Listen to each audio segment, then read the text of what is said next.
All right, welcome everyone. We'll get started here. If everyone would please stand for the Pledge of Allegiance.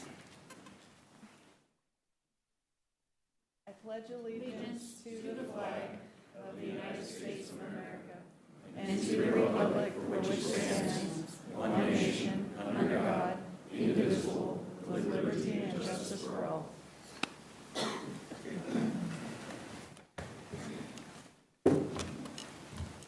Okay, has everyone had a chance to review the minutes from the last meeting? I would entertain a motion. I move that we accept the minutes as presented. I'll second. Okay, I have Commissioner Tabor and Commissioner Siebel with the second. Any corrections or additions? All those in favor say aye. Aye. Aye. Aye. All opposed, same sign. Motion carries.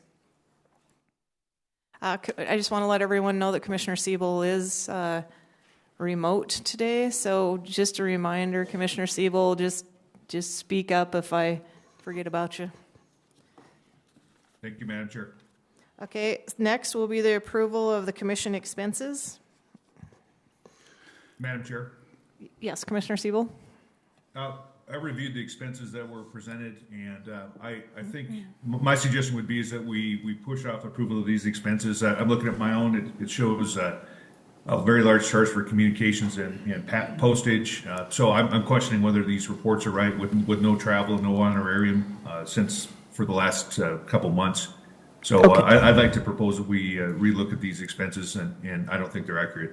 Okay, thank you, and maybe we can move that to this afternoon, and if not, we'll look at them at a future date. Thank you, Commissioner Siebel. Okay, so next I'm going to move into commissioner reports. I would ask everyone to kind of keep them brief today since we have a loaded agenda. So, Commissioner Tabor, you want to start? Thank you, Madam Chair. In Region 1, there's several research projects that are underway. Talked a little bit about the Sanders County project. It hits the 1-year mark. FWP is monitoring 100 elk with GPS collars in hunting district 121 and getting a lot of incredibly helpful data out of that. They're also experimenting around with trail camera methods for estimating deer, elk, and black bear abundance. The CAC committee met in mid-November. A new mix, a new cast of characters, very active group. Had a great meeting breaking down, not only hearing about the proposals for the biennials, but also some other elements. And the bear conflict specialists all attended a meeting in Polson for the NCDE ecosystem subcommittee meeting.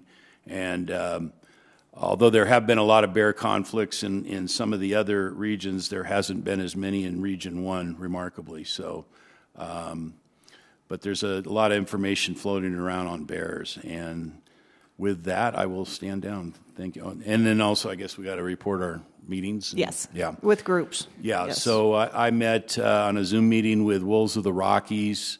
I also met on several times, mostly individual phone calls with board members of the Montana Outfitters and Guides Association. Included in that were several members of the Montana Outfitters and Guides Association that called on their own behalf, whether they were speaking for MOGA or not, they didn't mention, but I just, felt that I should mention that I know that they were members of MOGA. And those are the only groups that I met with in this last go around. From what I understand, it's just when you meet with groups. So I understand why you are disclosing it, but that's not one of our requirements. But Commissioner Lane? Thank you, Madam Chair. The hunting season, Region 7, ended with a very high level of hunter satisfaction. Biological check station data indicated that the hunter numbers were slightly below average, most likely due to reduced antlerless mule deer opportunities, but buck numbers were solid. Whitetail bucks were abundant and exceptional in size and overall condition this year. Mule deer buck numbers were fair with good body and antler size as well. Region 7 enforcement conducted multiple check stations this hunting season as well, closing out the hunting season with an intensified check station in Webo. Larger numbers of residency fraud cases were discovered in hunters leaving the state for their respective out-of-state homes than usually are seen. The Region 7 wardens have seen an increase in these cases since the pandemic. Regarding staff notes, Brandy Scone, a non-game biologist, is taking a lateral transfer to the Region 4 non-game position. Brandy has been a great asset to the regional non-game program, establishing a standard monitoring for multiple bat species, establishing a strong monitoring program for the sage and grassland birds, and similar programs for the swift fox. We want to thank Brandy for making our regional program so robust. Also, the Region 7 Fisheries Program, headed by Mike Backus, was recently recognized by their peers at the Fisheries Division meeting for their long-term efforts in the Intake Fish Passage Project. This award recognized the Region 7 fish team's efforts in the interagency development of the intake fish passageway and the crew's long-term efforts in monitoring fish use of the structure. I'd like to congratulate both the Region 7 fish crew and Ms. Scone in their achievements. I also personally was able to attend at the request of the Southeast Montana Livestock Association. They just wanted an update on what's going on in FWP and give them a quick update on what's going to take place this meeting today, as well as the Carter County stock growers. Good. Thank you. All right. Thank you. Go ahead, Commissioner Walsh. Good morning, all. First, I wanted to apologize to any folks who've been trying to leave me a voicemail on either of my old or my new commission phone numbers. Both of those numbers have been dysfunctional since the last commission meeting, and hopefully as of 7 p.m. last night, those issues have been resolved. The mild weather in Region 4 and elsewhere influenced the end-of-season deer and elk harvest rates and has influenced bear activity in the region as well. Elk numbers, success numbers were down significantly, particularly in the latter part of the hunting season. With the mild weather, reports continue to be received about grizzly bears out on the landscape in Region 4. With the end of the general hunting season, there's also been an uptick in game damage complaints. Lion hunting and trapping in the region has been slow due to mild weather conditions as well. I'm happy to report that trout populations in the Missouri River below Holter are doing well, especially in the sections around Craig where numbers are at nearly record highs. The public notice for the problematic white bear fishing access site decision notice has now been released, and the project received approval for funding at least a portion of the proposed improvements. The staff of Region 4 is working to get information out regarding changes for the Smith River bonus system, the non-resident allocations, human waste pack-out requirements, and the new SCAP machine. My only meeting with an outside group was 1 or 2 phone calls with Mac Menard of MOGA, who wanted to provide some feedback on Hunting District 417. One piece of that feedback has been captured in a amendment that we will be voting on later today. Thank you. Thank you. Commissioner Brooke? Thank you. I met with the Wolves of the Rockies on a Zoom meeting. I met with 3 staff members of the Greater Yellowstone Coalition about wolves, bears, and lions, and bison, and the Upper Yellowstone River Resource Group. There were several people at that meeting that were with other groups that I didn't specifically meet with, but I did meet with the entire group and gave them an update on commission. In Region 3, ungulate captures for research are beginning this week around the region. Bighorn sheep are being captured in the Highline Mountains to study the pneumonia. Elk are captured throughout the region to monitor the distribution of brucellosis. Grizzly bears are, the specialists are out monitoring them right now, flying every week. The majority of the bears are still out, and including sows with cubs who are typically the first to den. It speaks to the mild winter that we're experiencing, so if you're in bear country, still be aware and have your bear spray and be ready. Chronic wasting disease management hunt we approved last week in the Ruby Valley in Hunting District 322. The proposed hunt is supposed to start Friday the 15th and go to February 15th with two primary goals. First, to reduce the white-tailed deer population in the area with known high CWD prevalence. This initiative continues a successful 4-year effort to decrease the white-tailed deer density in the prevalence area. This year, during the 2023 hunting season, sample results from the proposed hunt area indicated that 71% of white-tailed does and 73% of bucks were positive to CWD. And additionally, 50% of the mule deer that were harvested tested positive for CWD. Both landowners and hunters are showing interest in this proposed management hunt. And that there's a lot going on, but I decided to just keep it short and focus on ungulates. Thank you. Ungulates, sorry. Commissioner Burrows. Madam Chair, good morning, everyone. 3 quick items out of Region 2. Unfortunately, back on CWD, we had the first harvested mule deer buck in 213 near Deer Lodge. It was the first CWD detection in Region 2.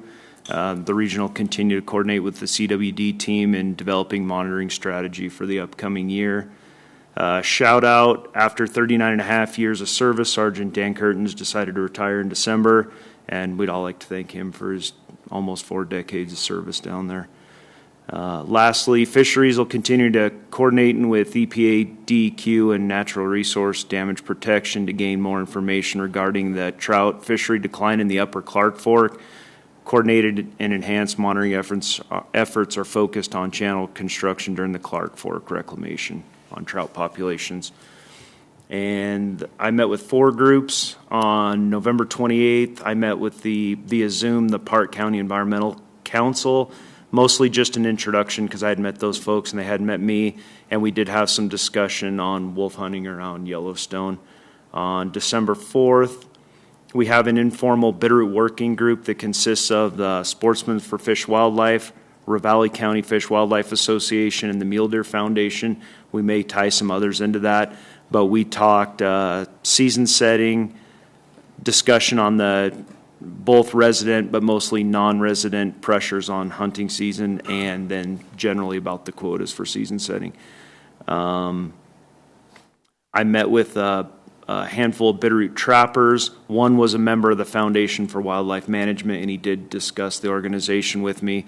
We talked predator quota numbers and the possibility of FWP participating in some collaring data efforts financially. I think they're looking for that. I think they've got a program where they're talking about maybe trying to, instead of harvesting, collaring some of those trapped wolves to get information if the department's interested in coordinate with them on that. And lastly, on December 11th, again, another not formal meeting, but I met with the president of Wolves of the Rockies, Mark Cook, and we just talked generally. There wasn't a specific item there, so Okay. That's my update. Thank you. Commissioner Siebel. Thank you, Madam Chair. Region 5, like everyone else, the game damage reports are way down thanks to the really mild weather and really good conditions and moisture we've had in our region. We did have a significant Canadian goose die off at the Laurel Pond from avian influenza, so it's something we're keeping our eye on the wildlife side. Fisheries, a lot going on there, big habitat projects on the Musselshell River. Still continuing to work on review of permits for debris removal in Carbon and Stillwater County from the 22 flooding. And congratulations, there was 4 members of the team in Region 5 that were awarded by the department for their ongoing efforts to continue with those reviews, which are going to take some significant amount of time. On the enforcement side, the region hired Austin Kastner. Congratulations to him. He's one of our new wardens. I think he just graduated from the academy just a few weeks ago. He'll be in the Big Timber District for Region 5, so we're excited to have him on board. And enforcement's busy, like everyone else, after the hunting season, continuing on with shoulder seasons right now and bird season, but pursuing several cases, with some of the larger cases being from California, Texas, Pennsylvania, Washington, and Tennessee. And every time I see that, it makes me happy to know that people, that even out-of-staters, we'll track you down if you break the law. So I'm proud of our enforcement for that. On the staff and human resources side, I want to congratulate Pam Kaiser. She's been in our region for a long time. She's helped thousands of hunters and fishermen and landowners, and she's retiring at the end of this year. So congratulations to Pam. Thanks for all your years of service. Then finally, the Region 5 CAC will be actually meeting next week on Tuesday from 10 a.m. to 3 p.m. at the Region 5 office in Billings. And last but not least, since the last meeting, my only official call with someone in official capacity was a call with MOGA to discuss some of their proposed, the ideas that they have for proposed amendments. Thank you, Madam Chair. Thank you. For Region 6, I have a short report. The deer numbers in Region 6 have definitely been a subject of discussion.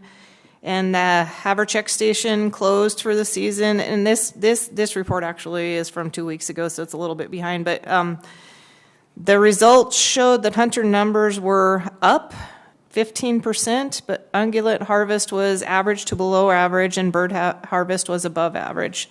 The postseason mule deer surveys will be done in the coming weeks, so soon. In the offices, they did have hunters come into the office and report lower deer numbers in the region.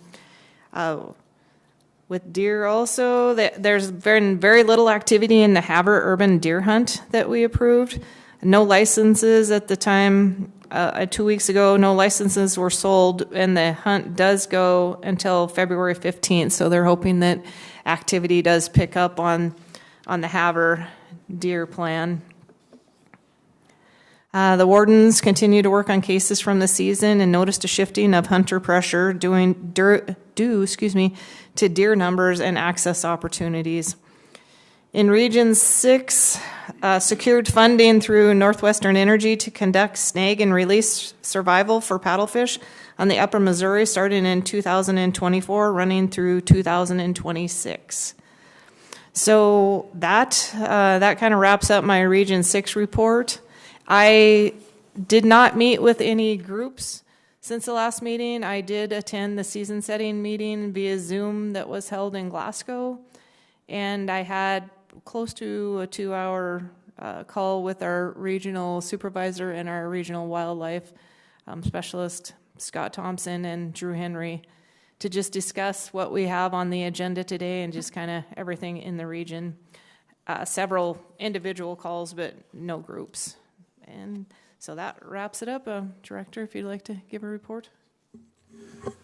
Just very quickly, Madam Chair, a bit of an announcement. The upland game bird regulations that were previously on this agenda have been moved to the next commission meeting, and along those lines, there's a lot of interest and conversation about both the upland game bird plan and the regulations, particularly in northeast Montana. So we've committed to some conversations out there in northeast Montana regarding upland bird before the next commission meeting. And then just I would like to thank the commission, our staff, and the land board for the approval of the North Wildcat WMA acquisition. This body approved that acquisition in October. It cleared the Board of Land Commissioners late last month, so that's 328 acres of newly available public land that we should close on next month. So that's exciting for us, and thank you to everybody who worked on that project, Madam Chair.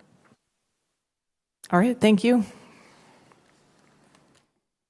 Okay, next we have, do you have the dates in front of you, the proposed dates for our 2024 board meetings?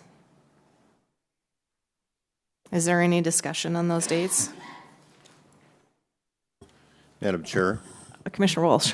I provided my feedback to Eric. I had at least one conflict, and I don't see the dates in our package.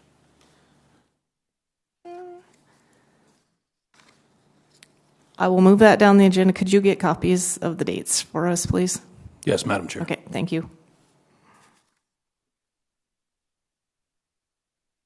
All right.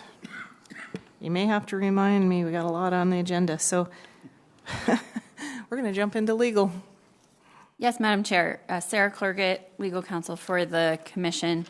And my presentation is on the petitions for rulemaking. There were 3 of them from Wolves of the Rockies at the end of the last commission meeting. And I just, overall, I want to make the commission aware that the commission does not have the authority. We've talked about this in our council sessions, that the commission does not have the legal authority to act on any of these petitions. And I'll go through them one by one and let you know the authority for that. So first, there is the commission proposed rulemaking on new Rule 1 for wolf management stamps that would be controlled by 87-1-201 subsection 3, and that's the authority of the department on allocations and spending in general. And then also with respect to wolves particularly, there's two statutes, 87-1-623 and 87-1-625, which govern how wolf money can be spent specifically, stated from the legislature, and therefore the commission has no authority to act on this petition. Moving to the second one, which is new Rule 1 for the Wolf Management Advisory Council. We've talked about this at prior meetings, but this is under the exclusive control of the department, which, and the basis for that is 87-1-201-10A. And therefore, the commission has no authority to direct the department on how to facilitate its management plan for wolves. And then the third one is new Rule 1, the wolf population calculations relating to IPOM.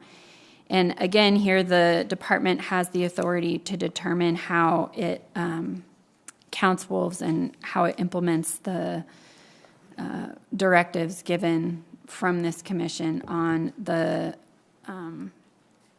giving the population estimates. And again, the authority for that is 87-1-201-10A. So, Madam Chair, you have no authority on these three, and therefore the proposed motion, which I will share right now, is that you deny the petitions, and hopefully everybody can see that. There you go. We're trying out this new system where I post the motions as they come in, and I can change them as they come in, and that way everybody can be clear on what the motions are, both the public and the commissioners. So, Madam Chair, Commissioner Siebel? are you open for a motion? Could I just want one more clarification. Could you just kind of give a little bit of an overview of just high level, what can come to us and what we can't do? Absolutely, Madam Chair. So the commission has specific rulemaking authority that's designated to it by the legislature. Sometimes that's commission rulemaking authority, and then there's separate rulemaking authority designated to the department. So the commission can only make rules under the authority granted by the legislature. And if that authority has not been granted, then the commission has no authority to make rules in those instances. So when a petition comes to you, it has to be, and it should be noted under what authority the petition's asking for you to make the rules. And if for some reason the petition doesn't do that, I'm always happy to answer that question for you guys if that's unclear. Okay, so I think I will give Mr. Cook a little bit of time to, and it's not really to present them because we don't have authority, but I will give you some time before we get a motion on it if you would like to speak to the commission on the petition. Madam Chair. Okay, yes. Just one quick question, Sarah. I was looking at some of the past action that happened on the wolf stamp, and it looked to me like the department had been involved in almost a draft MOU that came to pass. And so was that authorized by the legislature? I apologize, Madam Chair, Commissioner. I'm not sure exactly what you're referring to when you say that. There's the draft MOU that there was like 7 NGO groups that had come to an agreement on language for a wolf stamp. It wasn't just a wolf stamp. It was like a wildlife stamp. And the department had been involved in that. And I was just wondering Had they been directed by the legislature to do that, or would that have gone to the legislature? So in some instances, for example, the migratory bird stamp is the best example I can give you.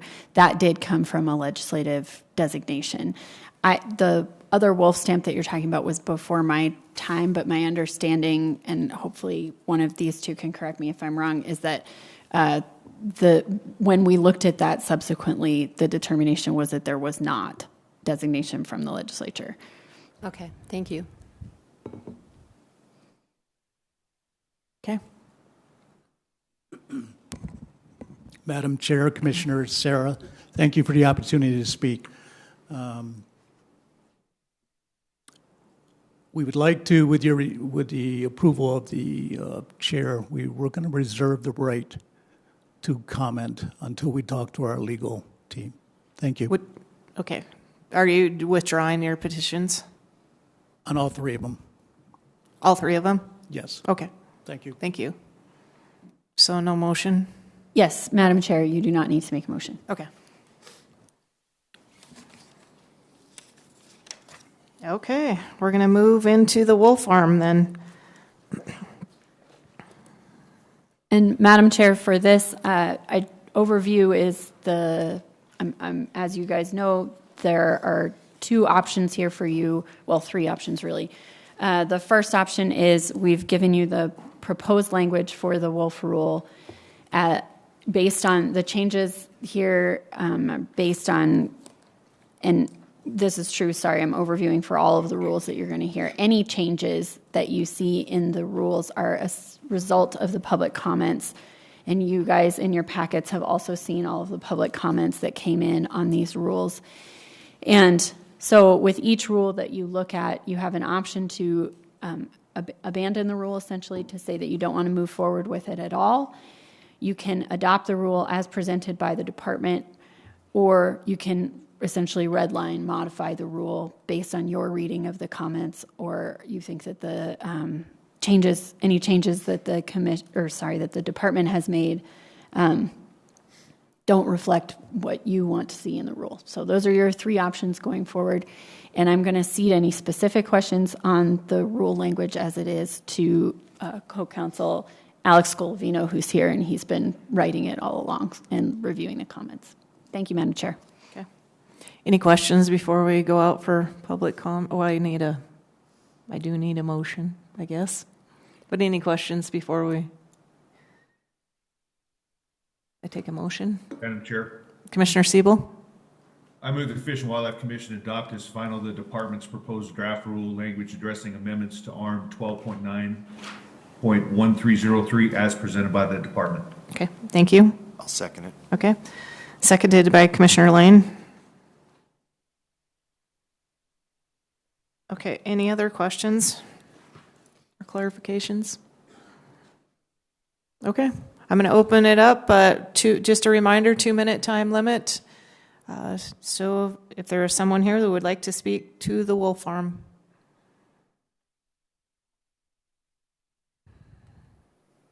Go ahead, step forward.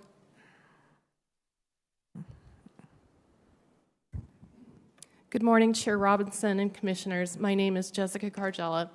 I live in Florence, Montana, and I'm here today to speak on behalf of Footloose, Montana.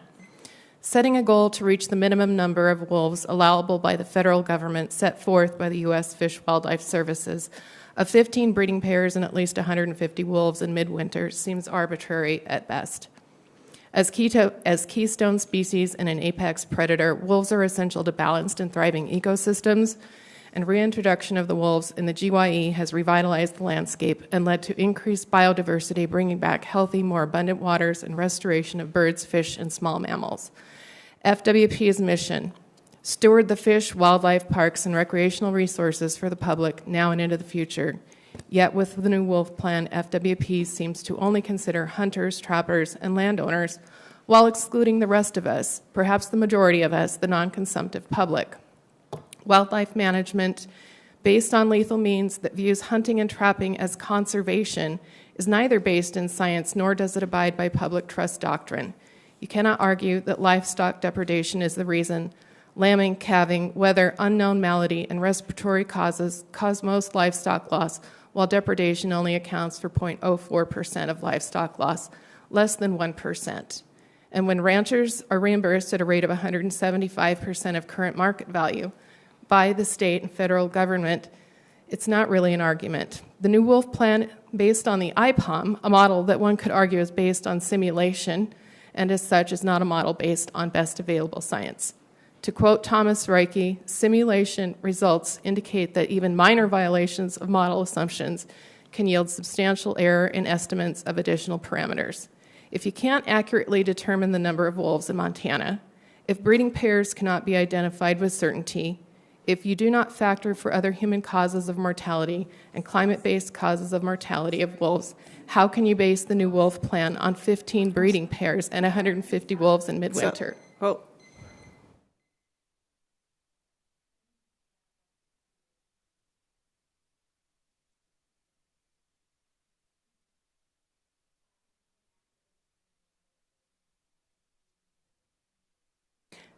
You bet. If breeding pairs cannot be identified with certainty, if you do not factor other human causes of mortality and climate-based causes of mortality of wolves, how can you base the new wolf plan on 15 breeding pairs and 150 wolves in midwinter? As written, the new wolf plan could lead to the devastation of wolves in Montana. We ask that the Commission please abandon what appears to be a race to the bottom and develop a plan that's based on best available science and that supports wolves and other wildlife by ensuring their healthy survival and thriving, along with habitat protection, connectivity, corridors, etc., and wide use of non-lethal methods to help with human-wolf conflicts. Thank you. Thank you.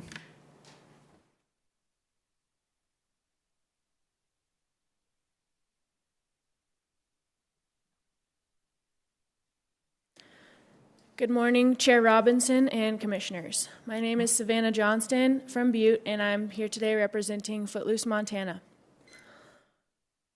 I appreciate the opportunity to speak here today concerning gray wolf control methods. At the core of Footloose, Montana's advocacy is a commitment to ethical and science-based wildlife management. We recognize the crucial ecological role that wolves as a keystone species play in shaping Montana's delicate ecosystem. The proposed strategy advocating the killing of hundreds of wolves to maintain a predetermined floor-level population is fundamentally at odds with the principles of the North American model of wildlife conservation. This set of principles, designed to guide wildlife management and conservation decisions in our country, urges us to reconsider the approach being considered. While the IPOM method earns acknowledgement for its credibility in estimating distribution of wolves, its limitations as an abundance estimator are apparent. To responsibly manage a high-profile predator like the gray wolf, we advocate for more accurate population estimates derived from reliable methods. Allocating resources for additional data, including recaptures of marked individuals to estimate detection probabilities, is not just beneficial but imperative. Only through direct monitoring of wolves can we obtain the dependable estimates necessary to assess the repercussions for wolf populations in the Northern Rockies. The IPOM method reveals critical flaws, particularly in its inability to adapt to changing conditions on the ground: shifting habitat, human-induced mortality, climate change, and predator-prey dynamics, for example. Additionally, we stress the crucial need to integrate values and ethics into wildlife management policies alongside the scientific considerations. The harmony between ethical principles and scientific accuracy is vital for the well-being of all of our wildlife. In conclusion, we cannot endorse the draft wolf management plan as it's presented. Our commitment lies in supporting wolf management rooted in science and ethics, steered by the expertise of wildlife professionals rather than political influences. Thank you. Thank you.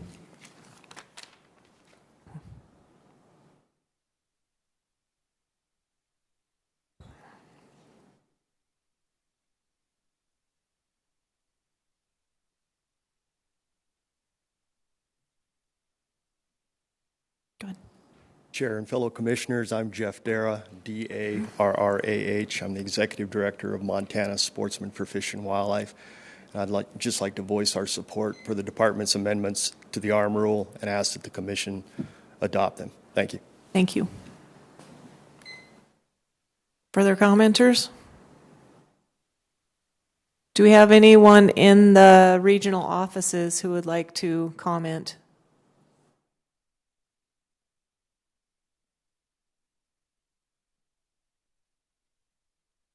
Okay, I can't see the regional offices. So Madam Chair, there are no comments from the regional offices. okay, thank you. All right, do we have anyone online who would like to comment?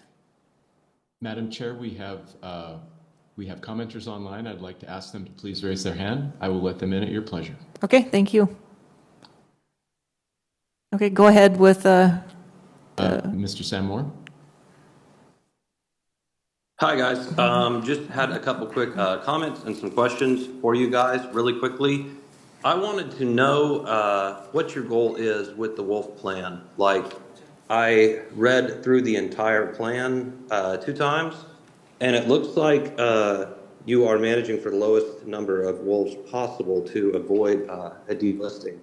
Also, cattle death, according to your data, there was 58 out of 2.2 million cattle, which comes out to 0.0026% from wolves. It looks like the elk numbers in 1995 at the start of the reintroduction was 95,000, and the most recent study shows 140,000 elk, they're on the ground in the state. So I want to know what the goals are, because I thought those were the 2 main things that they were doing to say that you needed to, try to keep the numbers low, because it's just not lining up with what the real data is. So it seems highly political at this point.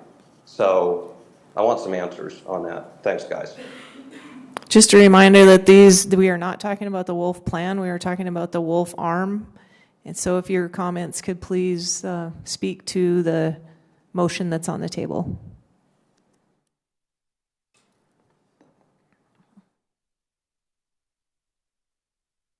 Okay, go ahead. Good morning, Commissioners. My name is Kim Bean. I'm with Wolves of the Rockies. We continue to hear that the non-consumptive community needs to help pay for conservation. We agree, and we continue to knock at that door.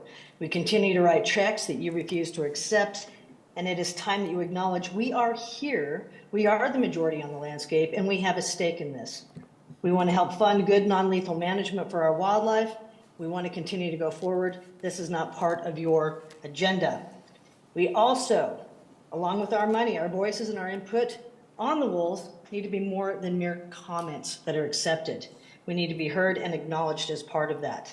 You do it for other animals, you need to be doing that for wolves. Counts are essential and needed for the ability to manage any wildlife, for the viability and the health of these species. FWP personnel has stated numerous times they do not know how many wolves there are on the landscape. The biologists continue to state they do not have the feet on the ground that they need to create such a count. How can you possibly state the need to kill to a ceiling, I don't care what anybody keeps trying to say, it's not in the plan or in the statements, to 450 wolves? That is a ceiling. While you continue to use data from almost a decade ago to estimate these numbers of wolves in your IPOM, you continue to mislead the public for the purpose of special interests. You need to change what you're doing going forward. Thank you. Have a nice day. Thank you.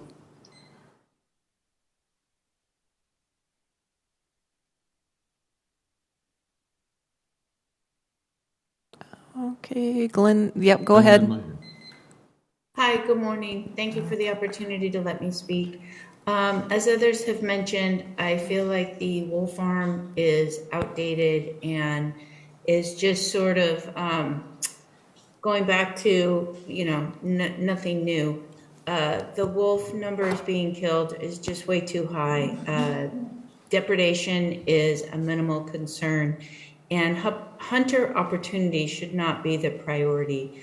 There's been several reports that elk is way over objective and farmers are actually wanting more elk killed, yet you're still killing more wolves and wolves eat elk. So the other thing, as everybody else has said, you shouldn't be managing to a minimum amount. That's the number that you guys are using, and it's not correct. killing this many wolves is going to eventually put them back in extinction, and that should be considered. Thank you. Thank you.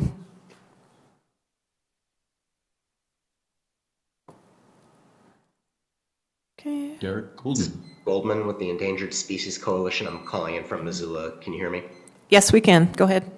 Yeah, thanks. I just wanted to comment on the ARM here. I'm a little confused as to the necessity of the changes being proposed here by the ARM, especially given the fact that the new draft wolf management plan is titled, except for the date of the year, it's entitled the same thing as the one referenced in the previous ARM.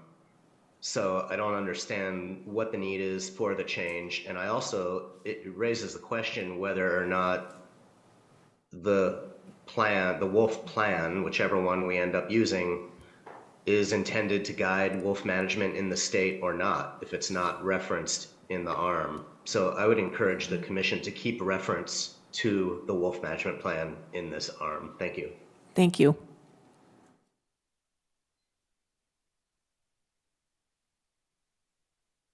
Madam Chair, I have Carolyn. If Carolyn could please state your last name and spell it for the record, please. My name is Carolyn Hall, H-A-L-L. I live in Whitefish. Good morning, Commissioner Robinson and the rest of the commissioners. I am calling in because I'm against the wolf farm. It's not based on science. It's based on political agenda and special groups. It does not represent the non-consumptive community. We've basically been silenced. So I'm just going to keep it short to those points, since everybody else has basically made the points that I was already going to state. Okay, thank you.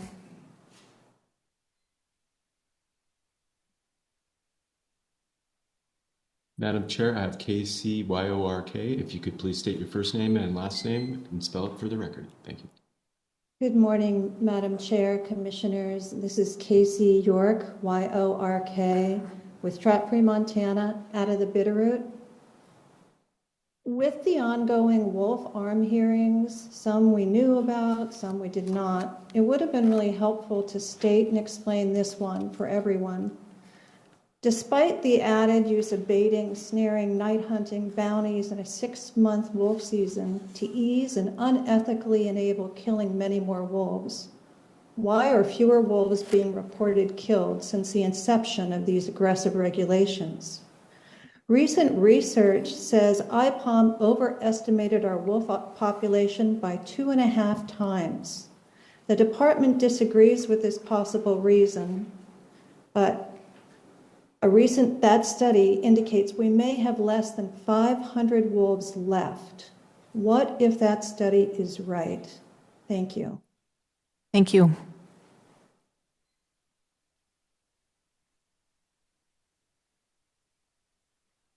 Madam Chair, Trish Murray. Hello.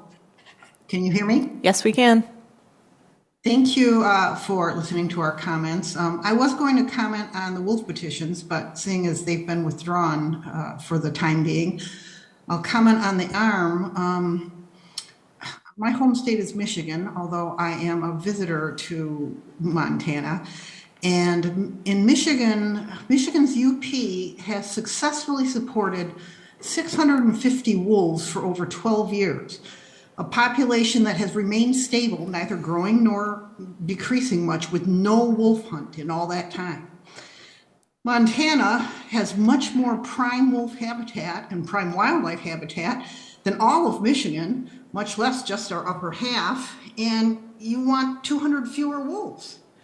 That doesn't really make sense to me, given the surging money spent by non-consumptive users. It's really time that the non-consumptive users are given a voice and our money is accepted when offered, such as through the wolf stamp. This is short-sighted, to say the least, to drive your wolf population down to the lowest minimum you possibly can. And in a world of crashing biodiversity and with diseases such as CWD on the landscape, which science is beginning to indicate wolves could successfully control, or at least make a dent in, protecting your wolves rather than driving your population down as much as possible would seem to be the wiser and more scientific course. And that's my statement. Thank you. Thank you.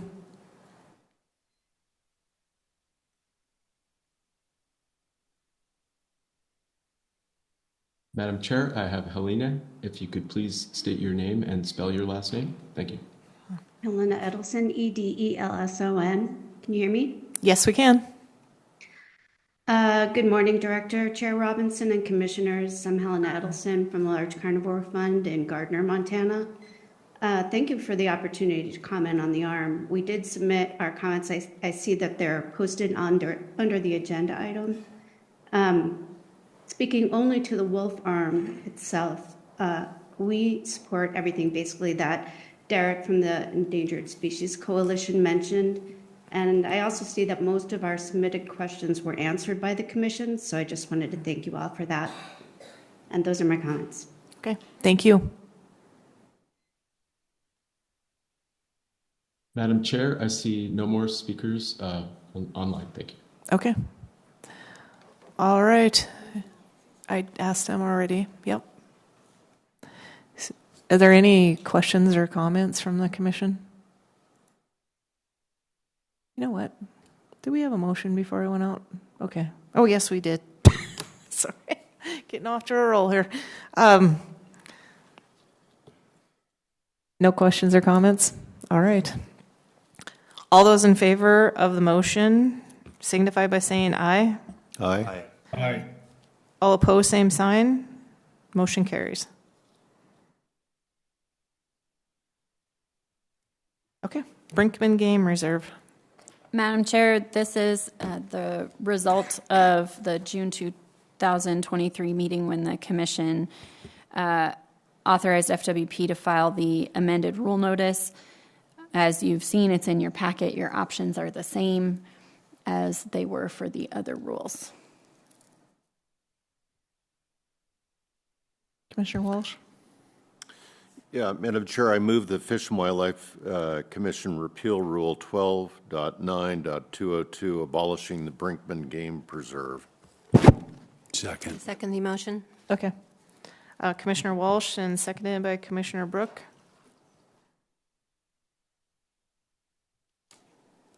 Any questions before I go out for comments?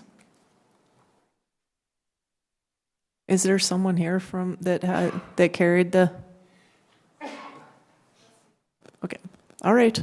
Anyone present who would like to comment?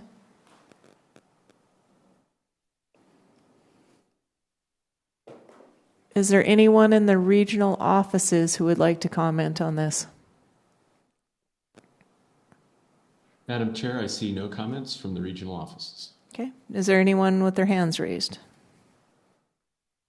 Madam Chair, I'd like to ask attendees on Zoom to please raise their hand if they wish to comment at the matter at hand.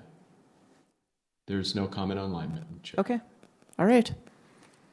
I guess we will go to a vote. All those in favor of the motion signify by saying aye. Aye. Aye. All opposed, same sign. Motion carries. All right, we'll move next to the grizzly bear arm. Madam Chair, this is the result of the comments. This is on the agenda as a result of the comments that you received. And as in your packet, there have been a few changes, as you can see, to the proposed rule based on those comments. And you have the language in front of you. The options remain the same. You can adopt as proposed. You can redline, or you can decide not to adopt. And I'll cede any questions that you have on the substance to Mr. Scolavino. Yeah. Thank you. Any questions from the Commission? I would entertain a motion.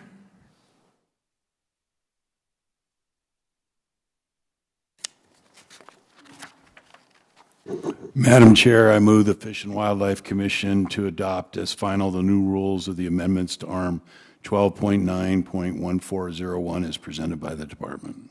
I'll second. Second. Okay, have Commissioner, was it Commissioner Burrows? Just did you say? Okay, Commissioner Burrows seconding it. Okay, any other questions or comments before I go out to the public? All right, I'll open it up for anyone present who would like to comment on the grizzly arm.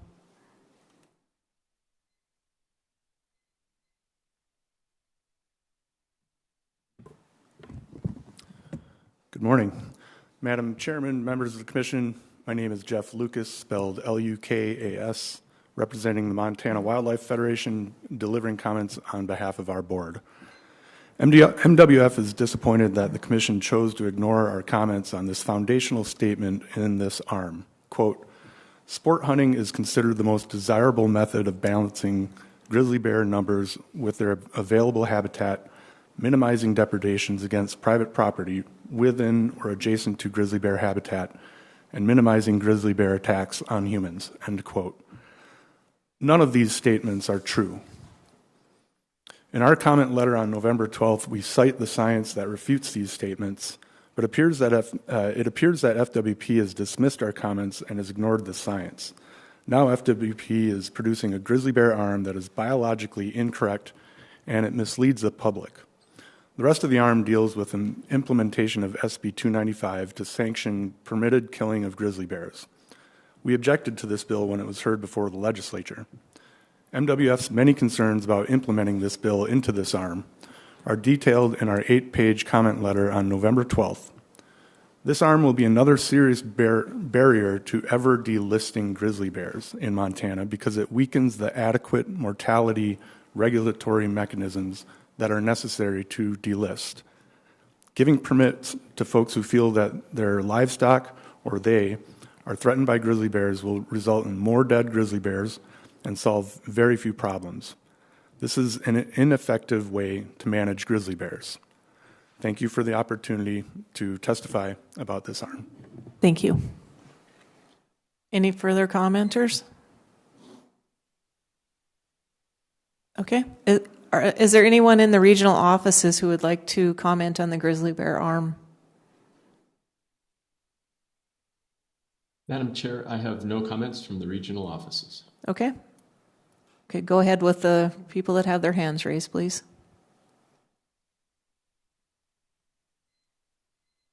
Madam Chair, Carly Johnson. Okay, go ahead. Morning, my name is Carly Johnson. I'm with the Montana Farm Bureau Federation. Thank you for the opportunity to comment. Montana Farm Bureau is the largest general ag organization in the state, and grizzly bear delisting has been a priority to us. We appreciate the Commission's efforts and times to take our public comment and consider those. Although there were still a few changes that we would have preferred, we feel that this is a reasonable compromise between a healthy grizzly bear population and being able to safely ranch and live on the landscape. So we would support the rule moving forward. Thank you. Thank you.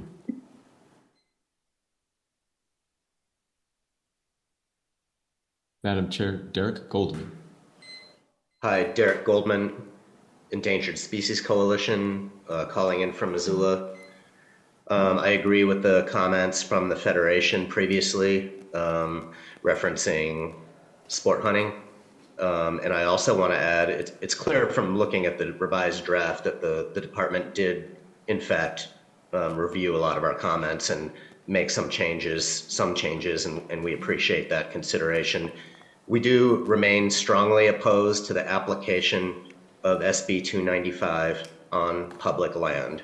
We recognize that sometimes a habituated grizzly bear on private land, on a landowner's own land, may require lethal control to provide public safety. But on public land, that is grizzly bear habitat.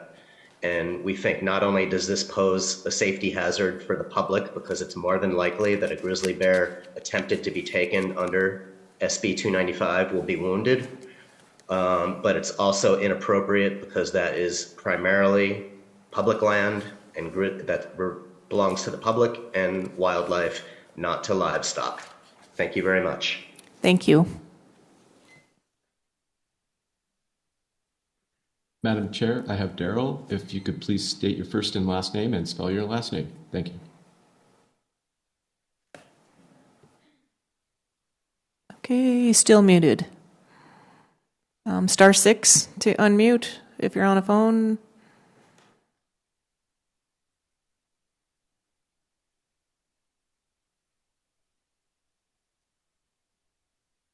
Madam Chair, I will, if we can move to the next, he appears to be to not mute. Okay.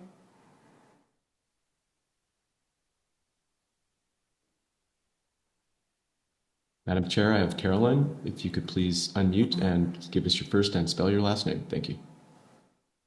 Hi, my name is Carolyn. Last name is Hall, Hall. I am a resident of Whitefish. Good morning, Commissioner Robinson and commissioners. I am strongly against the grizzly bear arm. It's not based on science, just like the wolf arm is not based on science. It's based solely on political agenda and only represents a small segment of Montanans. We really all should have a voice in this, and we're not, and we don't. I completely agree with the comments from the Endangered Species Coalition. Thank you for your time. Thank you. Madam Chair, I have Helena. If you please state your first and last name and spell for the record. Helena Edelson, Edelson. Good morning, Director, Chair Robinson, and Commissioners. Helena Edelson, representing Large Carnivore Fund based in Gardner, Montana. I just wanted to note that Large Carnivore Fund does represent ranching stakeholders as well. So this one was tough, but we recommend the Commission not adopt the rules and proposed amendments to the ARM and not initiate the formal map or rulemaking process, allowing the killing of grizzlies deemed threatening on public lands where ranchers have grazing leases leaves too much room for misinterpretation and abuse. The term threatening is not defined, and for some people, the mere presence of a grizzly may seem threatening, and this could prevent much needed expansion and connectivity between existing grizzly populations. The rules emphasize the killing of grizzlies as a first immediate response instead of as a last resort, and the Commission should instead focus on conflict reduction strategies. And for the above reasons as well, we do not support SB 295. Thank you. Thank you. Madam Chair, I have Casey. If you could please spell your first and last name. Casey, initials KC, YORK, with Trap-Free Montana out of the Bitterroot. Madam Chair, Commissioners, after multiple hearings on the grizzly arms and overwhelming opposing public comments, there's been some improvement, but it doesn't go near far enough, such as the sport hunting of grizzlies emphasis, the failure to address the risks of trapping and snaring of grizzlies, and the lethal response allowance for the vague use of the word threat, including for livestock on public lands. Thank you. Thank you.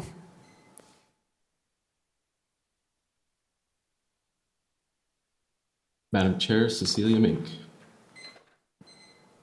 Okay, go ahead. Good morning, Chair Robinson, Commission. My name is Cecilia Mink, and I am from the Flathead Valley. I am very firmly against the grizzly arm rule in any form whatsoever. Again, this information that you have is not based on science and is only based on what special interests want, and it is not based on the general public's wants and desires, whether it be for public participation or not. Thank you. Thank you. Madam Chair, there are no more commenters online. Okay. Any questions or comments from the Commission before we go to a vote? Okay. All those in favor of the motion signify by saying aye. Aye. Aye. All opposed, same sign. Motion carries. Eric, if you could get those dates to all of us, that'd be great, and then I'll go ahead and go to fisheries, and then we'll go back to the dates.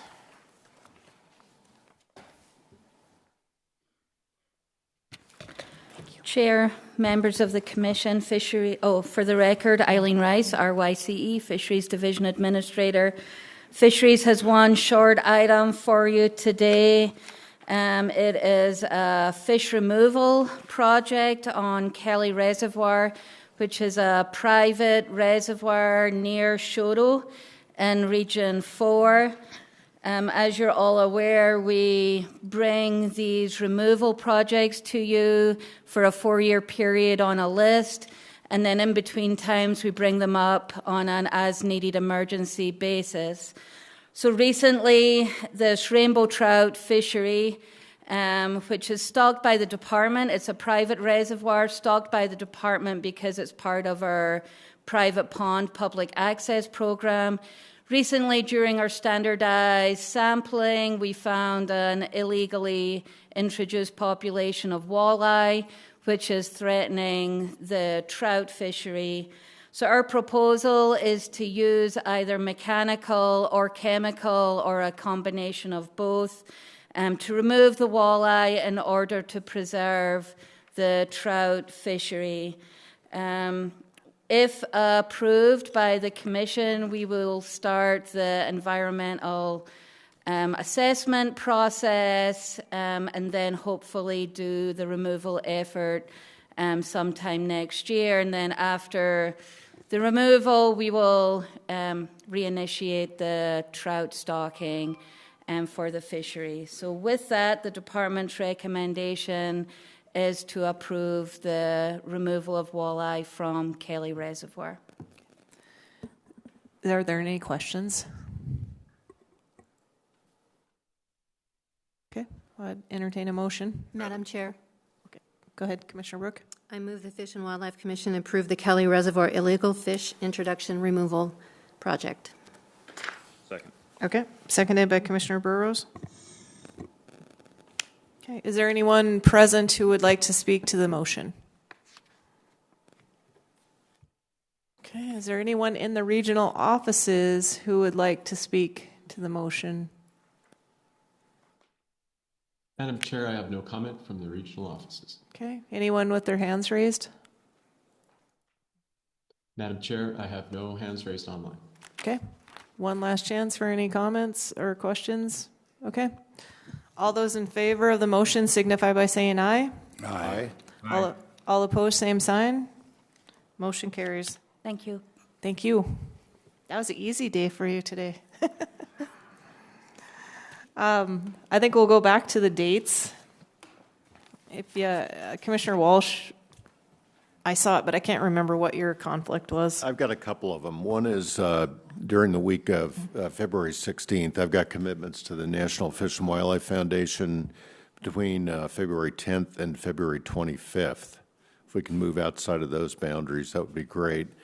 And then October 17th, I had to cancel my Steelhead Week this year due to that conflict. I hope we can move outside of that week to the following or previous week. The following week, I do have some conflicts, but I guess it's more of a question for the FWP staff because we do have to fit our meetings within kind of deadline dates for you. So how much leeway do we have? Anyone?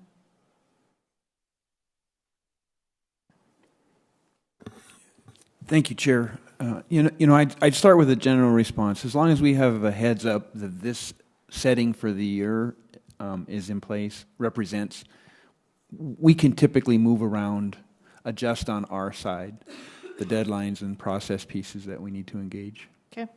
Chair Robinson, I might add that February 16th is the Friday before President's Day weekend. It doesn't affect me, but I'm sure it affects others. Okay. So what is your recommendation for the February date? I can do anything outside the dates of February 10th to 25th.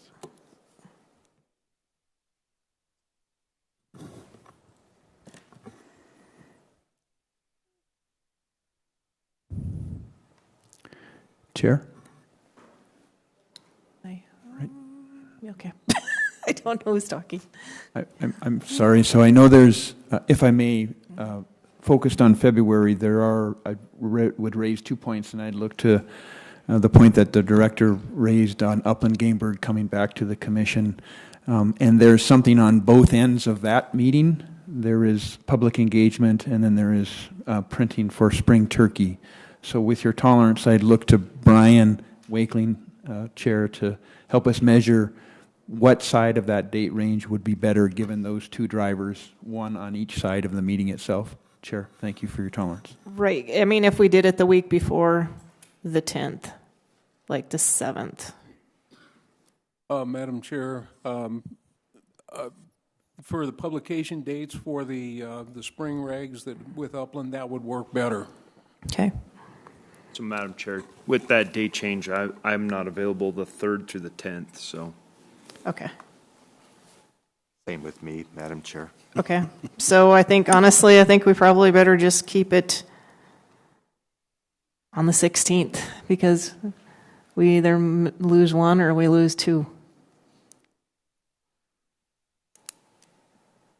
Okay. What about the October date? Was that the date, the other one conflict, Commissioner Walsh? Yes. What's your recommendation on that one? Okay, for me, I'd prefer October 24th or October 10th.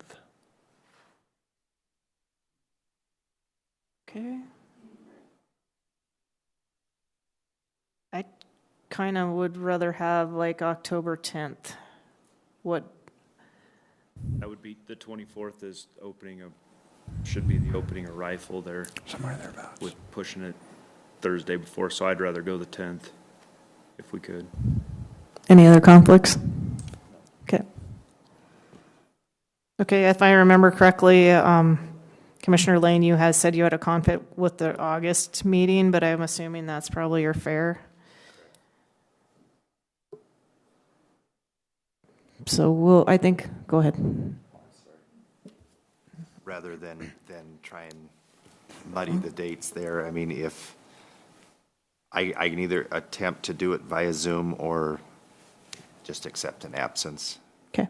We'll play it by ear and see what's on the agenda. I think we'll just leave it there. So what we have is, oh, go ahead. Is there another comment?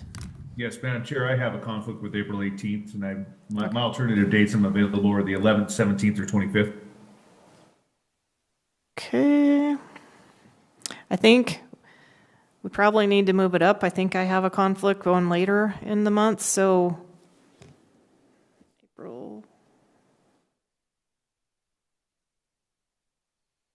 April 11th. Or the 17th, I could do the day before as well. Oh. That works for everyone. Okay. Okay, let's just do the 17th.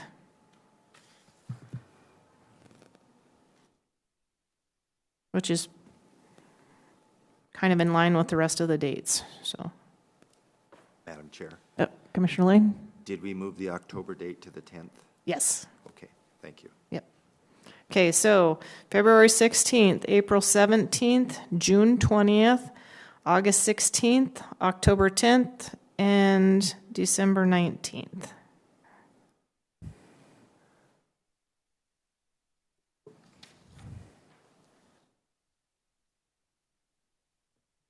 Do we need a motion for that? Okay. Those are the tentative, go ahead. Yes, Madam Chair, you do need a motion. We do need a motion. Yes. Okay, I would entertain a motion. Madam Chair, I move to accept the dates as presented. Okay, Commissioner Lane? Is there Commissioner Burrows? Second. Okay. There's this motion and a second. Last chance. All those in favor signify by saying aye. Aye. Aye. All opposed, same sign. Motion carried. Thank you.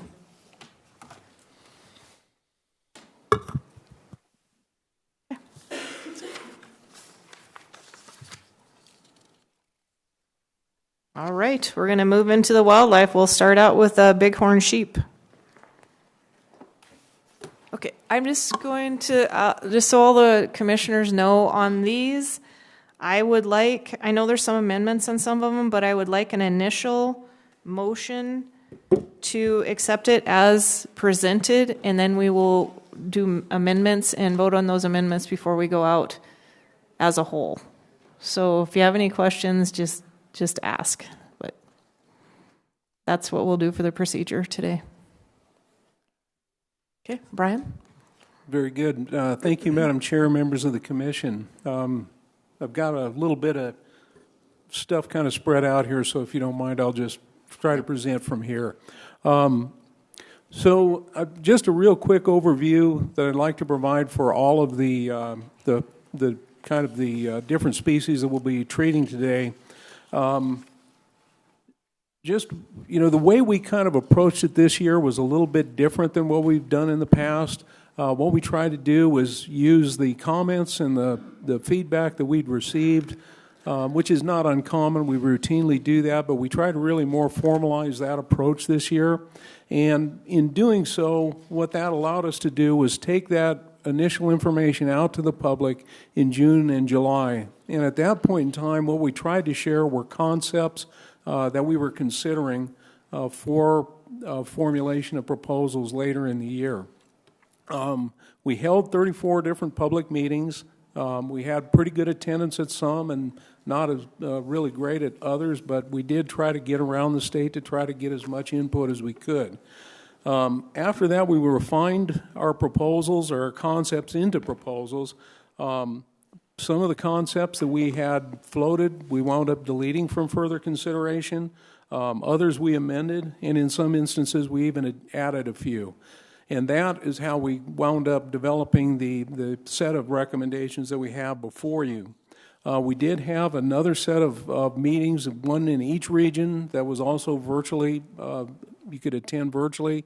We specifically had those on different dates just to give the public an opportunity to reach out and kind of ask questions about our proposals and help them understand what it was we were proposing. I'd also like to talk just real briefly, because I think a lot of times the public can be confused when the commission offers amendments. That has always been something that the commission has had the authority to do and can do so today. It's really beneficial, I think, to both to the public and to the department when the commission has the opportunity to offer those amendments early. In that approach, the department has a chance to formulate a response. Sometimes there's unintended consequences with an amendment that can be challenging to address on the floor, and certainly doesn't limit the commission's authority to offer additional amendments as a result of public input they may receive today. But it really helps the department, and I think it helps the public see those amendments and gives them a chance to prepare for today and also share other comments with the commissioners. So the department really values it. I personally do. And when we get to those amendments, you know, the department has already prepared responses to those. The commission has those available. And I'll wait for the commission before I respond any further on any of those. And with that, I'll just move into the bighorn sheep.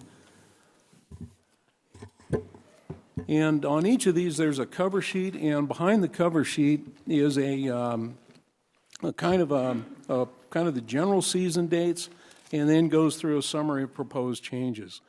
Now, what we had done prior years is we would give you a set of season dates, and then some of those season dates wouldn't always line up. There's some variation within that. So what we've tried to do this year is also provide a draft set of regulations with a mock-up that highlights the changes, underlines insertions, and draws a line through anything that's deleted. And so anything that is not addressed in that fashion within the mock regulations, those are the documents that we're using to really carry forward and be sure that we're all talking about the same thing. That's what we're asking the commission to approve. For convenience, the season dates are lined out there, and there's also a summary of proposed changes. Below that, there are some hunting district boundary changes, and in some cases, there's some regulation changes that the department is proposing. And those are underline and strike out, and those are the ones that we're asking the commission to approve specifically. So the specific approvals will be on the regulations, the mock regulations, and the mock-up underline and strike-through within the supplementary information.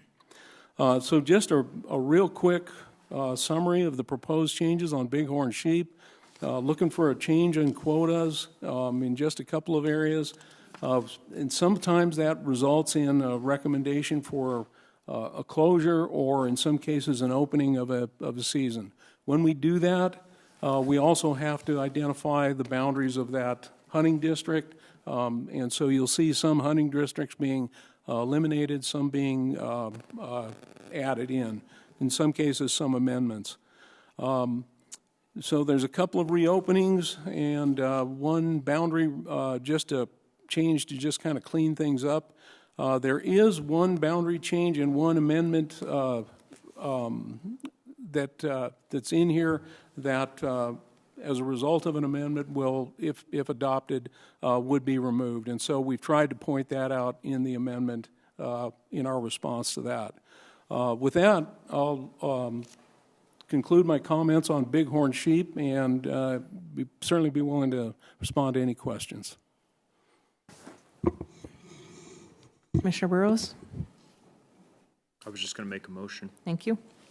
Madam Chair, I move the Fish Wildlife Commission vote to approve changes identified in the bighorn sheep regulation mock-up to include opportunities, season dates, quotas, and quota ranges as presented by the department and all other bighorn sheep regulations contained in the 2023 regulations except for those affected by regular calendar rotation unless addressed in some other proposal to be adopted for the 2024 and 2025 bighorn sheep hunting seasons and districts. I second. Okay. Seconded by Commissioner Brooke. Okay. Madam Chair?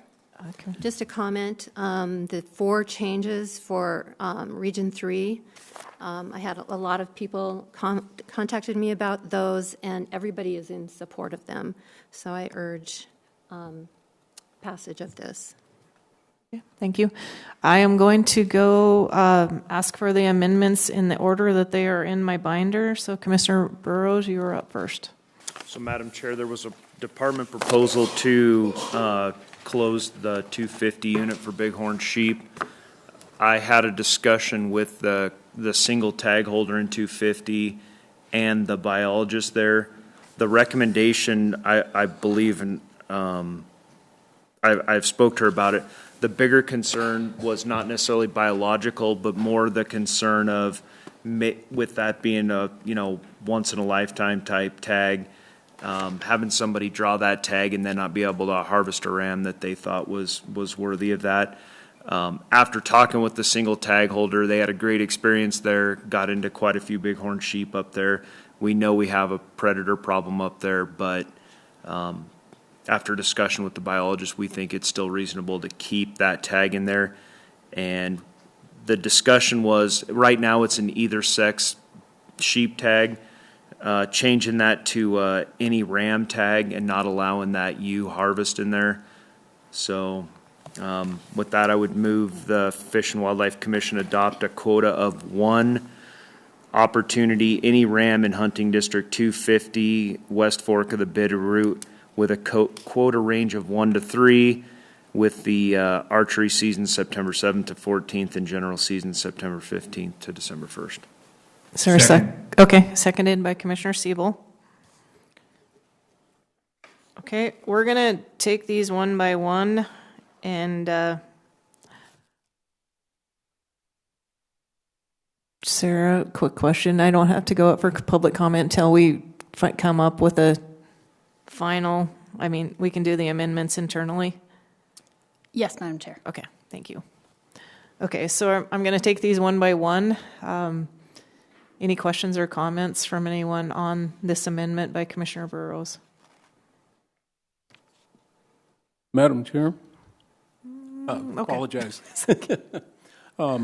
if I may, the one point in our response to this, and it also would, if to carry forward with that, one of our recommendations is to do away with the hunting district 250. So in order to make that complete, would recommend rescinding that deletion and keeping hunting district 250. Would you do that as a friendly amendment, Commissioner Burrows? I would, yes. Okay, Commissioner Brooke, you okay with that? Yes. Okay. Okay. I seconded it. It's fine. Oh, you seconded it. Sorry. Yep. Well, I have Commissioner Brooke written down. Wait a minute. That was the original. Sorry. Okay. And you're okay with it, Commissioner Siebel? Yes, I am, Madam Chair. Okay. Any questions before I go to a vote? All those in favor of the amendment signify by saying aye. Aye. All opposed, same sign. Motion carries. Okay.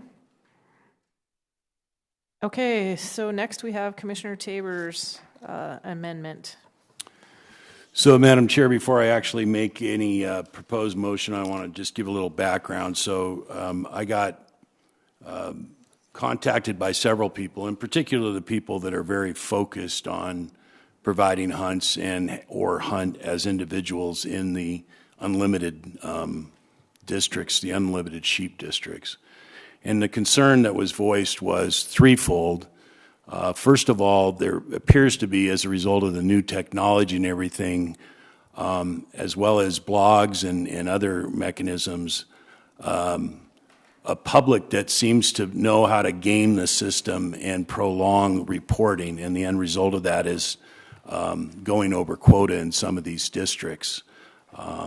So that was one issue that was identified. The second issue was the seemingly inconsistency that if you go for an unlimited sheep license, that you can also buy bonus points to accrue in order to go for a limited sheep permit in any of the other districts.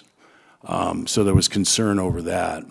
And then lastly is that somehow or another those points would not go away if in fact you got an unlimited sheep permit. You could go hunt, but you'd still have all your points.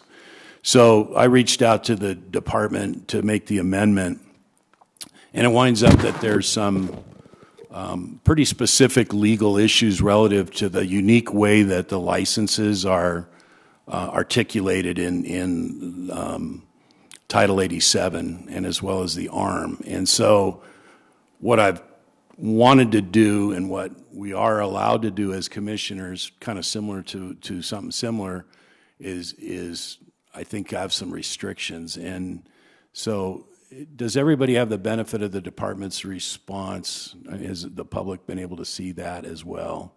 So I'm still a little clear, and I did have one last conversation with legal counsel, but I can honestly say I'm still a little foggy. I believe that trying to do anything with regards to having a waiting period, I can't do. It's not within the authority of the commission.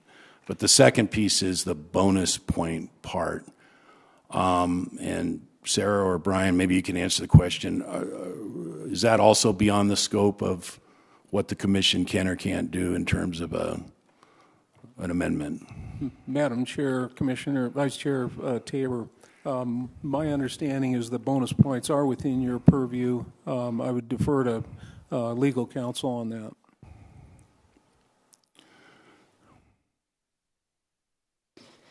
I apologize. I didn't have this broken out. Give me 1 second here.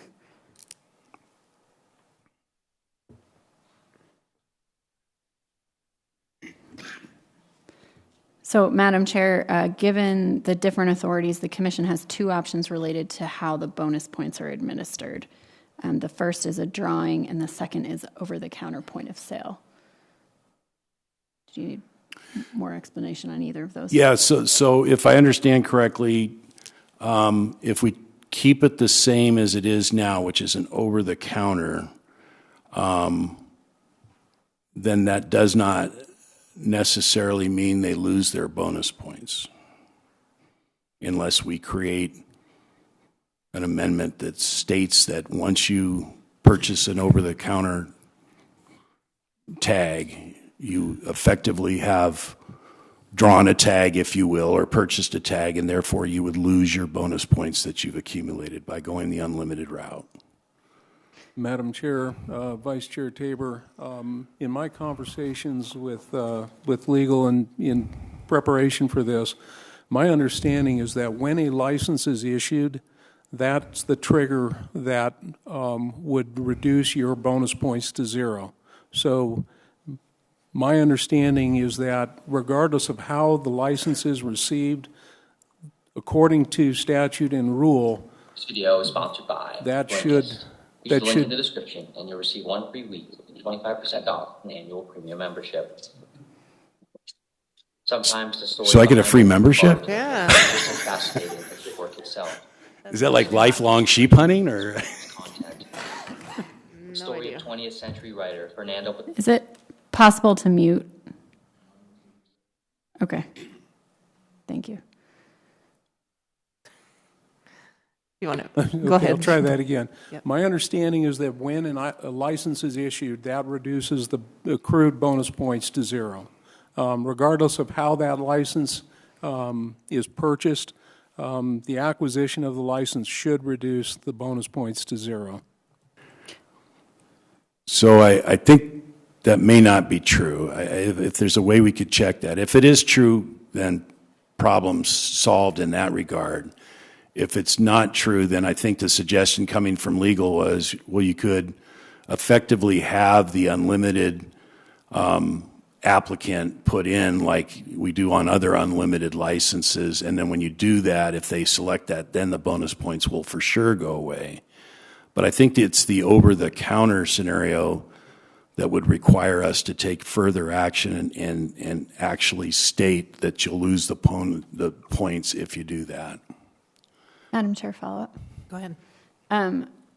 So the second, on the over-the-counter sales, the option is to offer unlimited bighorn sheep licenses to the public through an over-the-counter point sale purchase, as we've been discussing.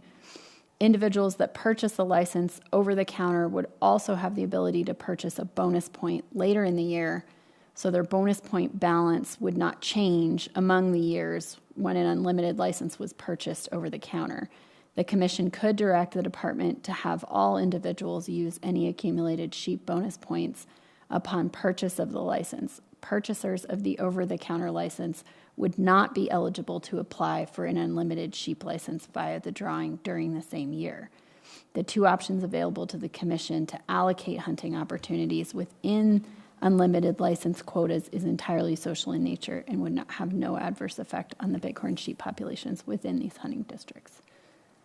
That's the legal's opinion on this. Go ahead, Director. Madam Chair, Mr. Vice Chair, so you're correct. Current practice, zeroing out of bonus points only happens if you draw a limited sheep license. So if you have bonus points on the books, and this is current practice I'm speaking to, if you have bonus points on the books and you buy an unlimited sheep license, your bonus points are not zeroed, Madam Chair.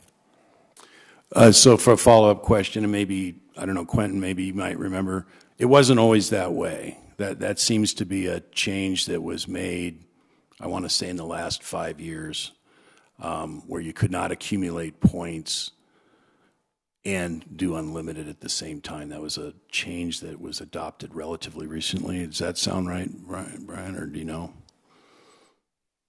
Madam Chair, Vice Chair Tabor, I apologize, but I don't have an answer for that. That precedes my tenure with the agency.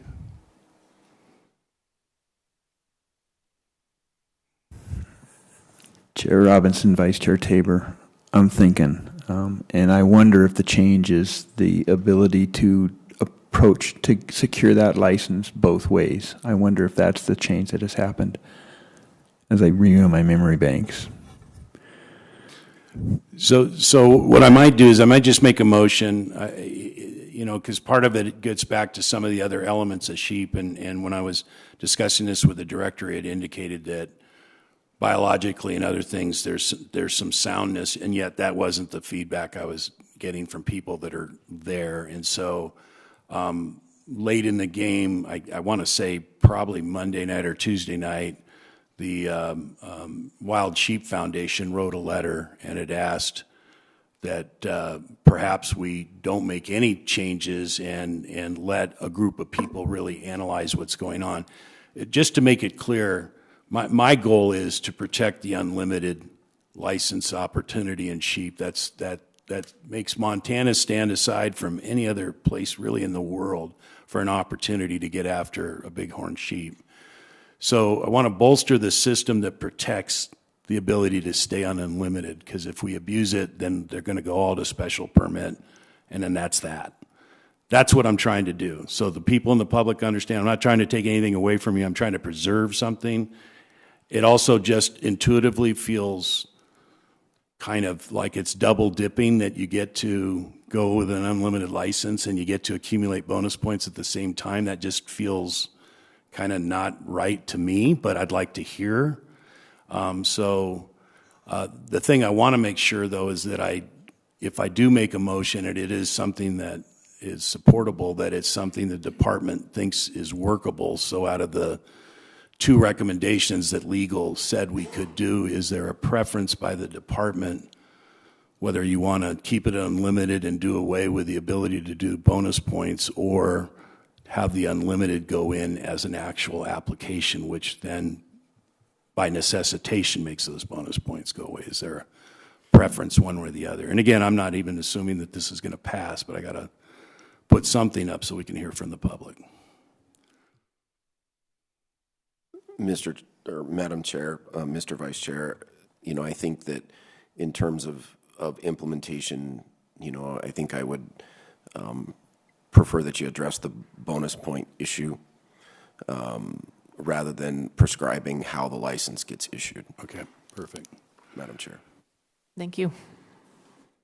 So, Sarah, I might need a little help with the languaging of that.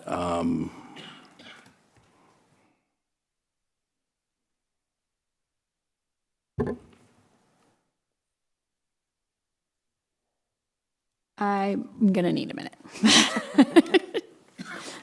I apologize. I'm trying to coordinate all of the amendments in one place. Yep. So how about, I actually need to take a break. Let's take a break and we'll Thank you, come Madam back. Chair. Perfect.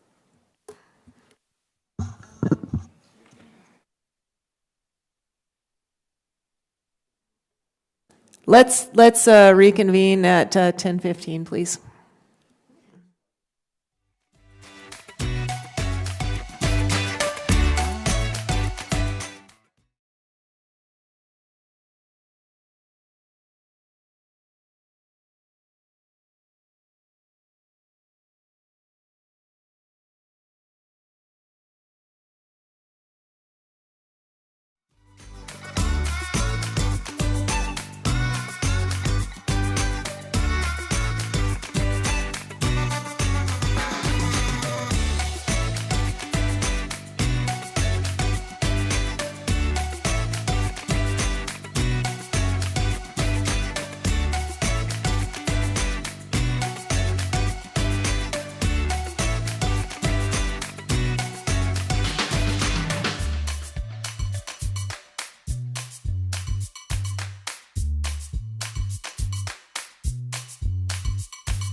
All right, we're going to get started again. If everybody could be seated.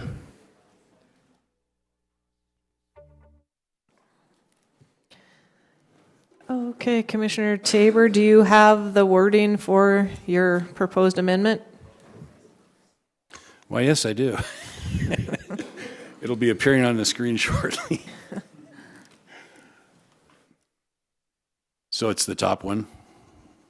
Looks like it. Madam Chair, it's labeled Vice Chair's proposed amendment, and Okay. see if I can gray it out right there. Okay, so, oh, don't do that. I can't read it as well. Okay.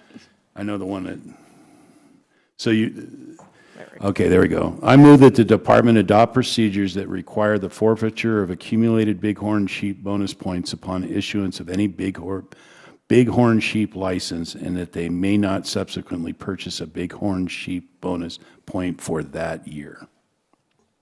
Is there a second?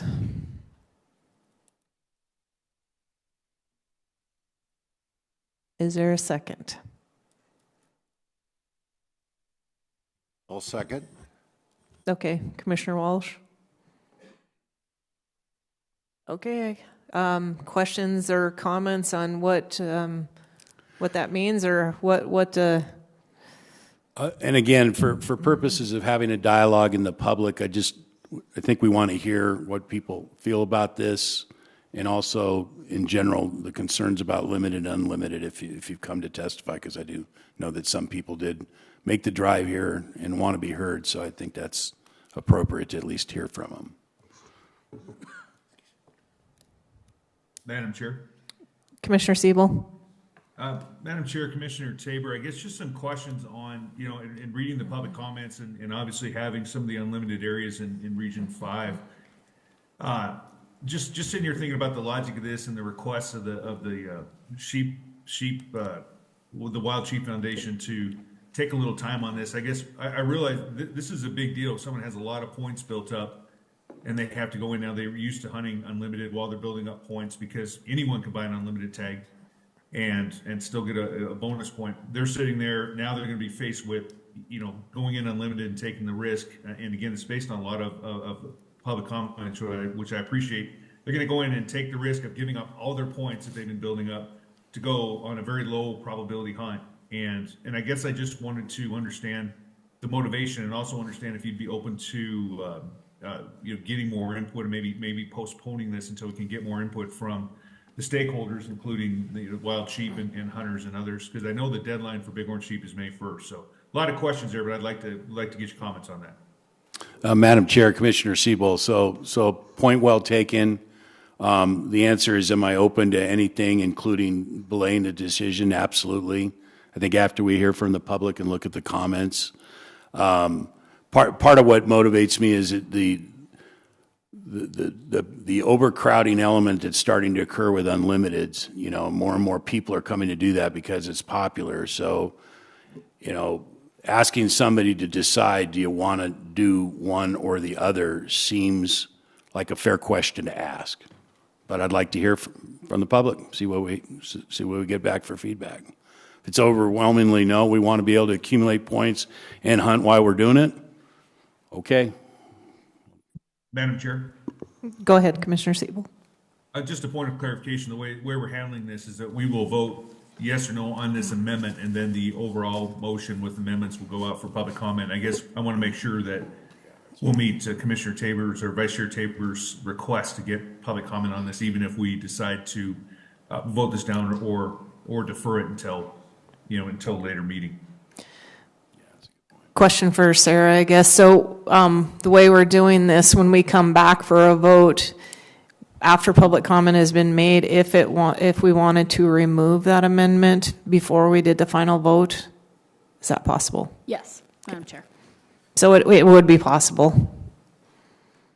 So, yeah, sorry, Madam Chair, just point of clarity again. So we would, if we vote to approve the amendment, then it goes out as a package. If we vote now to not approve the amendment, it dies. It is something that could be deferred. It still could receive public comment today. Is my question. I apologize.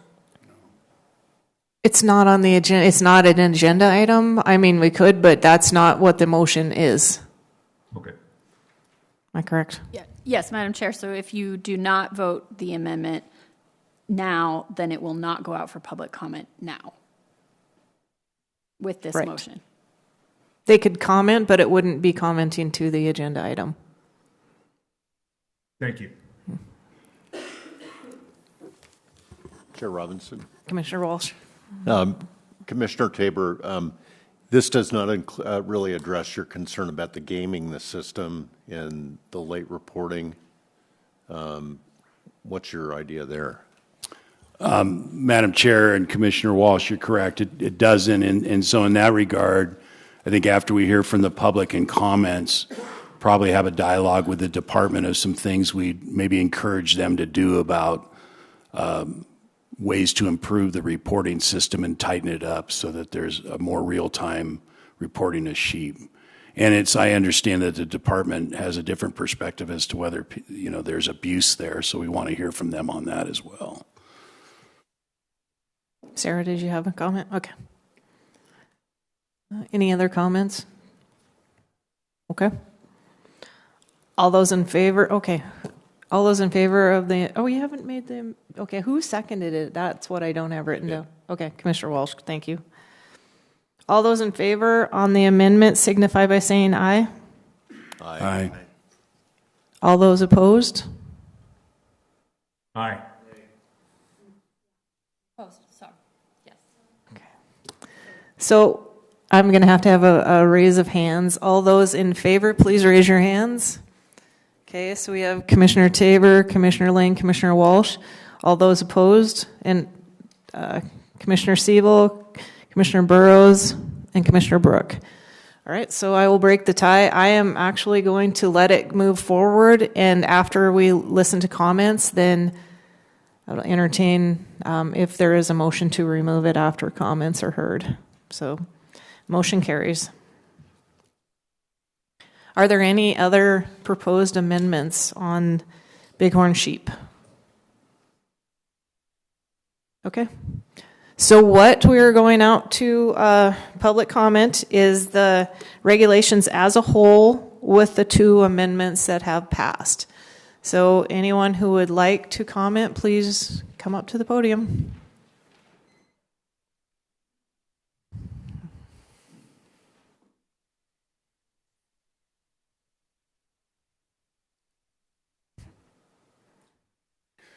Director Temple, Madam Chair, members of the Commission, my name is Ty Stubblefield. I live in Bridger, Montana, the cow town, not the ski town.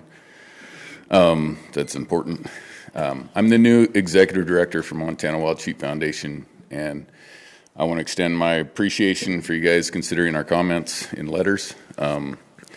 We're a 700 passionate, hardworking volunteers and members who have put nearly $1 million on the ground in sheep conservation here in Montana. I'd like to thank you for taking the time to allow us to comment on Commissioner Tabor's and FWP's proposals.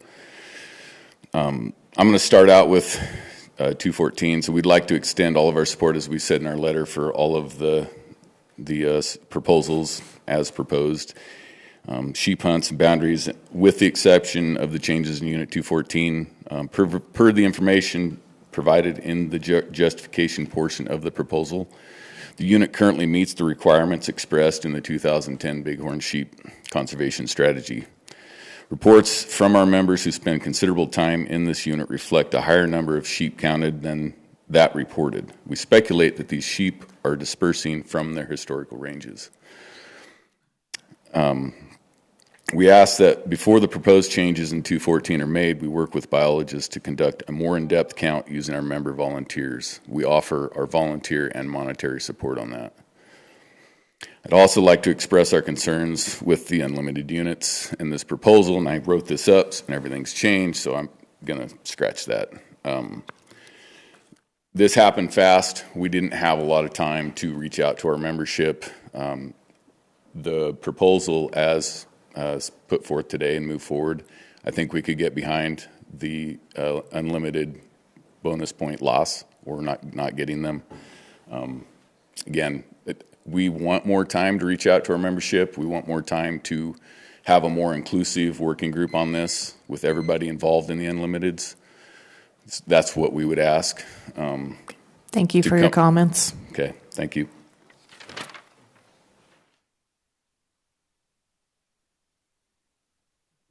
Madam Chairman, members of the Commission, my name is Mac Menard, M-I-N-A-R-D. I'm the Executive Director of MOGA.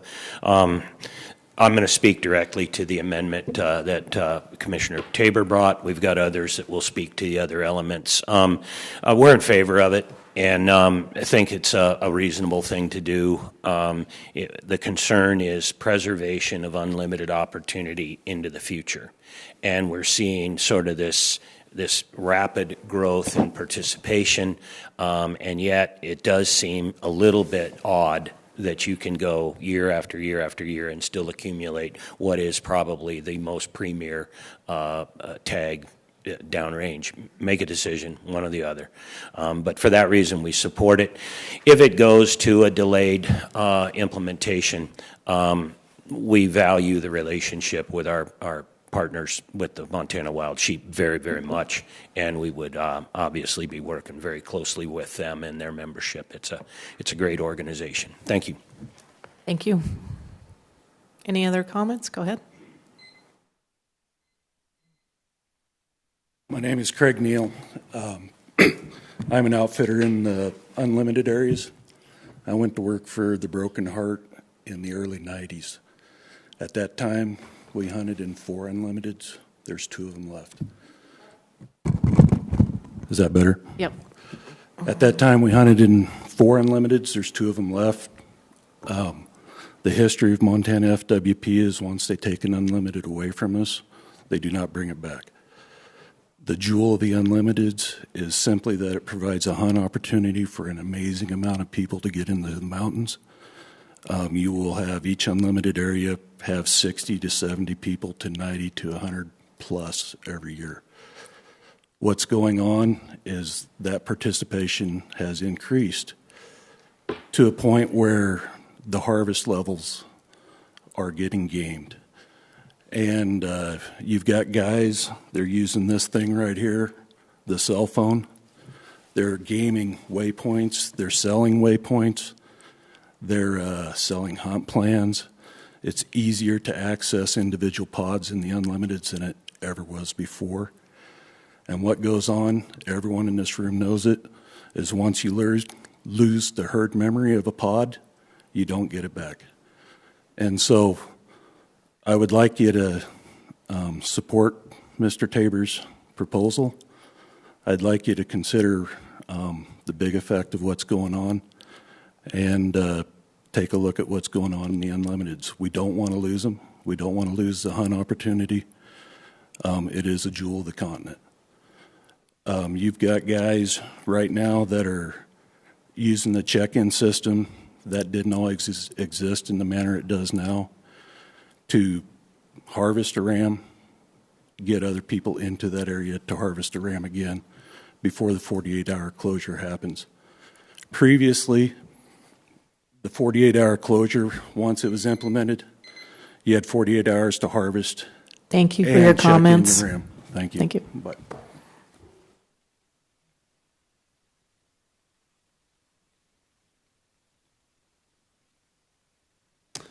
My name's Justin Burdett, Region 2 Director of MOGA. On the amendments, MOGA does support Commissioner Burrow's amendment to go in any ram license with 250. It's been noted it's a serious problem with predation in there. Also a note, I don't think there's any evidence that there has been a pneumonia outbreak in 250. A lot of those in the department's proposal, a lot of those sheep heads that have been picked up could also be predation, which we do have direct evidence that there is a lot of predation. Also to Commissioner Tabor's amendment, I'm definitely in support, as Max said, of sacrificing your bonus points. That's kind of the point of hopefully that amendment is to relieve the unlimited districts of the influx of new hunters. And as people find this out, you got to kind of pick. Do you want to put in your whole entire life for a really special area, or do you want to hunt? You shouldn't be able to have, you don't have both. You probably should give up those bonus points if you want to hunt every single year. The additional U-tag in 270 we are not in support of, just because 270 is next to 250. It doesn't make sense to be taking another U out of that district when we have a bordering district that the sheep are really in trouble. And the 214, there's not enough evidence, I guess, to try to lower that quota. Probably leave that status quo. And thank you for your time. Thank you. Anyone else present? We have a big, long day ahead of us, so if you guys could come up to the podium right away, please. Thank Okay, you. sorry, Madam Chair, members of the commission. Rob Arnault, I'm here speaking as an individual, but I'm an avid sheep hunter, and I'm actually maybe one of the only guys in the room that's killed a couple rams out of the unlimited areas. I really support the idea that people burn their bonus points in order to hunt sheep. I support Mr. Tabor's proposal, but I also support the Wild Sheep Foundation's desire to possibly look at it and then throw in their support. It should be a collaborative effort, but it's a common sense thing. It used to be that way. If you hunted the unlimited areas, you did not get to accrue or carry bonus points. So I concur very much with Mr. Tabor and his motion. Thank you. Oh, could you please come back and spell your last name for... Sure. My name is Rob. Last name is Arnaud, A-R-N-A-U-D. Thank you.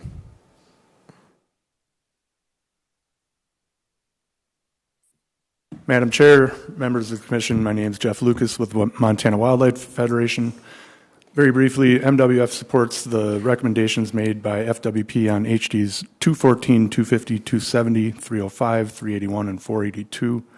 These small changes reflect what the public and biologists are seeing on the ground in a responsible way by acknowledging those changes through lowering permitted tags and quotas where populations are declining and very modest increases where additional opportunity will not be a detriment to the local population. We'd also like to say that we support Ty Stubblefield's and Wild Sheep Foundation's statement, and we support Commissioner Tabor's amendment. Thank you. Thank you. Anyone else present? Okay, do we have anyone in the regional offices who would like to comment on this? Madam Chair, we have no comment from the regional offices. Okay, just FYI, Region 6 had a power outage, and so they're down. Is there anyone with their hand raised? Region 5, Madam Chair, has a person here to comment. Okay.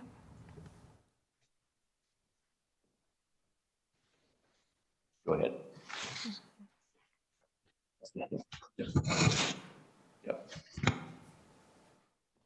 Mr. Chairman and fellow chairman, my name is Doug Reason out of Ballantyne, Montana. Ballantyne is east of Billings, for if you ever never heard of it.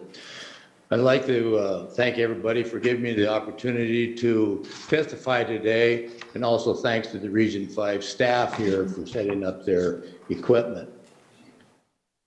I'd like to address some of Commissioner Tabor's comments referencing Montana's unlimited bighorn sheep hunting districts, as he provided a lot of inaccurate and misleading information, which has caused a lot of unnecessary apprehension among unlimited sheep hunters, including myself. I've had years of experience of hunting in unlimited areas, and especially the Beartooth Complex, hunting districts 500, 501, and 502. This past hunting season marked my 50th year of wearing boot leather out in the Beartooths. So I think I have some experience of observing what has taken place up there over the years and at the present time. Some of the problems that we see today isn't all the hunter's fault. There seems to be too many young illegal rams getting checked and passed for legal rams. This is a department issue that needs to be corrected by better training and a basic knowledge about bighorn sheep hunting, especially in the unlimited areas. I could go on further about the problem, but I really don't think this is a place to point fingers. There needs to be some better understanding with all the players, the FWP department, and the sheep hunters in general. Everybody needs to come together and get on the same page so that we can continue having the unlimited sheep hunting opportunities that there have been in the past. Montana is the envy of other western states that have sheep hunting. I understand that Wyoming has explored this in the past years. How all this came up in front of the commission is questionable, especially since Tabor is a commissioner from northwest Montana. The issue is a south central Montana problem.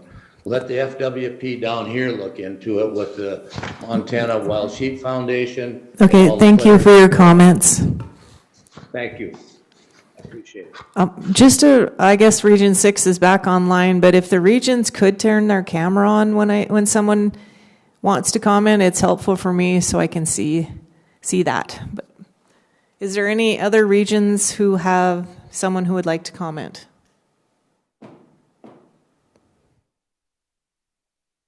Okay, let's go with anyone who has their hand raised, please.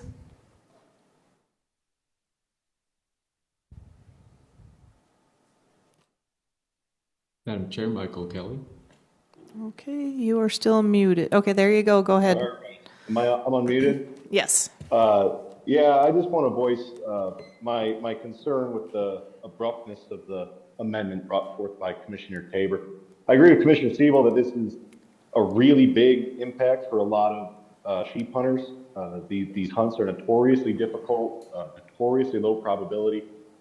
And to have someone make that decision, to forfeit their bonus points for a hunt that they might die at old age before getting access to, I think it just needs more time and more consideration. So that's my comment right there. Okay. Thank you. Thank you. Madam Chair, Sherm Russell. Okay, go ahead. Hello. Go ahead. Hello, I'm Sherm Russell Haber. I just wanted to say I'm in 100% favor of Commissioner Tabor's proposal. And I just want to comment on the whole drawing system, I guess. And I'm going to use myself as an example. I have been putting in for moose, sheep, and goat for 33 years, 31 years as a resident, and max points, except for one species. I messed that up one year. I have not drawn any of them. We do a preference on our non-resident hunting and licenses, and I think it's because to give them incentive to buy that $50 point. My question is why, in my situation, what is the incentive for me to keep doing this? I mean, I don't think we're talking about fairness here. What is the fair? I mean, I've helped a guy with 2 points, second time he ever put in when helping him get his sheep. You hear this all the time. I know of one gentleman who's got a sheep, two sheep tags in 9 years.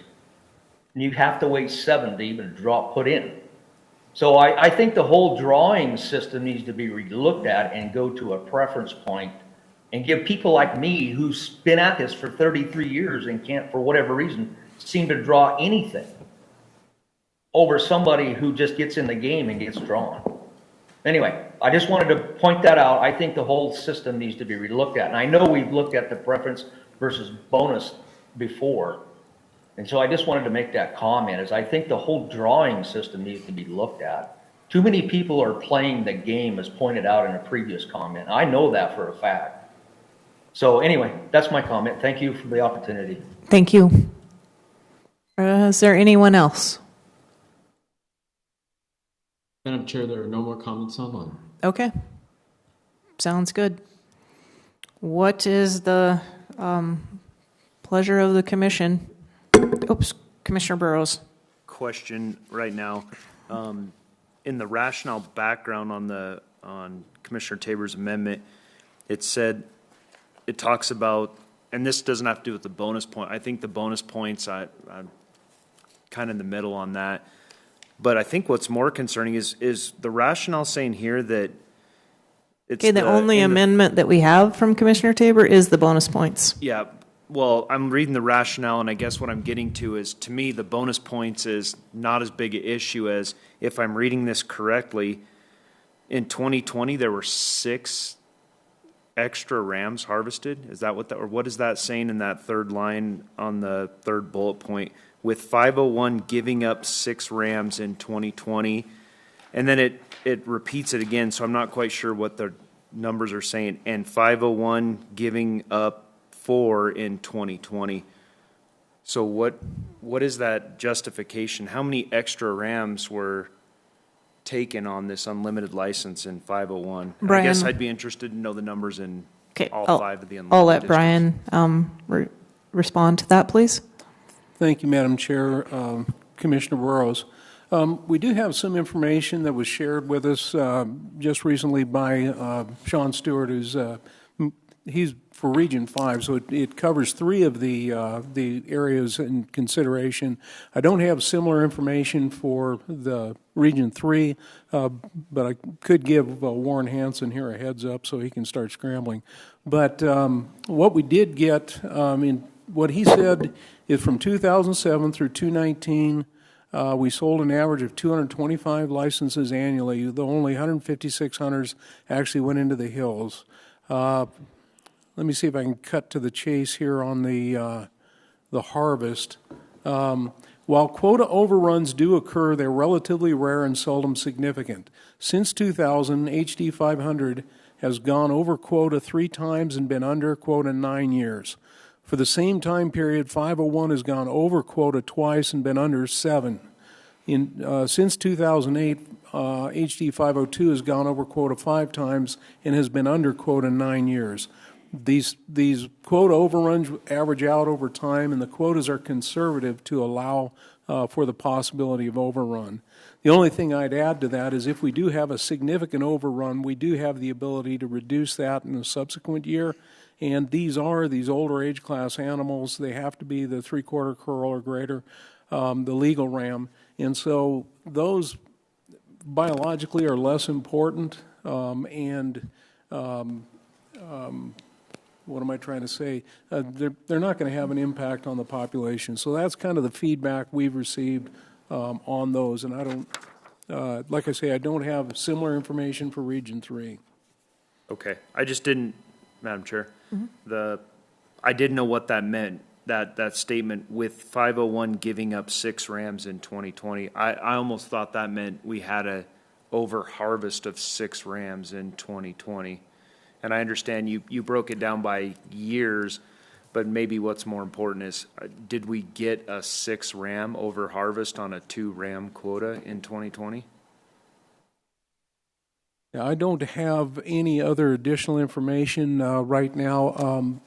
I'm not sure if Region 5 has someone that might be able to respond with more recent data if they're on the line. Okay. Region 5, could you come on, please?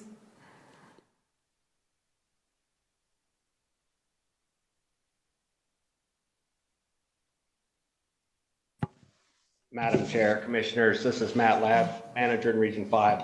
The overharvest in Region 5, of the 6 rams total were harvested, 4 were overharvested. Those rams came from 2 different groups of rams, and in discussions with the biologist Sean Stewart, that was not significant. Not a significant impact to the population. Okay, thank you. Any further questions? Madam Chair. Commissioner Siebel? Madam Chair, I'd like to ask Vice Chair Tabor if he would he consider deferring his amendment so we can get some additional comment on this, deferring this potentially to the February meeting, and with that, if that would work with the timing of the publishing of regulations. Okay, first of all, would the timing work to decide at our February meeting?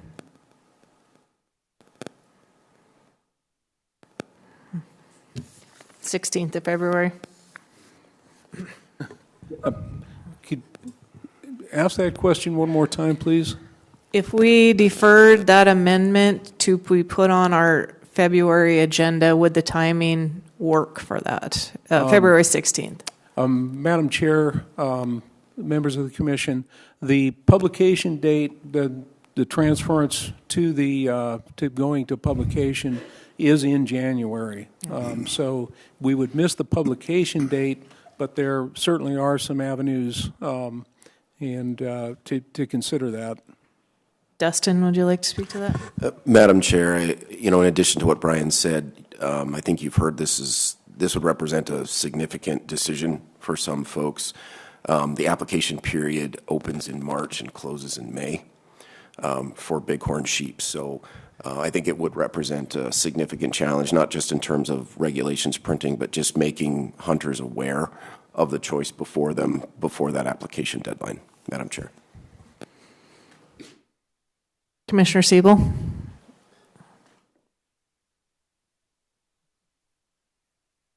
Madam Chair, I guess I'm confused by that. If we make the decision that the director does not believe we could get that information out. Because I agree. I guess I heard public comment, reading public comment. It's very significant for some people to, especially those that use these unlimited areas, continue to sheep hunt in these areas while they're still applying for other units, and so it is a big decision. And I guess that's why I think it's worthy of some additional consideration, additional public input. So that's what I'm asking you. You know, is it possible to do that, or do we need to make the final decision today?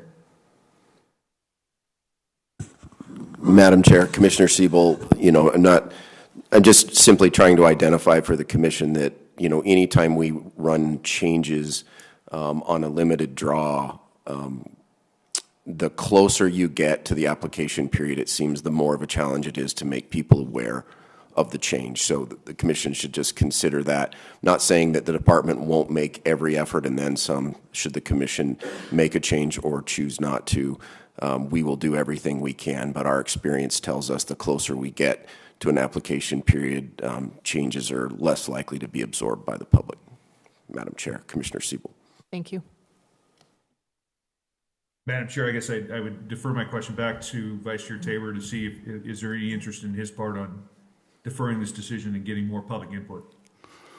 Madam Chair, Commissioner Siebel, I would be inclined to do that. I do think that we heard probably the preponderance of the people that said the bonus thing does seem sensible.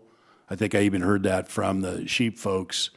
But I also want to do everything the right way in terms of garnering everybody's support on something this significant. So I would be happy to entertain a motion if somebody wants to quash my motion. Is that how we do it? Do we have to vote to remove it? Madam Chair, yes. So is there a motion to remove the Commissioner Tabor's amendment? Commissioner Walsh? I have one question before we make that motion, and that is, when was this amendment provided to the public? And do we not feel that we got sufficient feedback? Madam Chair, Commissioner Walsh, so I put this in 7-8 days ago, I think, and had quite an interchange back and forth between the legal department of where our authority did or didn't come forth. And so I don't think this got posted until Tuesday night. So a lot of times, even though we've put it in, there's quite a process that the department has to get through to their response. I think they were checking and everything else. So I think it's fair to say that they haven't seen this one since Tuesday, which, you know, and here we are Thursday. And we do have the authority to make amendments the day of, but it's just up to us to decide what we want to do with it. Madam Chair. Commissioner Siebel. You know, given the magnitude of this, and even if we don't feel good about doing it even for this season, this is something that even if it went into effect for the next drawing, I think it's a big enough impact. And I'd love to know more about the history of when we started going to accumulating bonus points, even when you got an unlimited tag. And I know there's a lot of people with a lot of bonus points that hunt in my region for unlimited sheep and enjoy the experience. So with that, I guess in that consideration, I'd like to make a motion to quash Vice Chair Tabor's amendment to this and postpone a decision on that. Is there a second? Okay, seconded by Commissioner Brooke. Any further questions or comments before I go to a vote to remove Commissioner Tabor's amendment? All those in favor say aye. Aye. All opposed, same sign. Yay. Nay. Okay, I'm going to have to use all in favor. Please raise your hands. I can't see you, Commissioner Siebel. Okay. Okay, all those opposed, same sign. Okay. I am going to lean towards going out for more public comment. So I vote in opposition or in favor of removing the amendment for now. Madam Chair. So I'd like to ask the department to do a couple of things, and I'd also like the Sheep Foundation. One of the things in the Sheep Foundation's letter is they had made a suggestion to bring stakeholders together and look at things comprehensively. I think that's a very sensible approach. I'd like the department to facilitate something of that nature so that we can get some recommendations. One of the reasons that I think Commissioner Siebel referenced it, this is perhaps just a one-year deal, so it is possible that we could evoke the limitation for the 24, or I guess it would be the 25 season. So I'm okay with that for waiting a year. But then the other thing I would ask the department to do, Brian and Ken, if you could look at this reporting process and some of the comments that were made about the communication in the field. This is real now, given the technology with inReaches and the ability for folks to text. It's really disconcerting that we are basically got some activity that allows people to, effectively find where game is and then also figure out how to maximize the amount of harvest before the thing gets closed. So it would be great if the department could maybe examine that and see if there's ways we could tighten things up so that that does not get abused, because that just doesn't feel right to get a report back like that. So, okay. Madam Chair, Mr. Vice Chair, you have our commitment. We will facilitate that conversation as you've described, Madam Chair. Okay, thank you. All right, all those in favor of the original motion with Commissioner Burrow's amendment, all those in favor signify by saying aye.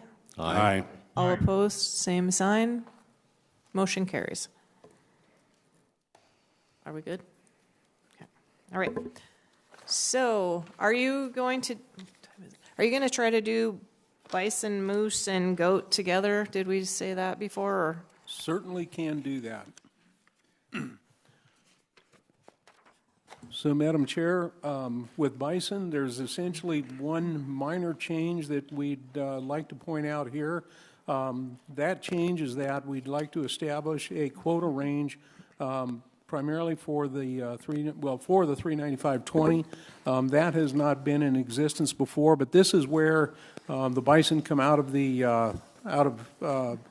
become accessible, and it's kind of variable depending upon the number of bison that may be migrating and the weather for that particular year.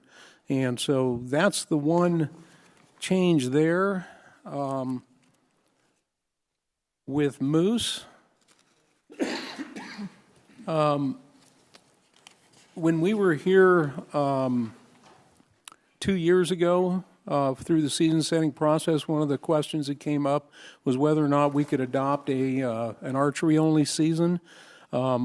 The department's evaluated that, and we are recommending the inclusion of an archery-only season. This wouldn't be a separate draw. This would be earlier season dates that would apply to the tags that are drawn. And it would start the first Saturday of September and run through September 14th. And that's for any that do not already have a rifle season that occur there. We've got some adjustments, largely eliminating a single license and creating a couple of 3 other places where we're looking at creating hunting opportunities. And as a result of that, one of those being Region 7, we'd have a boundary change that needs to be adopted that go along with that. And with mountain goat, I'll jump into that real quick as well. and then I'll take questions on any of those. Again, this is another one where we had the request for adding an archery-only season. We have we went ahead and added that. That's part of our recommendation. The same thing, that it would be a first Saturday in September through September 14th in any unit that does not already have a rifle season there. And the one thing we also wanted to include was a definition for adult female mountain goat. We were not currently, didn't currently have one, and despite the fact that that was one of the descriptions for a legal animal, so we added that definition, largely commensurate with the same definition that we have for bighorn sheep. But those are the summary of the changes that we have. I'll be glad to try to address any questions on any of those. Okay. I will take motions separately on each one of these and any questions or comments. I don't see any proposed amendments that were submitted previous to the meeting, but that doesn't preclude you from doing them here. So we'll start with bison. Madam Chair, Commissioner Brooke. I move the Fish and Wildlife Commission vote to approve changes identified in the bison regulation mock-up to include opportunities, season dates, quotas, and quota ranges as presented by the department, and 2, all other bison regulations contained in the 2023 regulations, except for those affected by regular calendar rotations unless addressed in some of the proposal to be adopted for the 2024-2025 bison hunting season and districts. I second. Okay. Commissioner Lane beat you to it. Okay. Okay, we can move on to moose. Madam Chair, I move that the Fish and Wildlife Commission vote to amend changes identified in the moose regulation mock-up to include opportunities, season dates, quotas, and quota ranges as presented by the department as follows.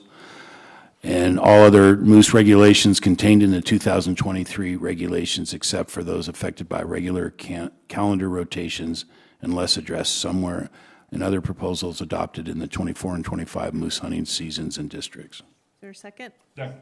Okay, Commissioner Siebel. Okay.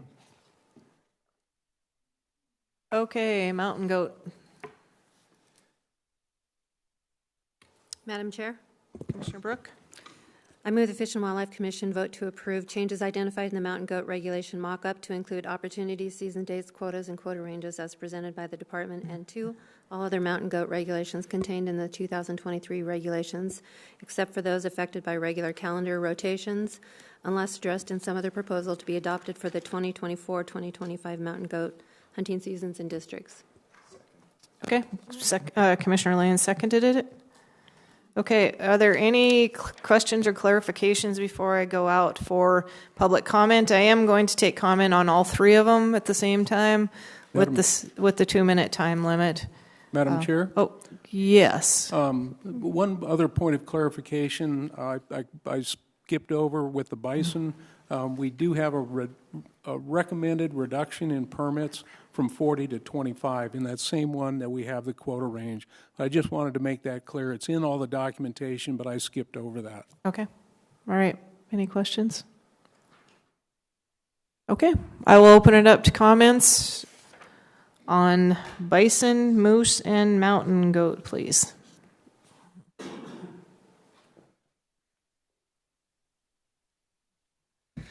Chair Robinson, Commissioners, my name is Stephen LePage. That's spelled L-E-P-A-G-E, and I serve on the Board of Directors for the Montana Bowhunters Association. We would wholeheartedly support the moose and goat proposed changes to the season structure. Thank you very much. Oh, thank you. Any further commenters?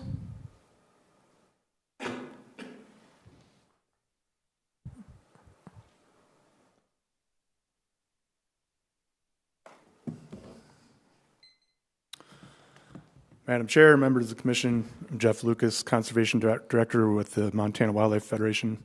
Bison regs, MWF supports the proposed quota range for backcountry hunts, bison hunts. These tags represent an opportunity for a really difficult hunt with high rewards. Moose regs We'd like to support changes to moose regulations regarding an archery-only portion of the season for moose and the addition of a Region 7 moose permit. While we are concerned about adding antlerless opportunities in HDs 326 and 327, adjustments to quotas in ranges 332, our hope is that these are reflective of population increases of moose in those districts. We do urge a cautious approach to increasing cow moose harvest anywhere in the state. Mountain goat regs, MWF supports adding the archery-only portion of the season for mountain goat permittees, as well as a clarification on the definition of ewe. Thank you. Thank you. Any further comments? Okay.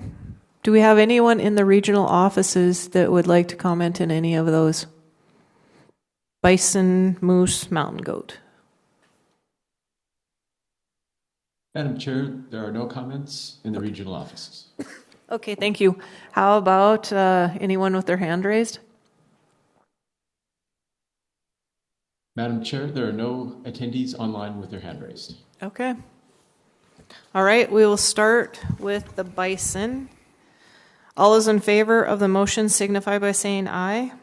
Aye. Aye. Aye. All opposed, same sign. Okay, motion carries. Moose. Madam Chair, before we go to a vote, I had a question for Mr. Wakeling. Sure. Mr. Wakeling, could you address the issue with regards to the antlerless moose and the observations made by one of the testifiers? Certainly. Thank you, Madam Chair, Vice Chair Tabor.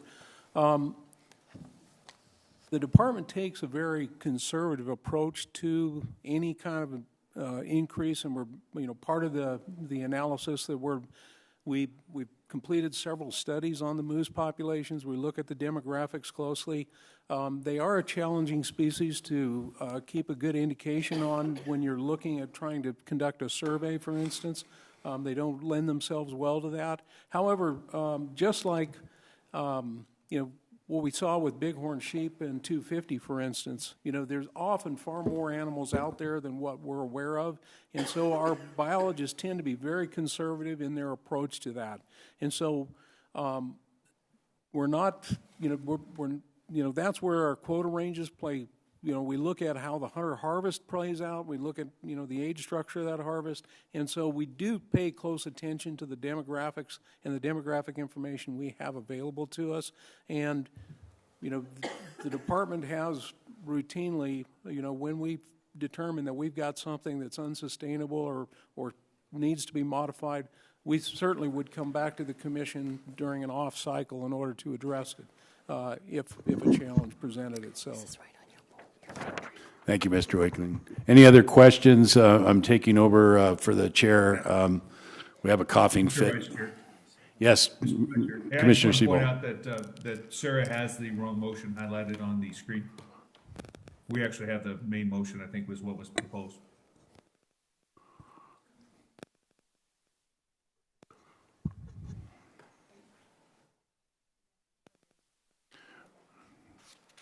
It's not up yet.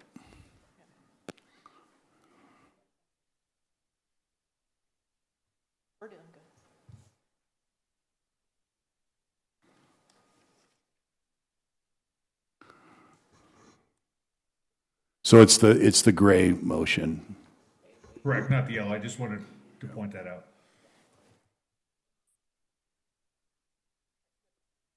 The top one. Yep. Okay. Thank you. Any other questions? Any other questions? All those in favor of the motion signify by saying aye. Aye. Aye. All opposed, same sign. Motion carried. Okay. Mountain goat, any questions or clarifications needed before we take a vote on that? Okay. All those in favor signify by saying aye. Aye. All opposed, same sign. Motion carries. Madam Chair? Yes. Just a quick question for Mr. Wakeling about bison. I didn't get in. It's not related to the motion, but may I go ahead? Oh, go ahead, yes. Okay, thank you. Mr. Wickman, just a quick question about the bison. There was a lot of references to tribal harvest in a lot of the comments, and I know that's got a lot of press. Is anyone in the department tracking, or is there a way or means to track the amount of harvest that's happening outside of the Montana regulated seasons?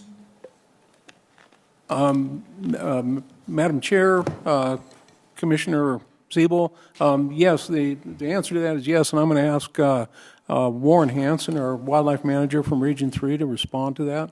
And let him be a little more detailed. Thank you. Thank you for the opportunity, Madam Chair Robinson, members of the Commission. To answer your question, we don't have report harvest requirements from treaty member harvests of bison throughout the region. Our game wardens, biologists, and partners in the Park Service are on the ground regularly monitoring what is happening, and we do have weekly reports that we work with our tribal governments to self-report the harvest that is taking place by each individual tribe, and those relationships are going well. We are also working on in essence, a voluntary check station in the northern area, working with the various tribes that hunt in the northern Yellowstone region as a pre-hunt meeting location to help facilitate reporting of all species harvested in the area, which would include bison. But I'll just come back to the point that we do have weekly check-ins with all of the participating tribes to self-report their harvest. Thank you. Thank you. Okay, I think I want to go to antelope next. I think we can do that before lunch. And then if we do have time, I'm going to go to the Circle Urban Deer Management Plan before lunch, if it works. Madam Chair, real quick. Commissioner Burrows? I don't know if anybody else is using it, but I just lost connection to the Google Drive. Like I was getting through documents and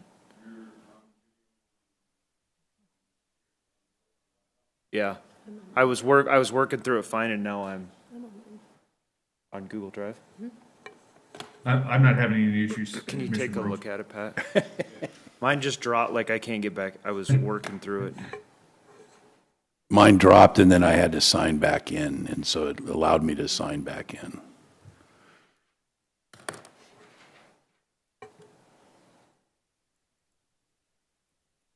Okay, Brian, if you want to go ahead and start with the antelope.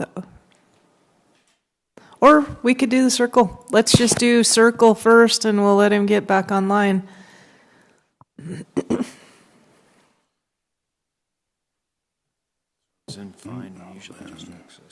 If you would prefer the town of Circle, we can go there. Or... Yep, let's go with Circle.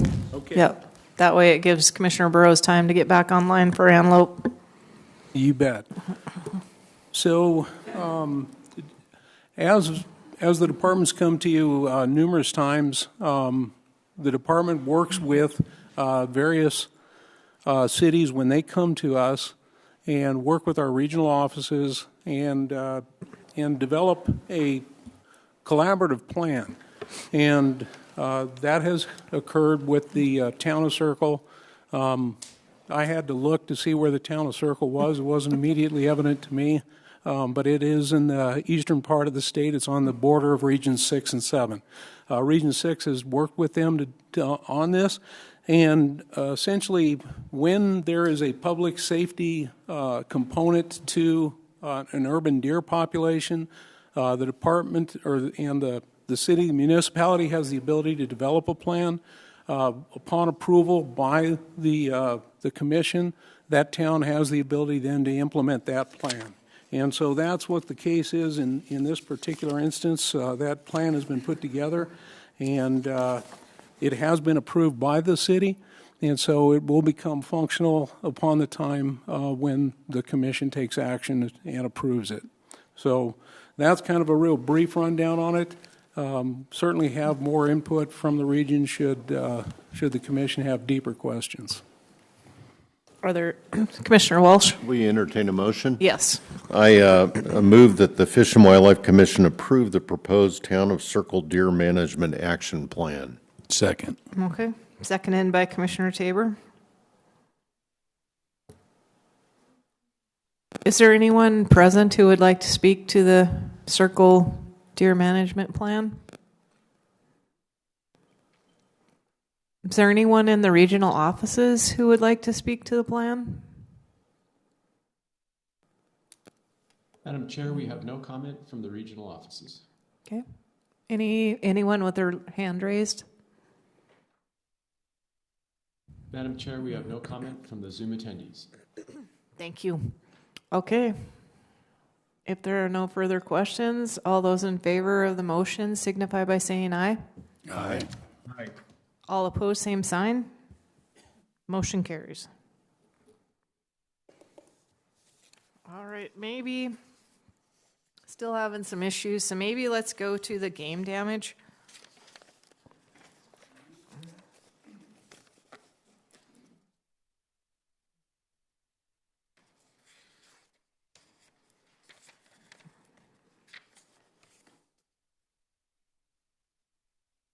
Can find it.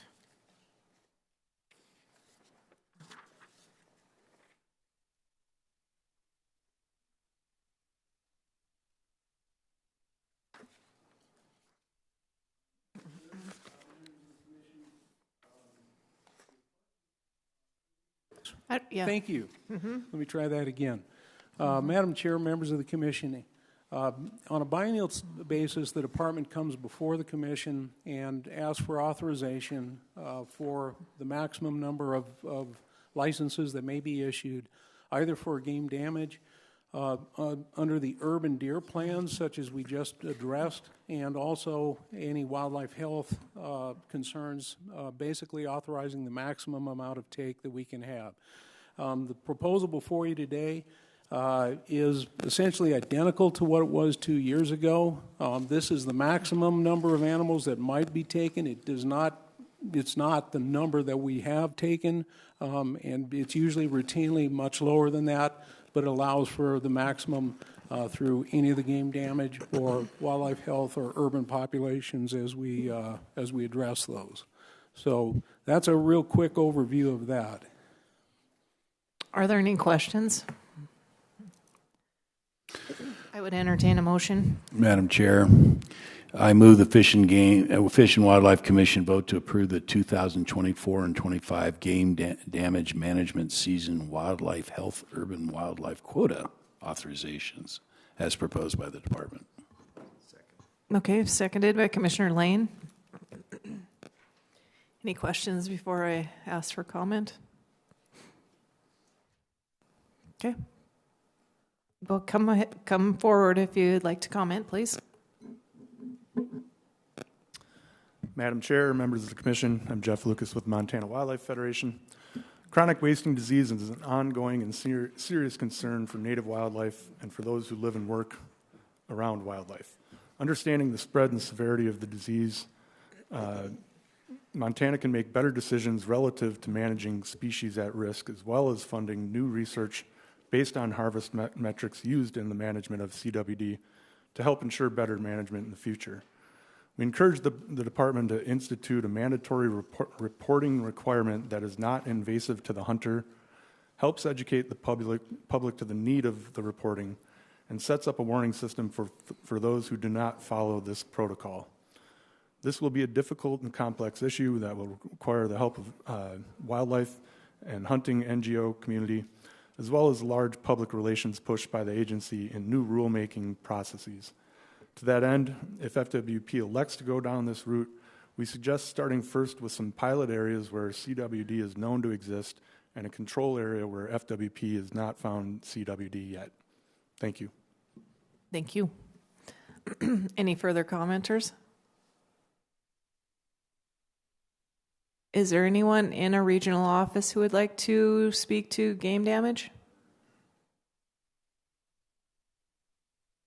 Madam Chair, we have no comments from the regional offices. Okay, it looks like we have one hand raised.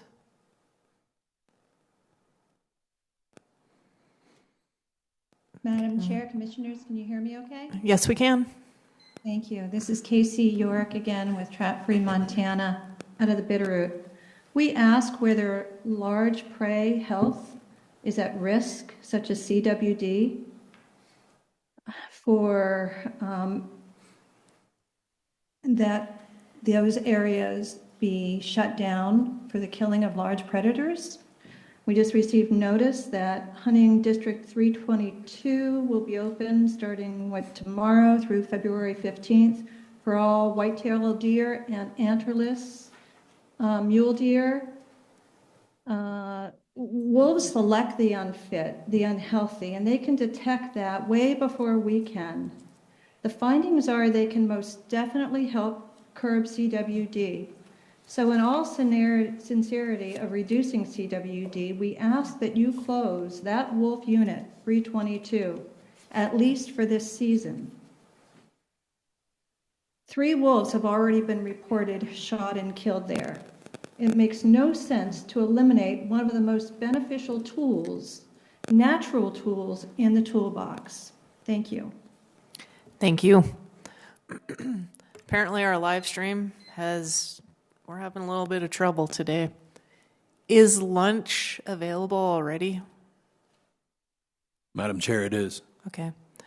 I think we are going to break until 12, let's just say like 12:40 for lunch. Oh, yeah. Sorry. Well, I mean, can we vote on it when it's not live?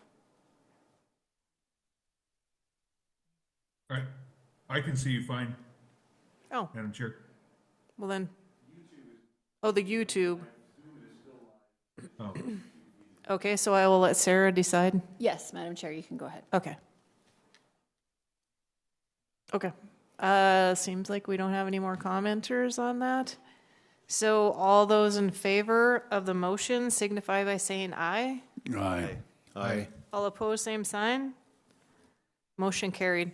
Okay, can we continue with business then? Yes, Madam Chair. Okay. All right. Well, then we're going to go into antelope before lunch.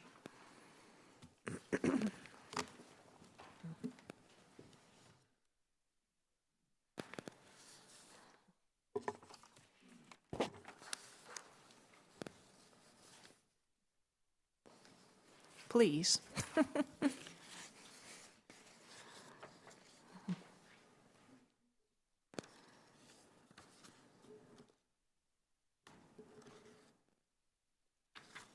Okay, Madam Chair, you're prepared to move into antelope?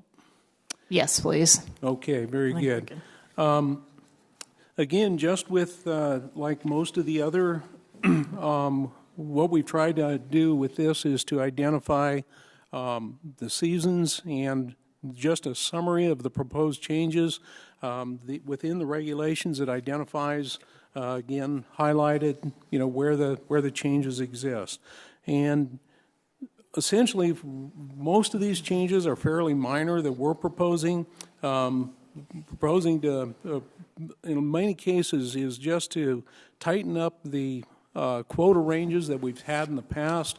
Sometimes we'll have a situation where we're looking at lower populations, and one year we may bump the quota ranges down a bit, and then the next biennium we'll come back and the quotas will be going up, and so we'll bump up the upper end. And what we tried to do this year was take a look at a number of them and see if we could tighten those ranges down and get them a little bit more close to what we expect the oscillations to be in the next couple of years. And so primarily what you're looking at in most of these changes is trying to adjust permits, either trying to keep the ranges more tight. In some cases, we're eliminating second opportunities. And in one instance, we're looking to possibly add that. And so that's kind of a real quick general overview. I do know there is one proposed amendment, and we can certainly try to address that as in. So as with the other one, what I'd like is an original motion, and then we will work with the amendments from there. Madam Chair, I move the Fish and Wildlife Commission vote to approve changes identified in the antelope regulation mock-up to include opportunities, seasons, dates, quotas, and quota ranges as presented by the department, and all other antelope regulations contained in the 23 regulations except for those affected by regular calendar rotations unless addressed in some other proposal to be adopted for the 24-25 antelope hunting seasons and districts. Okay, seconded by Commissioner Lane.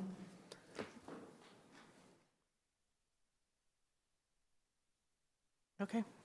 Commissioner Lane, would you like to present your amendment? Thank you, Madam Chair. First of all, I want to kind of give some background. I apologize to the public that there was no rationale or background given on this.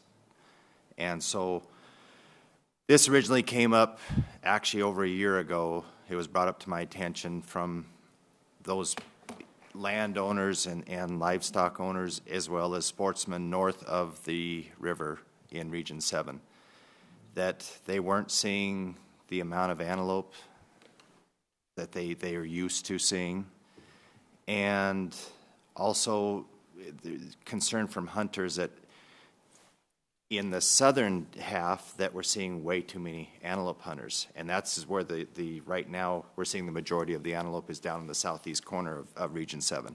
And with Region 7 being a 35,000 square mile, that is the size of the antelope district in Region 7.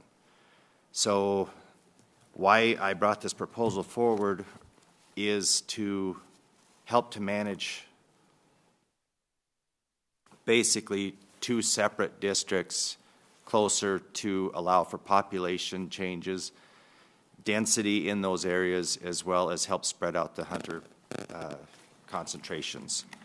And so with that, I would move the Fish and Wildlife Commission adopt rules that split the current hunting district 007-20 into two separate north and south districts using Yellowstone River as a boundary between the two. Second. Okay. Moved by Commissioner Lane and seconded by Commissioner Tabor. I will let Brian, if you want to speak to that, please. Thank you, Madam. Excuse me. Thank you, Madam Chair, and Commissioner Lane. The proposed change is largely social. It may essentially what it will do is limit hunters from seeking the place where the most abundant wildlife may be. On the other hand, if you are one of the hunters that have discovered where the most abundant wildlife are, sometimes when someone else finds it, it's not nearly as rewarding. So this does have the effect of managing hunter numbers, but it will limit their flexibility. And to some degree, perhaps, also some landowners that may use those hunters. However, biologically, we don't anticipate any adverse effects. However, we would recommend, essentially, what we're discussing is splitting Region 7 into a north and south rather than just the 720, because they're both doe fawn. There's additional licenses, and so the final paragraph in our response says that if adopted, the department would recommend a quota of 3,000 for either sex antelope, with a quota range of 1,000 to 4,000, and a quota of 60 for doe fawn licenses, with a quota range of 25 to 3,000 in the northern, and a quota of 4,250 either sex antelope, with a quota range of 2,000 to 8,000, and a quota of 80 for doe fawn licenses, with a quota range of 25 to 5,000 in the southern portion. Successful applicants for either sex license in the southern portion may be offered the opportunity to purchase one doe fawn 799.30 with a quota range of 1,500 or range of 50 to 4,000 in the southern portion, valid in HD 705 during the same time period. So that's kind of trying to manage all those loose ends that kind of get incorporated with a split. So if would that entire paragraph need to be added, or is it just to the southern portion, period. Does successful, that whole entire thing needs to be added? Okay. Yes, Madam Chair, the whole paragraph should be added. Commissioner Lane, are you good with the friendly amendment? Yes, I am. Okay. Commissioner Tabor? I am. Okay. Thank you. Any questions from the commission?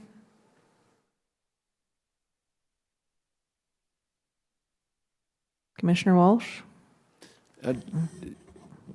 Just one quick one for Mr. Wakeling. What's the rationale behind these really broad quota ranges? Madam Chair, Commissioner Walsh, oftentimes some species can respond incredibly rapidly, and what we typically looking for the ability to respond within a real time. I don't know that if the commission was interested in truncating those, it probably still something we could address. We have the ability to come before the commission and ask for adjustments, but the thing that's challenging with antelope is we conduct our surveys in late July and the draw occurs in August, and so we have a very short window between when we actually survey the animals and we actually offer the opportunity. And so for those reasons, we usually try to be a little bit more liberal, especially when we're looking over a broad landscape, even separated into two separate northern portion and a southern portion. We're still talking about more than 10,000 square miles in both situations, so we can have pretty broad fluctuations. Madam Chair. Commissioner Tabor? Follow up, Mr. Wakeling, with regards to that response. So as you indicated, in all of these species, the department was proposing tighter quota ranges. Were there any tighter quota ranges proposed for either Region 7 or antelope in general in the package that you put forth? Primarily, most of the adjustments were within Region 4. There's, I believe, a few within, let me find that page.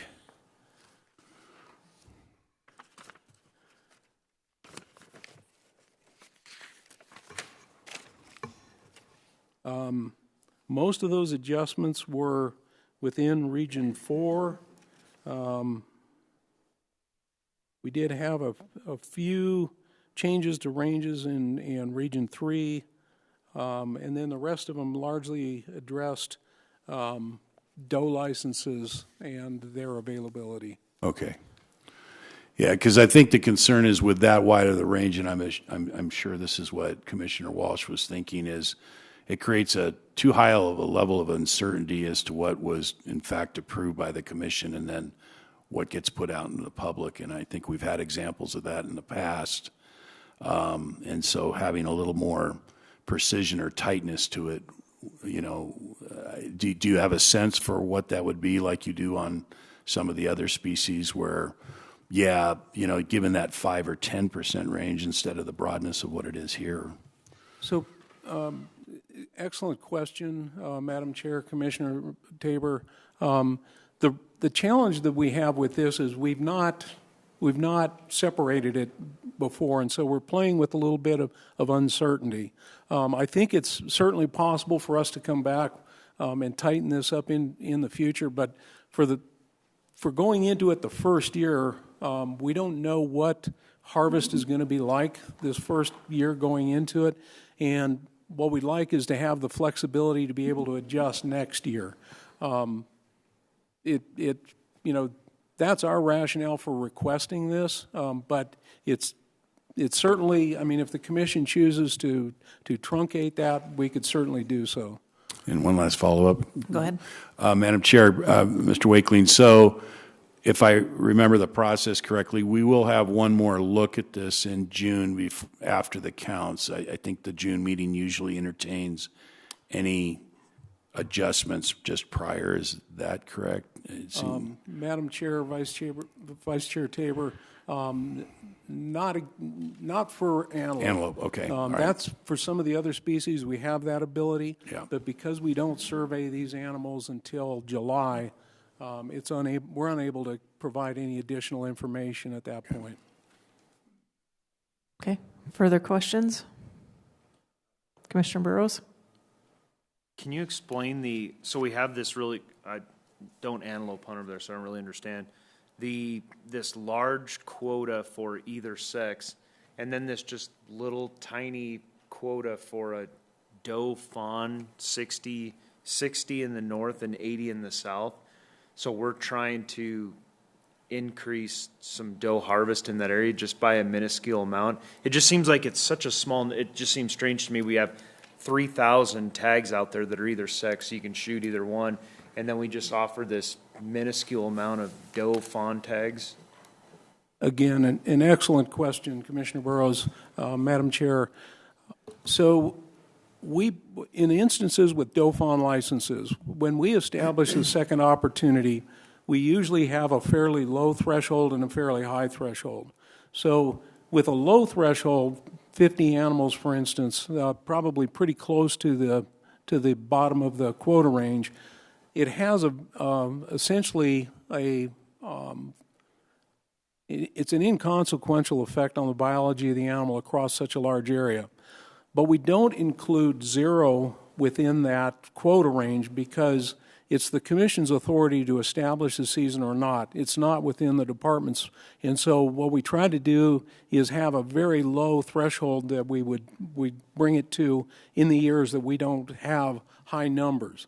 But in the instance where we have, perhaps this year we're going into a fairly mild winter so far, knock on wood, and then you come out the other side. If you have really good forage conditions, we could have a fairly substantial eruption.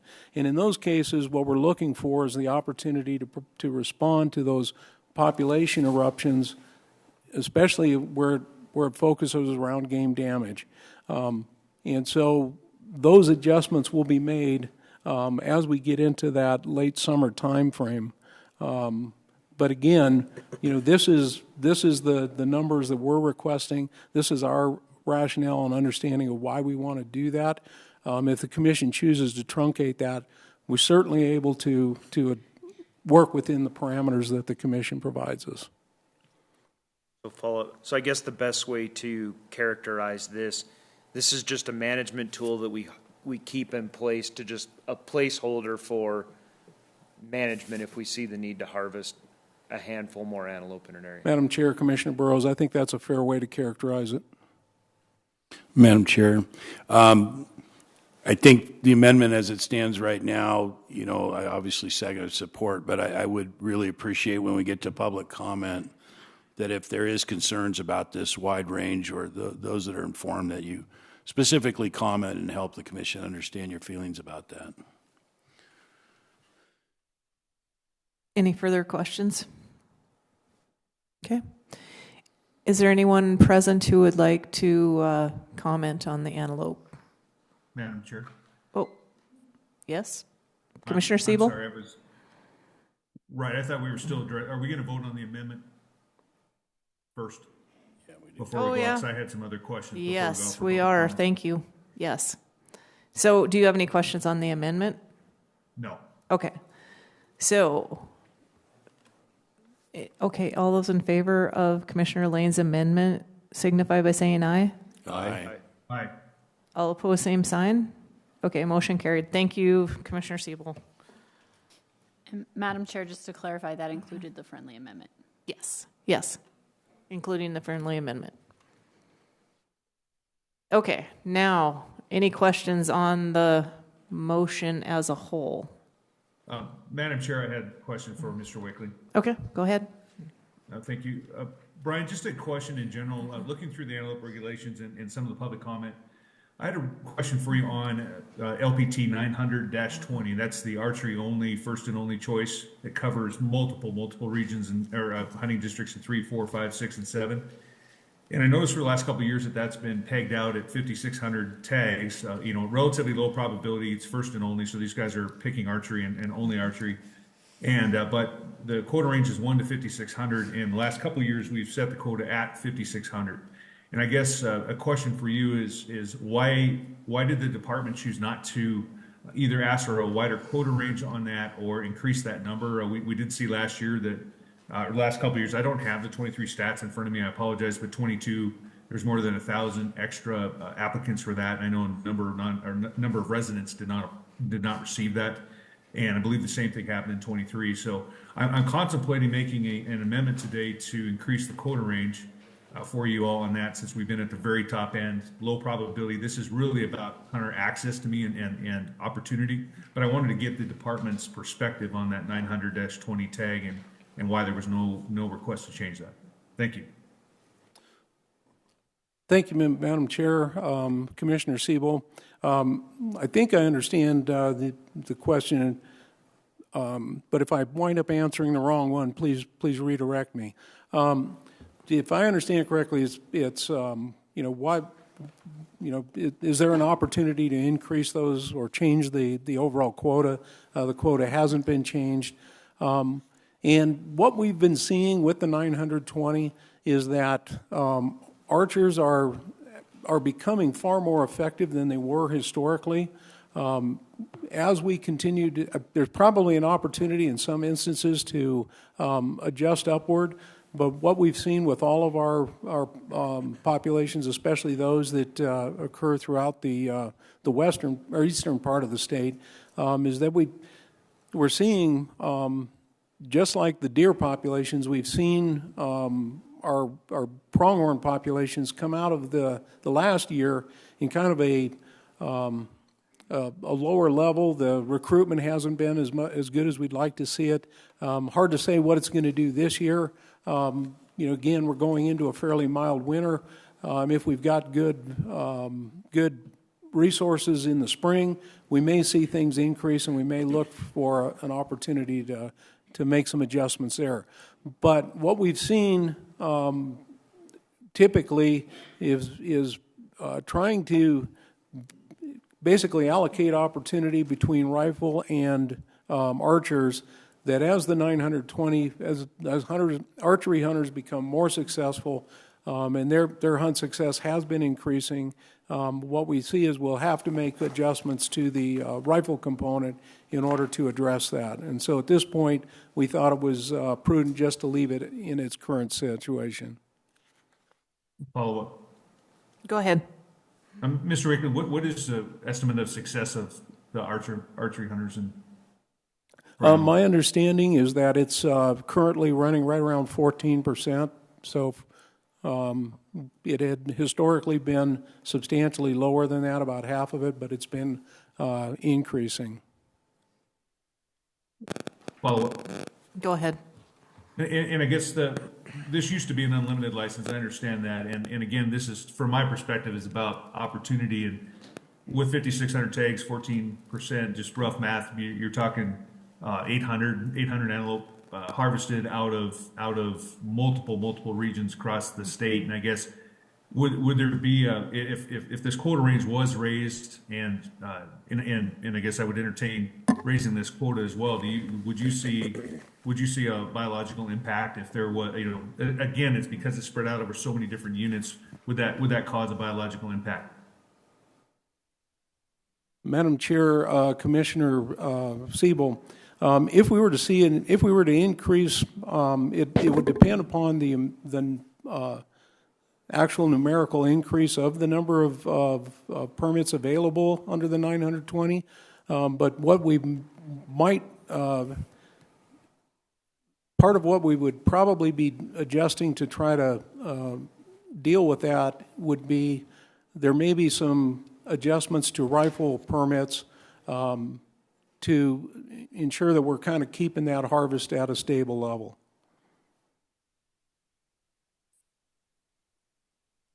Follow up, Madam Chair, or what? Yes, one more.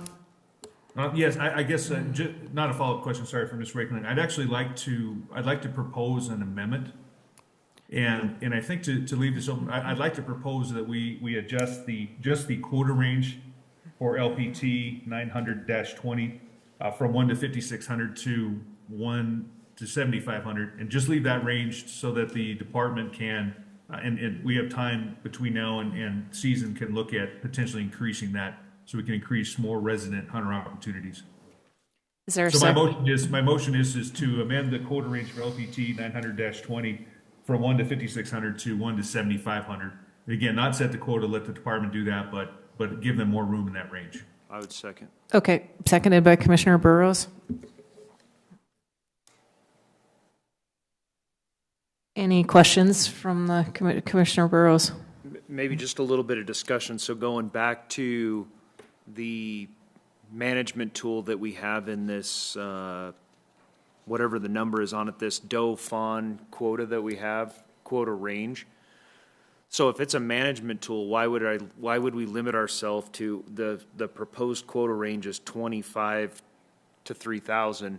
If we gave a little more flexibility on that lower end of the quota range, say put it like the archery tag we're talking about, that right there would give you 50 more antelope, which on this 900 tag that Commissioner Siebel's talking about, that right there, you know, at a 14% harvest, you know, you could make up a pretty big difference right there if you took your quota range from 0 or 1 to 3,000 on that doe fawn tag. Still gives a lot of opportunity for those first round people, you know, that first draw, but the second additional tag, right now you're hamstringing yourself to mandatory issuance of 50 of those tags. So it seems like there's some of your flexibility right there we're looking at for additional harvest for bow. Madam Chair, Commissioner Burrows, if the commission chose to drop that range to 1, that would certainly increase the flexibility the department has. I would be interested in, I don't know if you can take a motion out if you want to vote on the previous motion, but I think that would be, to me, a good give-take by increasing. I would rather those. stick to one amendment at a time. Okay. Okay. So, any other questions on this amendment? Okay. Everybody's clear on what the amendment is? No, this is a Siebel amendment. Siebel. We already voted on the Lane amendment. Yep. Okay. All those in favor of increasing the quota range signify by saying aye. Aye. All opposed, same sign. Motion carries. Okay, now, Commissioner Burrows. So I'm interested in dropping the lower number. Do you think it's necessary to keep that high of an upper number on it?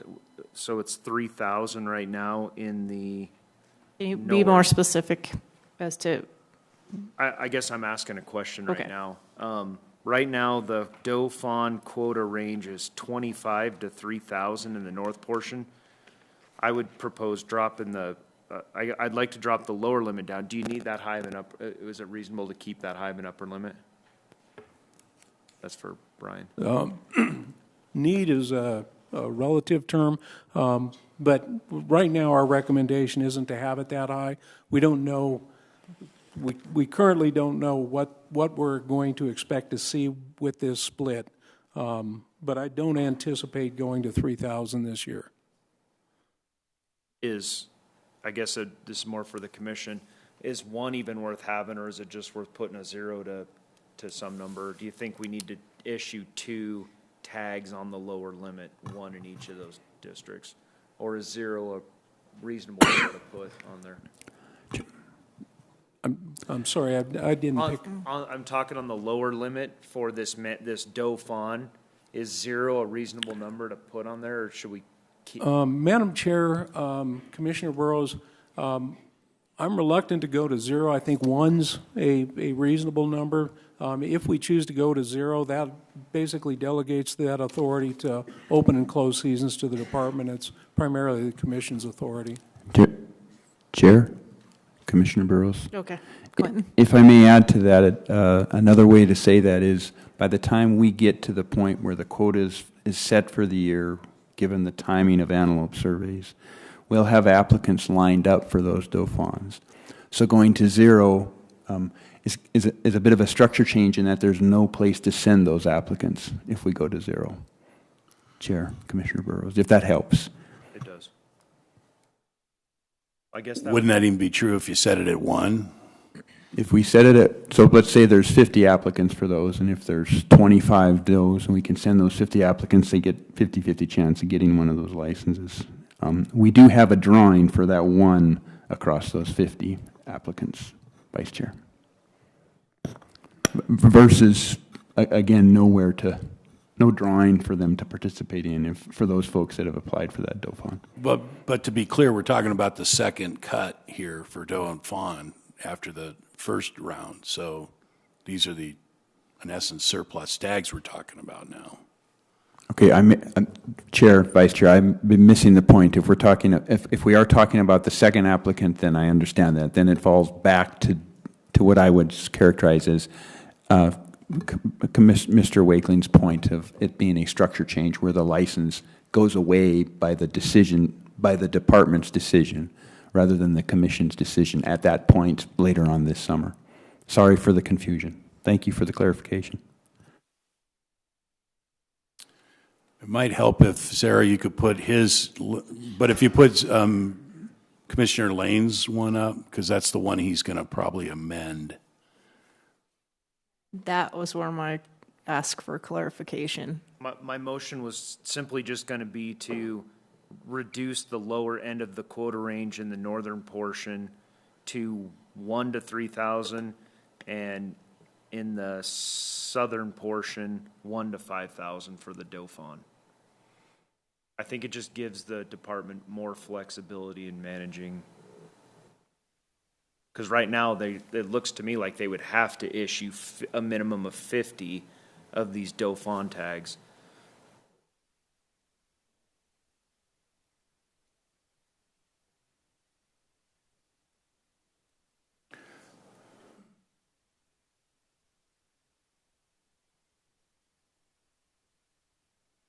Commissioner, I don't want to step on your toes on your motion, your amendment that you made, but.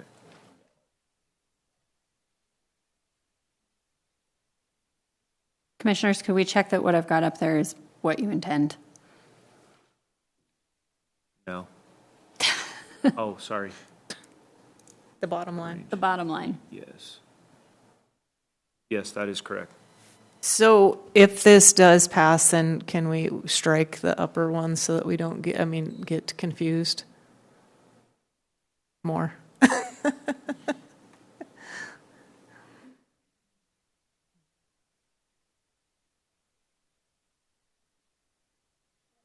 You're fine. Are there any questions as to, does everyone understand?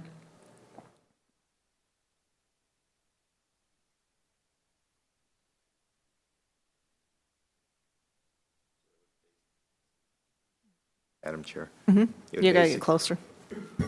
You would basically strike out the 25 to 3,000 in the northern and the 25 to 5,000 in the southern, and read 1 to 3,000 in the northern and 1 to 5,000 in the southern. Yes.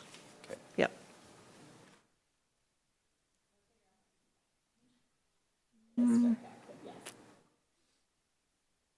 Okay. Any other questions on this amendment, the Commissioner Burrow's amendment? Okay. I am going to go to. Make it. Oh, he did. I thought you did already. He was asking about the language of it, Oh, so he has okay. to make it and it has to be seconded. Okay.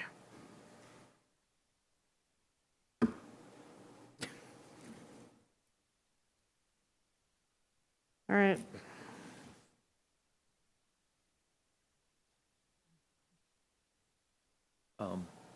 Commissioner So Burrows? I guess then would the same apply at the end of that Commissioner Lane's amendment, where it looks like there's the same opportunity for this doe fawn 799-30. There's a quota of 1,500, a range of 50 to 4,000. Is that an additional? That's the southern part. What's that? That's the southern portion. No, that's additional. That's Additional, yeah. Different. So yeah, it would apply. So that would be amended as well. From 1 to 4,000? Yeah. Okay.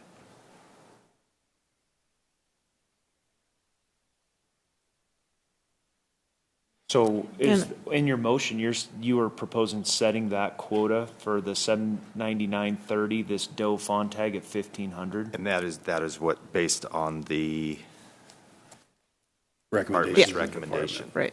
So all you're doing is lowering the lower end of that. Yeah. Lowering the bottom end of the range from 50 down to 1. On 799.30. So you're really making three changes. You're adjusting the bottom end of the northern, southern, and the 799.30 all down to 1 as the bottom end. That's the motion. If you make it. Still need to make it. I'll make the motion. Madam Chair, I'd make a motion to reduce the quota range for doe fawn to 1 to 3,000 in the northern portion and 1 to 5,000 in the southern portion, and lower the quota range on 799-30 to 1 to 4,000 in the southern portion. Is there a second? I'll second it. Okay. Commissioner Tabor? Okay, Commissioner Lane? Madam Chair, that there's a correction in that was that 799-30 was just in Hunting District 705. Is that correct? The 799-30 tag. You got to get closer to the mic. Yeah, that's it's only in 705. That is correct. Not in the southern portion, so that language should correct. be changed.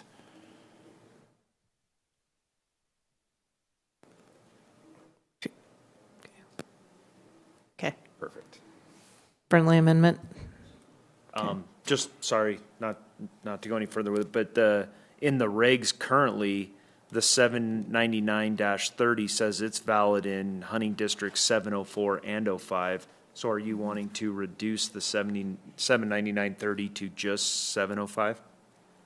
Madam Chair, Commissioner Burrows, that is correct that currently it's 704 and 705. The department's response specifically recommended that it be restricted only to 705, not 704. Okay. Commissioner Lane? Madam Chair, not to extend this any further, but that is mainly that because that's where most of the animals are located. Okay, that's why. Any other questions?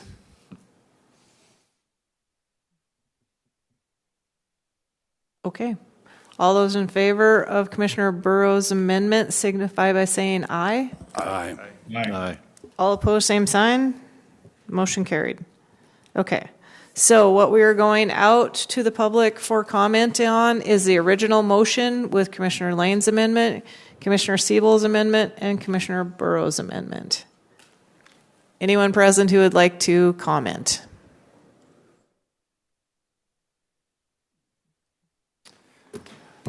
Madam Chair, Commissioners, Director Dusty Crary, C-R-A-R-Y, President, Montana Outfitters and Guides Association.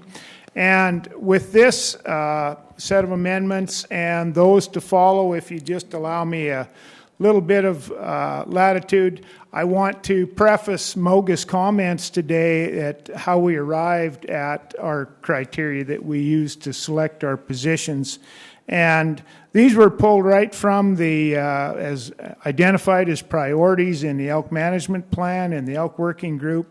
And we use conservation status. That's the trumps all other criteria that we looked at.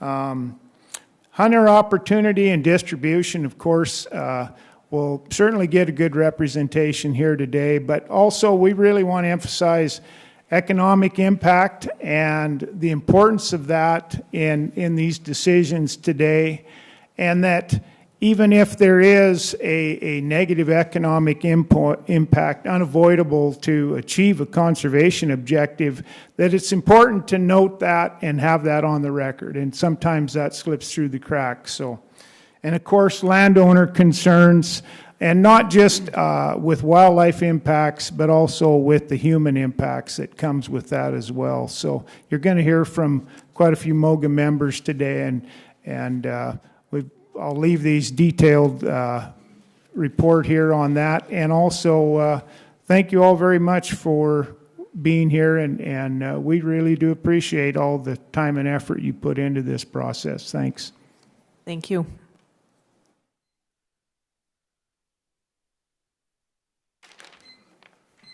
Madam Chair, members of the Commission, Director, my name is Rod Paschke, P-A-S-C-H-K-E from Jordan, Montana. I strongly support Commissioner Lane's proposal. This is a vast area, basically consists of 2 separate ecosystems, 2 separate climates, 2 separate antelope herds, and this would allow your regional staff to better manage the resource. So thank you for the support. Thank you.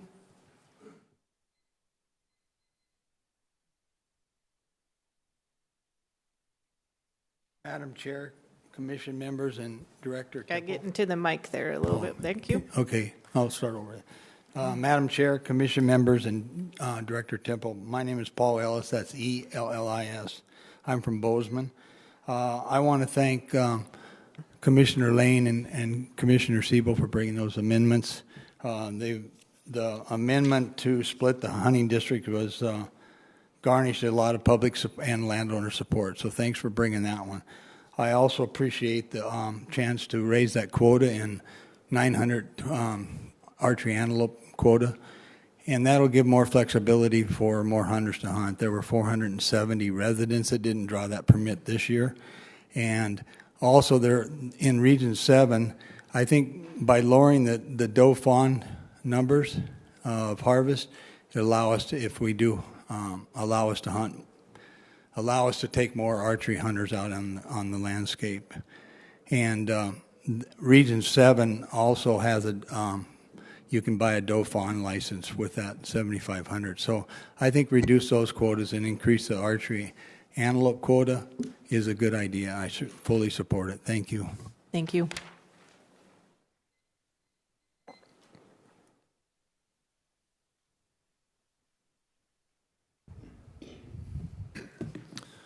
Madam Chair, members of the Commission, I'm Jeff Lucas with Montana Wildlife Federation. MWF supports the amendment to split Region 7 into 2 distinct antelope districts. Anyone who's hunted antelope around the better antelope populations of 7 knows how the number of hunters on the ground has affected both the quality of experience and the success rate for hunters, as both have declined over the last few years. We also support lowering the quota ranges for antelope in stated hunting districts in Region 4, and we support the Lane, Siebel, and Burroughs amendments as well. Thank you. Thank you.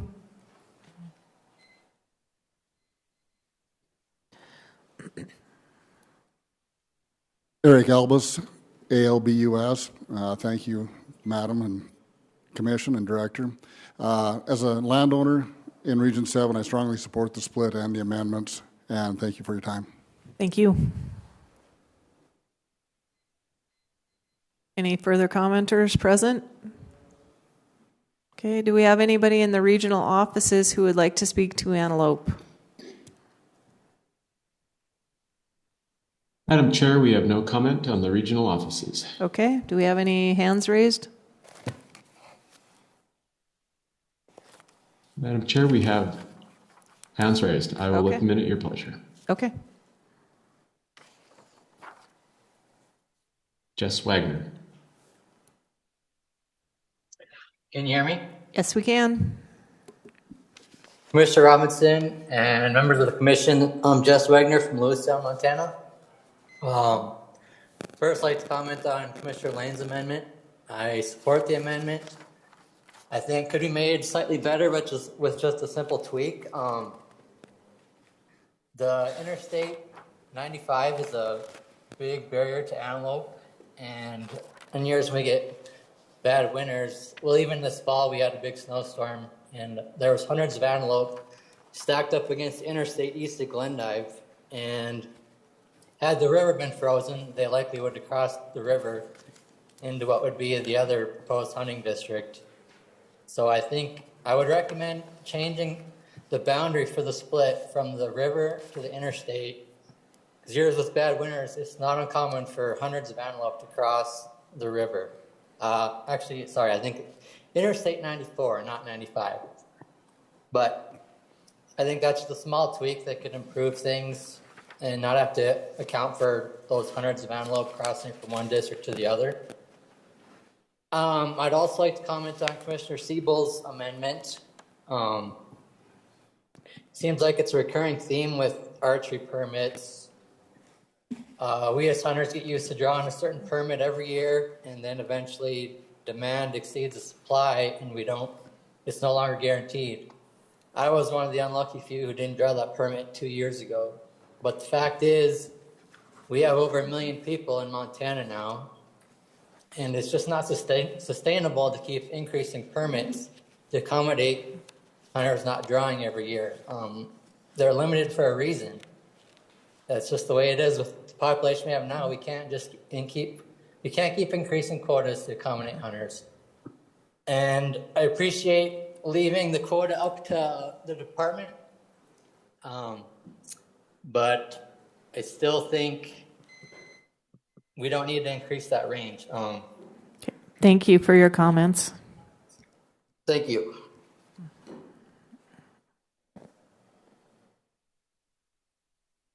Madam Chair, Michael Kelly.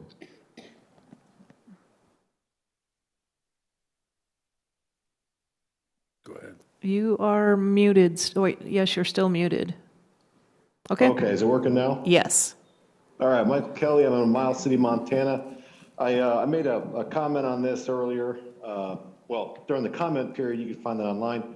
I oppose the amendment based on the principle that a private interest group seems to be pushing it. And it's a public resource, whether the amendment is a good one or not. It sets a dangerous precedent that a public resource is being dictated by a private interest. And I don't feel that that's the way the state should be managing wildlife. So that's my comment. Thank you for your time. Thank you. Any further commenters? Madam Chair, we have no further comments online. Okay. All right. Any other questions before we go to a vote? Okay. What we're voting on is the original amendment with original motion with Commissioner Lane's amendment, Commissioner Siebel's amendment, and Commissioner Burrow's amendment. All those in favor signify by saying aye. Aye. Aye. Aye. All opposed, same sign. Motion carries.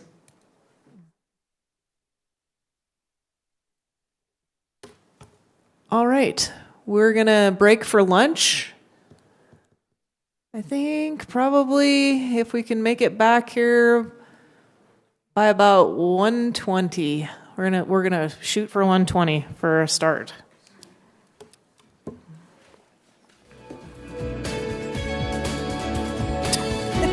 We'll start with deer and elk.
All right, we're going to start again. If everyone could be seated, please.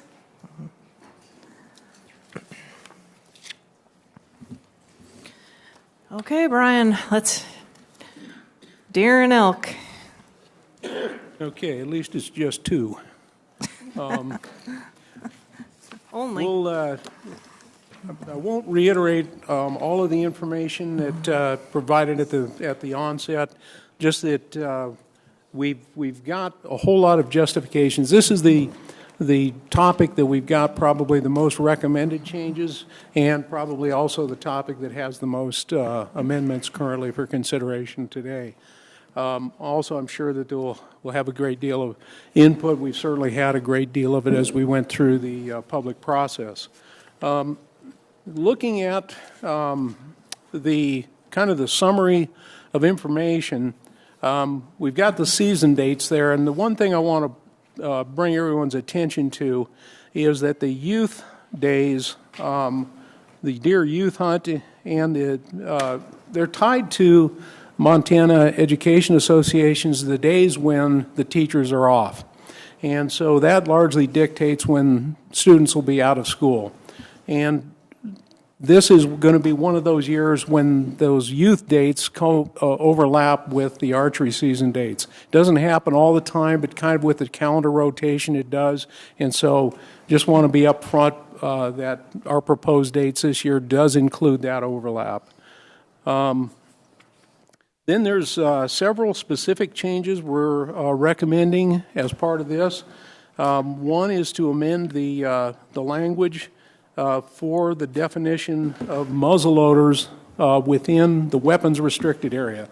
This differs from the heritage season. The heritage season is designated through statute. The weapons restricted areas, it provides in certain areas like 388 around Helena, where a specific series of limited weapons can be used, and a muzzleloader is one of them.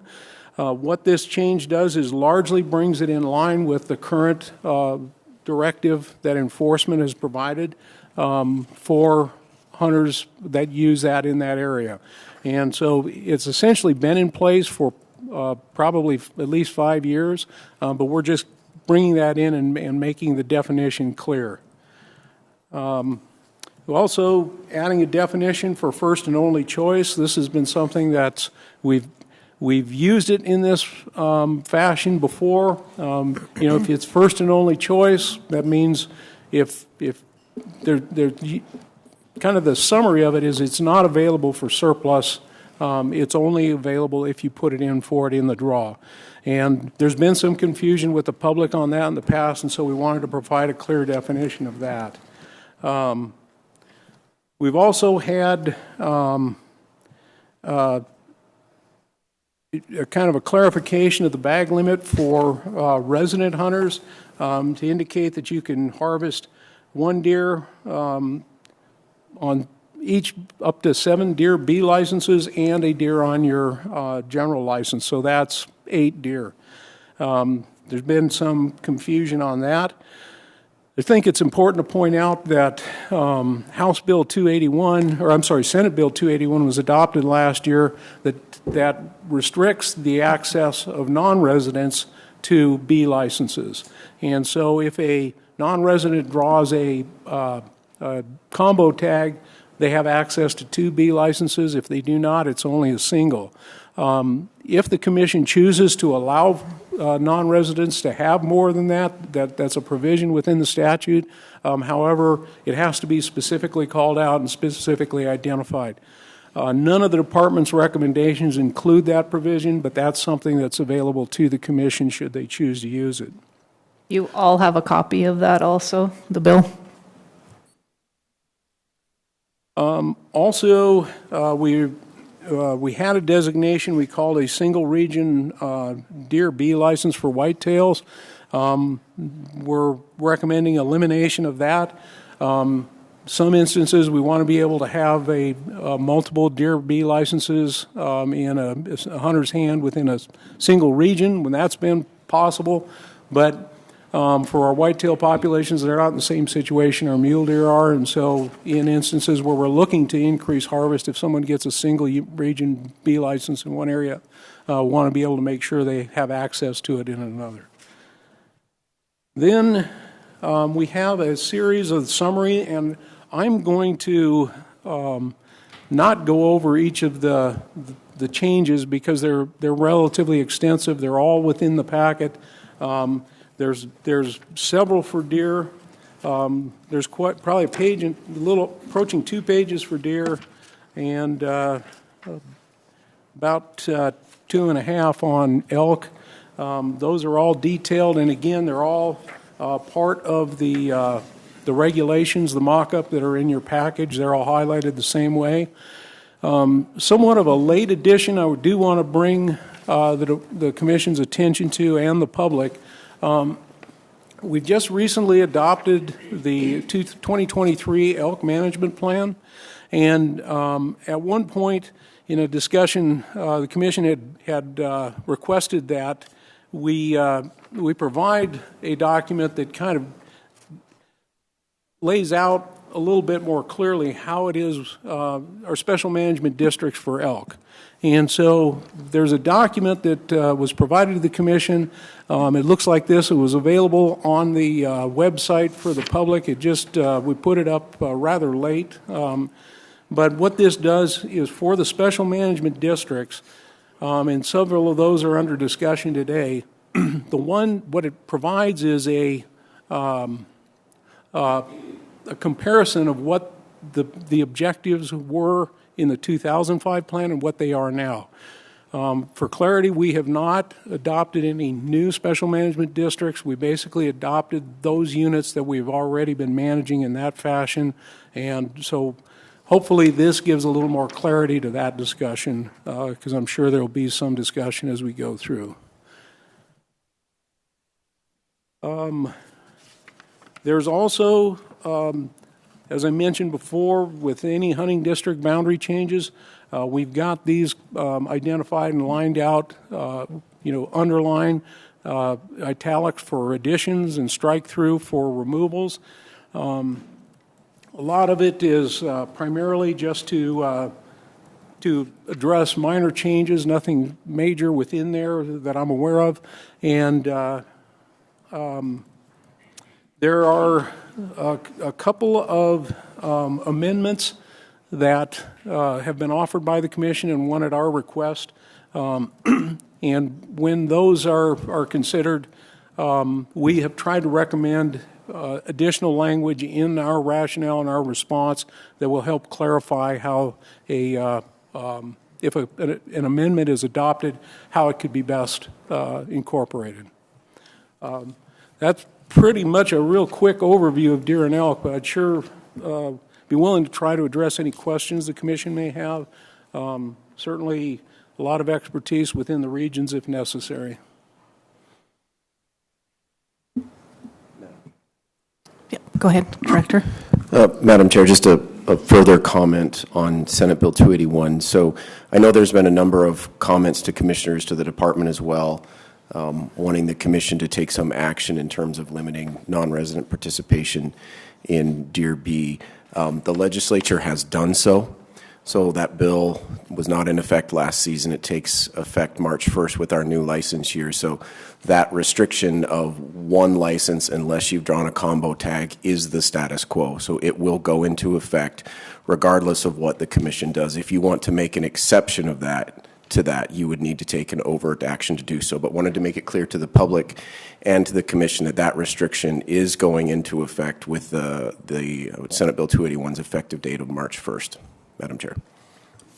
Are there any questions on that, on the bill?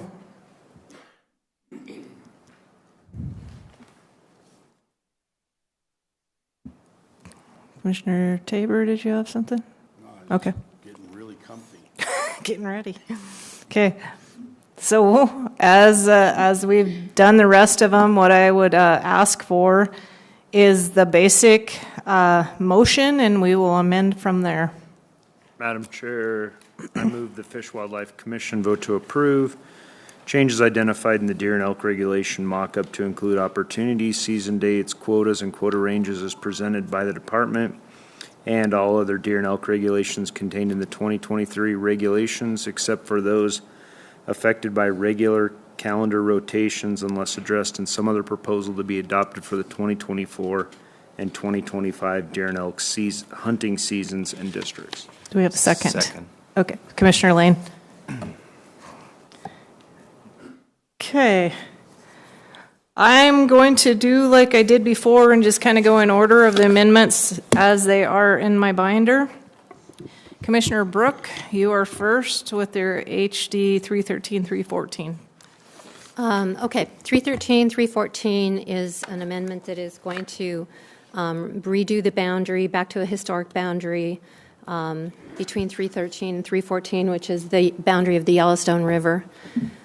We did get a lot of comments about this, and there are people here today to testify. But my proposed amendment is I move the Fish and Wildlife Commission eliminate the proposal to realign the hunting district boundaries between deer. Oh, this is the wrong one. I'm sorry. 313. Sorry. That's the next one.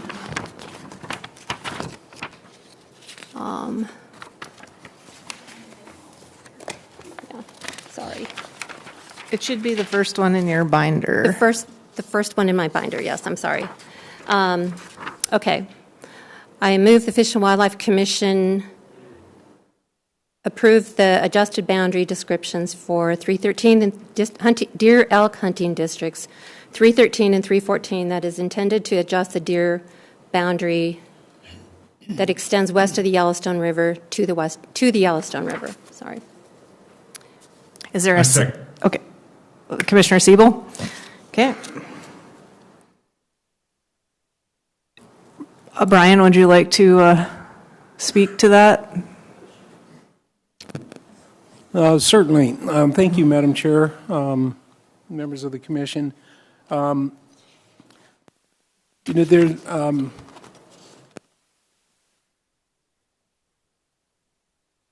guess I would start by saying that regardless of whatever boundaries the commission should choose, the department certainly has the ability, we biologically will be able to manage towards that. But with this particular amendment, what this would have the effect of probably changing some of our current recommendations that we have as far as permit levels. I don't think we would recommend a change to the overall quota range, but essentially it would be, the change would eliminate part of the area that's currently open to the antlerless hunting, and so we would recommend reducing the antlerless by about, going from 50 to 25 for the general and 50 to 25 for the youth and permit to hunt from a vehicle. And so those would be the primary biological changes we would recommend. I might add that some of the rationale that we've seen kind of in the chatter on why to make this change seems a little inconsistent with what the boundary change would be, but we could certainly make it work regardless of what the commission's decision. Are there any questions or comments?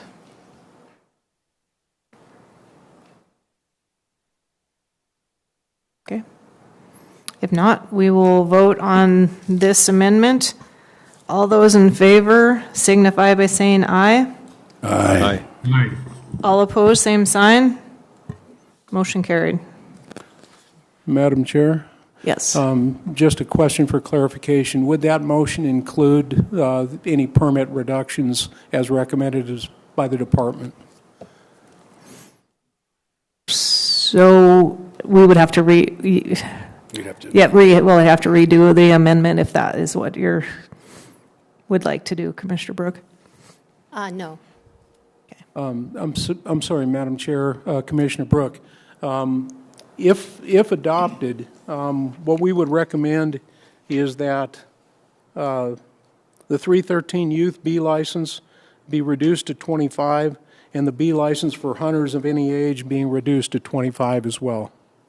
From 50. They're From currently 50 50 each. reduce it by half Yes, for 313, for the 313. 314. 313, correct? 313. Yes. The new 313, the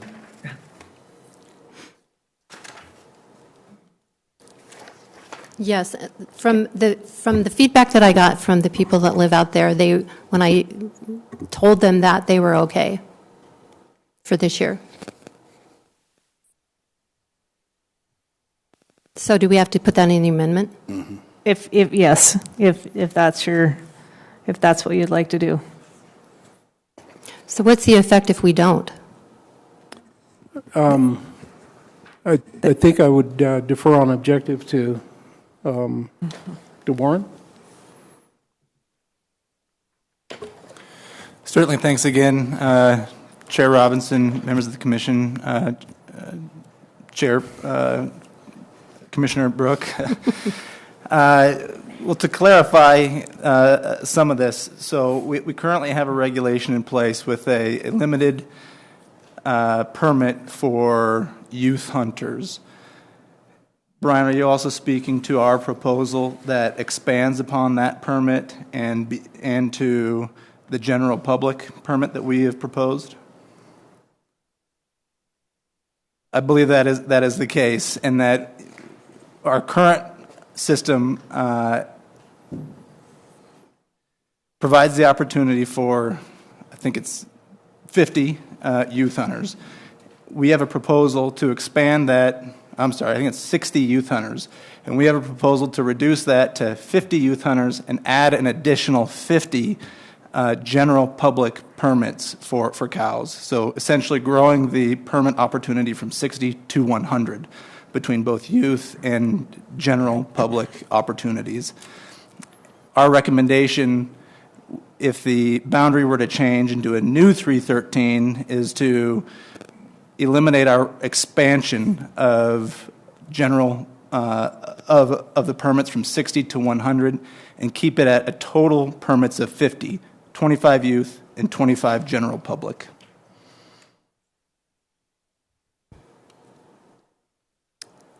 I don't see any purpose in reducing it. Okay, I certainly understand that. Would you like any rationale from the region for that reduction? Sure. Thank you for that opportunity. Our rationale is that the northern Yellowstone elk population, I don't think would be considered as a robust population from the vital rates that we measure. The recruitment rate of calves into that population is in the low teens. What we typically would consider a healthy recruitment rate into an elk population would be in the mid-20s, low 30s. Additionally, the proportion of elk that migrate into Montana and winter in Montana, the bull-cow ratio is also some of the lowest we see in the state, around 3 bulls to 100 cows wintering in Montana. That does not include, to be clear, the entire population wintering in both Wyoming and Montana. So from those two vital rates, we would recommend that the population wouldn't be able to sustain, given the boundary change, significant increased cow harvest based on those vital rates that we measure.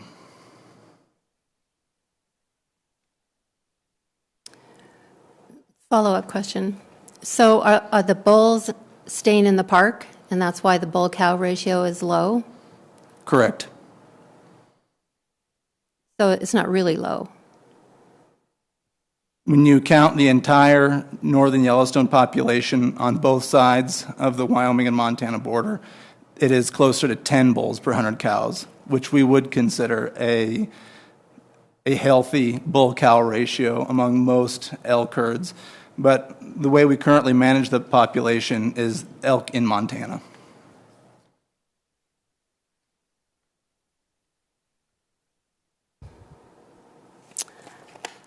I think it seems like we could get away with reducing the number and then seeing what moves forward with the boundary change in future years. So, do I need to amend? Yes, if you do want to change the numbers, you would have to, or you have to start over, just make another motion.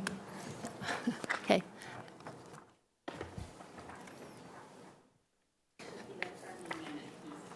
Even though we've already The friendly passed amendment. it.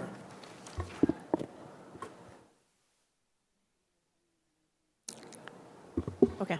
Do the friendly amendment now? Yeah, okay. We will vote on the amendment again if you are willing to do a friendly Is amendment. it the highlighted one?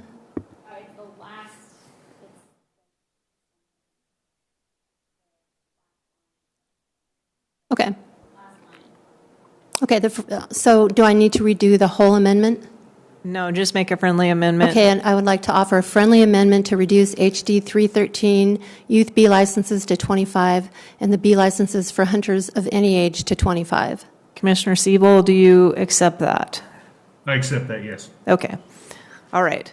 So we are voting on the amendment with the friendly amendment. All those in favor signify by saying aye. Aye. All opposed, same sign. Motion carried. Okay. Then your Commissioner Brooke, if you want to go ahead with your next one. Okay. Where'd that one go? This is an amendment that has been requested by the department. I move the Fish and Wildlife Commission eliminate the proposal to realign the hunting district boundaries between Deer Elk Hunting District 339 and 421 and retain the existing boundary as described on page 26 and 29 in the 2022-2023 Hunting District legal descriptions. Is there a second? Second. Okay. Thank you, Commissioner Tabor. Brian, would you like to speak to that one, please?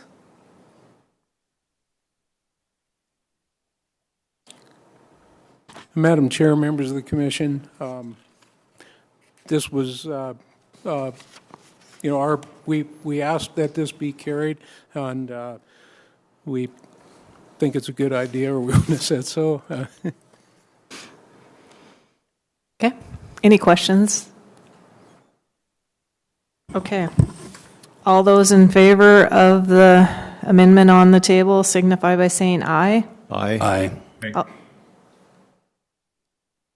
All opposed, same sign. Okay, motion carries. Commissioner Siebel, you are up next with the 555 general. Thank you, Madam Chair. And the background for my amendments to 555 and 502 mostly stem from the June 2021 Robertson Draw Fire. I believe it was a couple seasons ago. Well, let me stick to 555 first. The Robertson Draw Fire happened in June of 2021.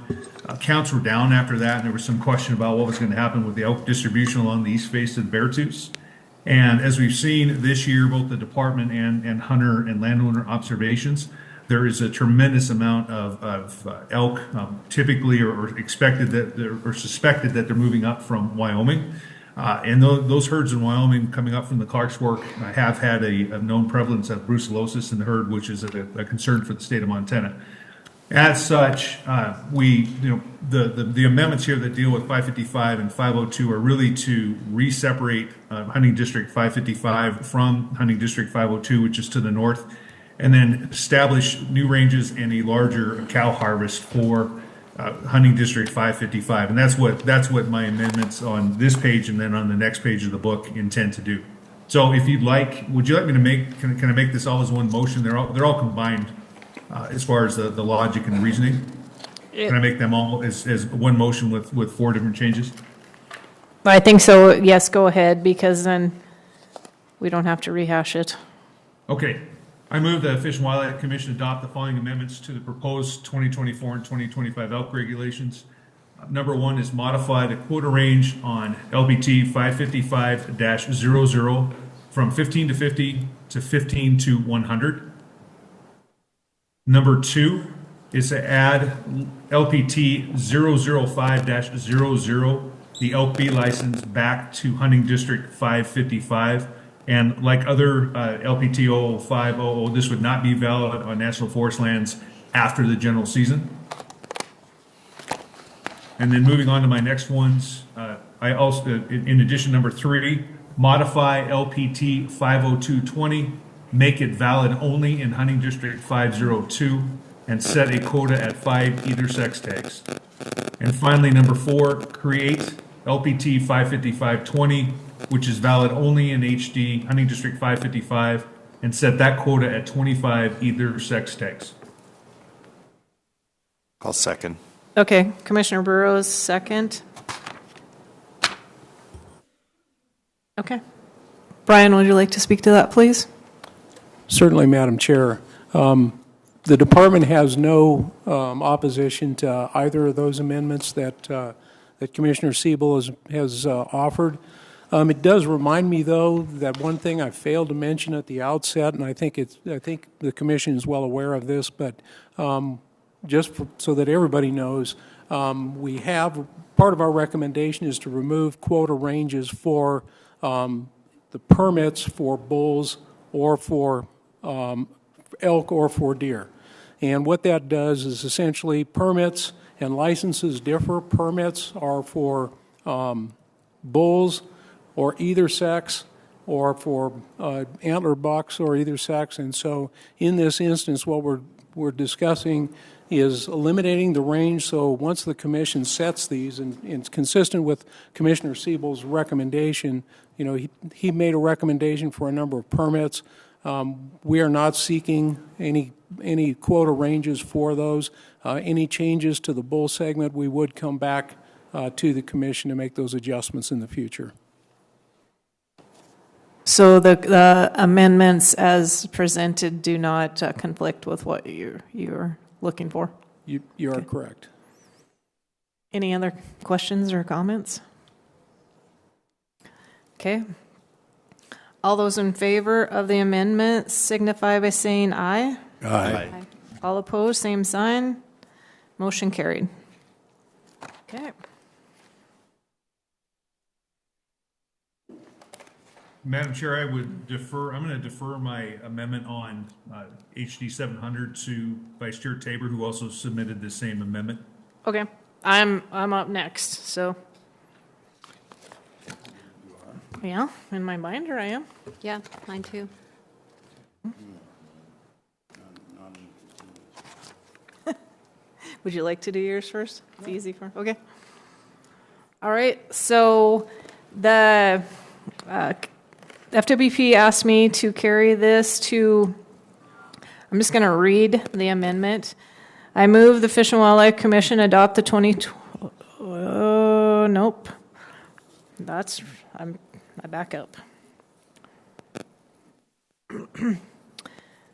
I move to eliminate the Deer B license and season for either sex mule deer LPT 699-20 in HD 600 and in HD 670, and eliminate the Deer B license and season for either sex mule deer LPT 699-21 in HD 640 and HD 670.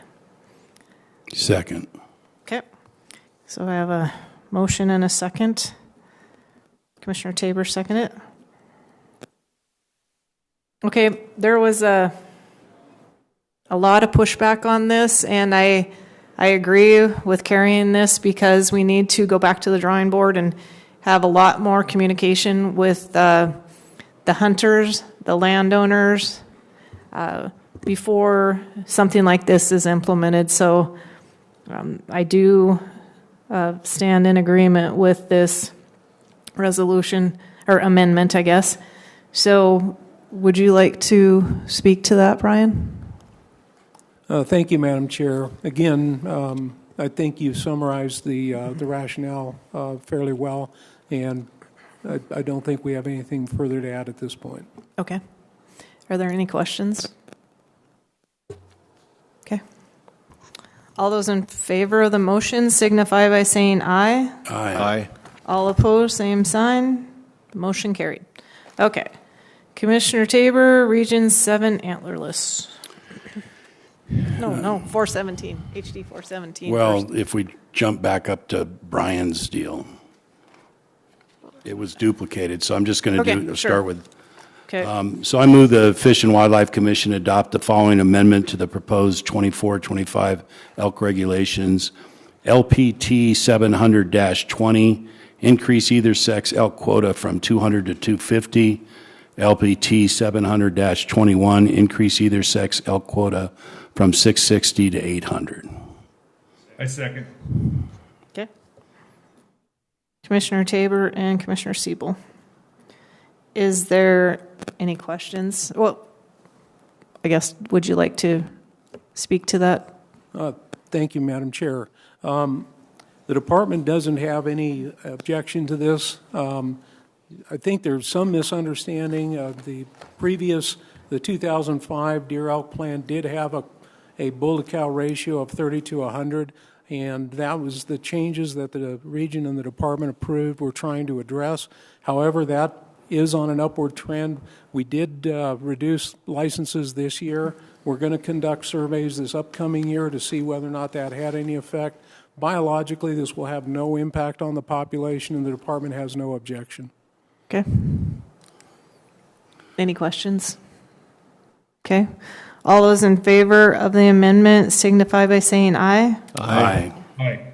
All opposed, same sign. Motion carried. Okay. Antlerless. 417.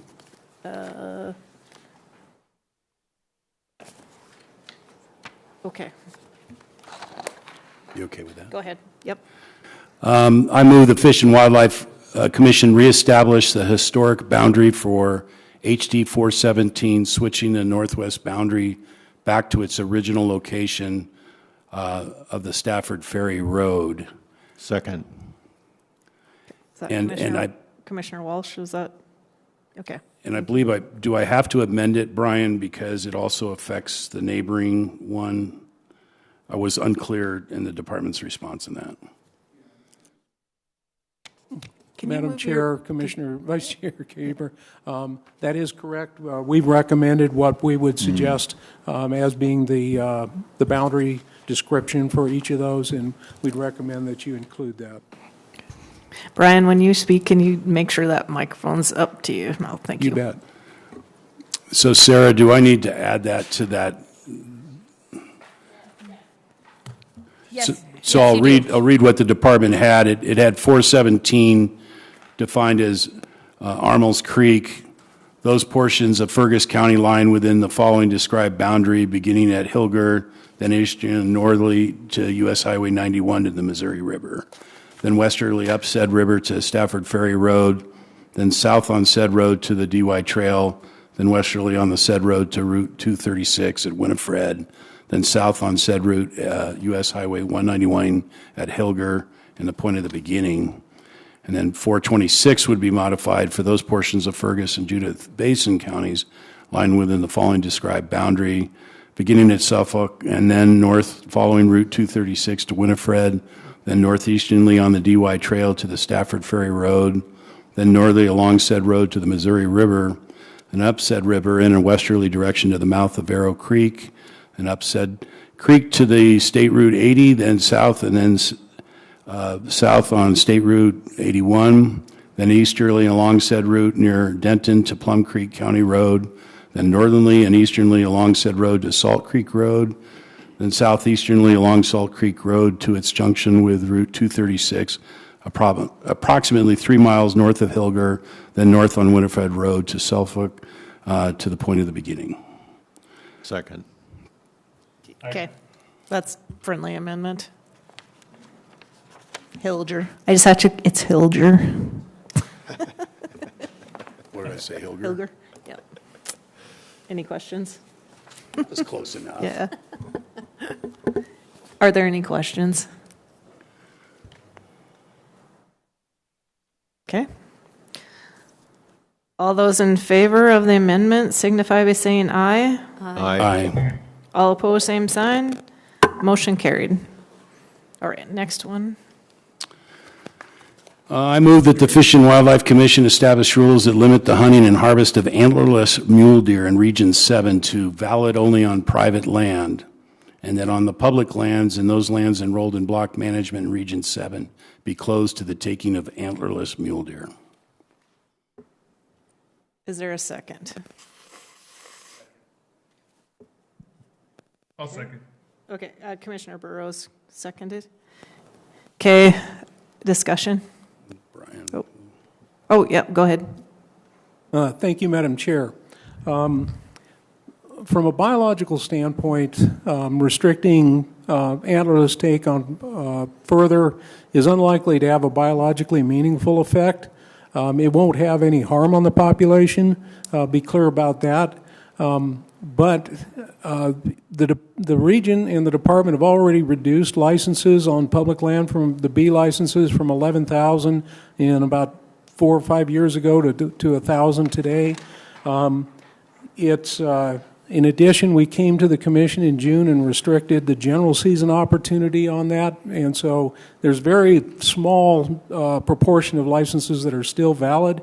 In addition, we anticipate that we may have some negative effects with enrollment in our block management program because of excluding them from this particular exercise. But again, I'll be clear, it will not have a detrimental biological effect on the population. Discussion? Madam Chair, so just so you know, and I think you guys have heard me say this in previous meetings, but in general, when the topic of mule deer comes up, I have this just deep-seated, genuine concern about the sustainability of the population. And so the very first cut we would always look at would be the female population. And clearly what happens is because of the advent of a lot of the public where they can go, they just absolutely hammer the deer in those areas. And then, of course, what you wind up having is redistribution into private land and everything else. And so I'm eager to hear what the public comment is on this. But under the spirit of we need to do everything in our power to make sure the sustainability of the populations was very compelled to carry this motion.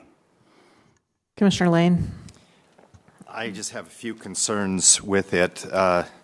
One thing I had originally stated about this was there's already hunter and landowner relationship issues, and my concern with this originally was, are we just going to make it worse if the private land, we're saying these are strictly for use on private land, but if they can't get access due to the landowner, is that just going to make this relationship worse?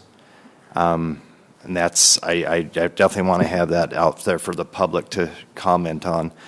But also, I do have a problem with this not being allowed on block management. It's private ground just like everything else. Yes, it's open to the public, but those people have enrolled that. I still think it should be part of this proposal. Other comments? Madam Chair? Commissioner Siebel? I kind of reiterate what Commissioner Lane just said too, because I am concerned as well that we're trying to encourage landowners to be part of the block management program, and those that are paid on hunter access days, this could be detrimental to the incentive to be in the block management program. So I'm concerned about that as well, and would ask Vice Chair Tabor if he would entertain a friendly motion to remove the reference to block management in the motion. Madam Chair, Commissioner Siebel and Lane, what I'd like to do is just hold it as it is now, and let's get through public comment, and then I'm absolutely open to adjusting it after we hear from everyone. But I think we have a couple of data points. I know a lot of people are weighing in on this. I'd just like to have a really rich dialogue before we make that change and pull it off.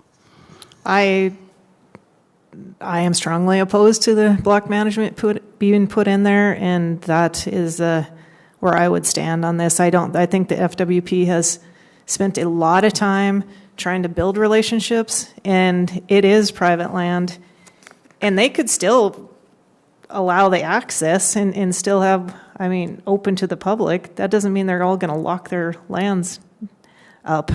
So I am strongly opposed to the block management being included in it. Any other comments? I have a comment. And why was this particular to Region 7 and not, and maybe Commissioner Robinson can speak to Region 6. I don't know a lot about it, but just anecdotally hearing and seeing the pressures that come out of there. And I know there's a mentality because I talked to, like I said, I hunted over there this winter and got to talk to some of those non-resident hunters. And there is a mentality of shifting from this is our goal is a nice buck to a small buck, and now to we want to come home with something. And is there any appetite or palatability? Because I don't know what the mule deer numbers over there, but I hear generally we're concerned about our mule deer numbers across the state. Is there any appetite to pick some of these areas in Region 6 or region-wide to eliminate some of this mule deer harvest that we have over there? So there is a petition that was put out by someone in Region 6 and signed by several people that want to limit the antlered mule deer taken to 50 per hunting district. I think that to me, this is a larger conversation, and I think that if we're just going to piecemeal and do different hunting districts, it's just going to push the pressure onto other hunting districts. And so I guess this is just as good a time as any that I was really going to try to get FWP. I know they're going to be starting to work on their deer plan to sit down and look at it, because I know I guess we don't have the numbers for Region 6 this year yet, but the on the ground, the people that are on the ground, and I'm not talking people that are just driving the roads, I'm talking people that are really on the ground. It is across the board that the numbers are down. As far as the petition goes, if we want to affect the numbers, I think it's the antler lists that, but there are very few bucks, I guess, in our area. So I don't know what the answer is, but I don't know that we can fix it today without affecting another hunting district accidentally. It just seems to me what I hear is a good way to start, and it to Commissioner Tabor's motion is let's eliminate the killing of the mule deer does to start with, because we know that that's going to help the population, whether bucks follow that or not. But what I hear constantly is frustration with the heart when we say we have a problem with mule deer doe populations and we're having either sex ability in some of these areas to harvest. And it seems to me it seems like a no-brainer when you've got a struggling population to eliminate the doe harvest. Whether that helps out with the quantity and quality of bucks, I don't know, but I think you could argue that it definitely will help out with the population. And I guess it would make a lot of sense to me to add Region 6 to this motion as well. So my question is, what kind of pressure is it going to put on the landowners? Because this is just, so it would be private only of where, correct? I would support in that. I agree with you. I would support block management being allowed for harvest, which opens up quite a bit of area, but it also protects some of the, maybe they can find areas where they can be protected, because Region 6 has a lot of block management, but also has some big chunks of BLM where those does may have a safe haven. I still think you'd have a lot of mule deer doe harvest opportunities between private and all the block management, but would create some safe space for, Bitter Creek Wilderness area, places like that they may be able to go. And just Phillips County, for example, has about 1 million acres of, and I'm just talking federal land. So there's a lot of public land in the county. I guess I wouldn't be opposed to adding Region 6 to it if block management was taken out of there, just to see what I guess the effect is we've had several years of drought. We have water and we have grass this year, but I would be interested in what FWP has to say about it. Madam Chair, if with my understanding is there are places within Region 6 especially, and I think I would like to defer to them and have them respond, but it's my understanding that there are places within Region 6 that we're actually, there may be places where we're concerned, and even outside of the CWD concerns and issues there may be places that we have concerns about, places where the mule deer are not necessarily in decline. And there are a number of places, to think about it from a statewide perspective, there's a number of places where we have some of the urban deer issues and things of that nature that we certainly want to have in mind. And so we haven't really had a good opportunity to think about this more broadly, and so there's some challenges there. But if we could see if Region 6 might perhaps have some response to this particular question. So Region 6, are you on? The urban deer plan is private. I guess it's not on public land. I'm sorry, An urban deer plan would not be on public land. That's a good point. Yeah. But there are oftentimes public lands surrounding that. For instance, I'm thinking of the Helena area deer plan. There's certainly some of the surrounding areas. 388 is a weapons restricted area. That there is a specific B license specifically for that area that addresses some of that population. So at times the public lands in those areas can influence the private. Okay. Commissioner Burrows? And maybe just in response to that, in my mind, was it seemed like we gave pretty broad authority for game damage and special CWD hunts. And if we excluded those allowances out of this motion, that gives the department quite a bit of flexibility, up to 5,000 deer for CWD purposes. So it seems like we take off that general season mule deer doe harvest allowance, but the department still has some flexibility in the cases of like a CWD area to go in and say, we have up to 5,000 deer tags that we can issue for a site-specific CWD issue. Madam Chair, Commissioner Burrows, the example I was just using with 388 around the Helen area, CWD is not an issue there. But a game damage hunt, would it fit into that? In some instances, but it isn't quite as broadly the issue there. But that's not even in the districts that we're talking about either, though. That's what I was just going to say. Is 388 would be outside of the 6 and 7, region 6 and 7. So that's what I was proposing was an addition of regions, region 6. Region 6 is up. So did you catch what we're discussing?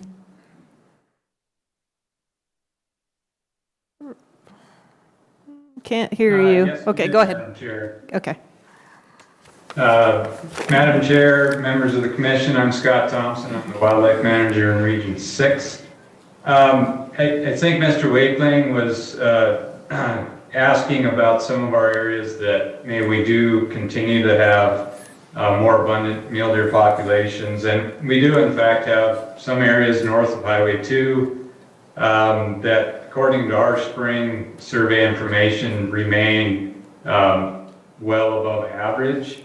Certainly that was our spring counts, and we're looking forward to our postseason information to guide where we go into the next hunting season. Do you have specific hunting districts that you're referring to? 640 is in the very northeast corner of the region, and it, as of last spring, was 188% above average for our mule deer trend. And 600 and 670 also remained above average, but not nearly that high, more like 40% above average.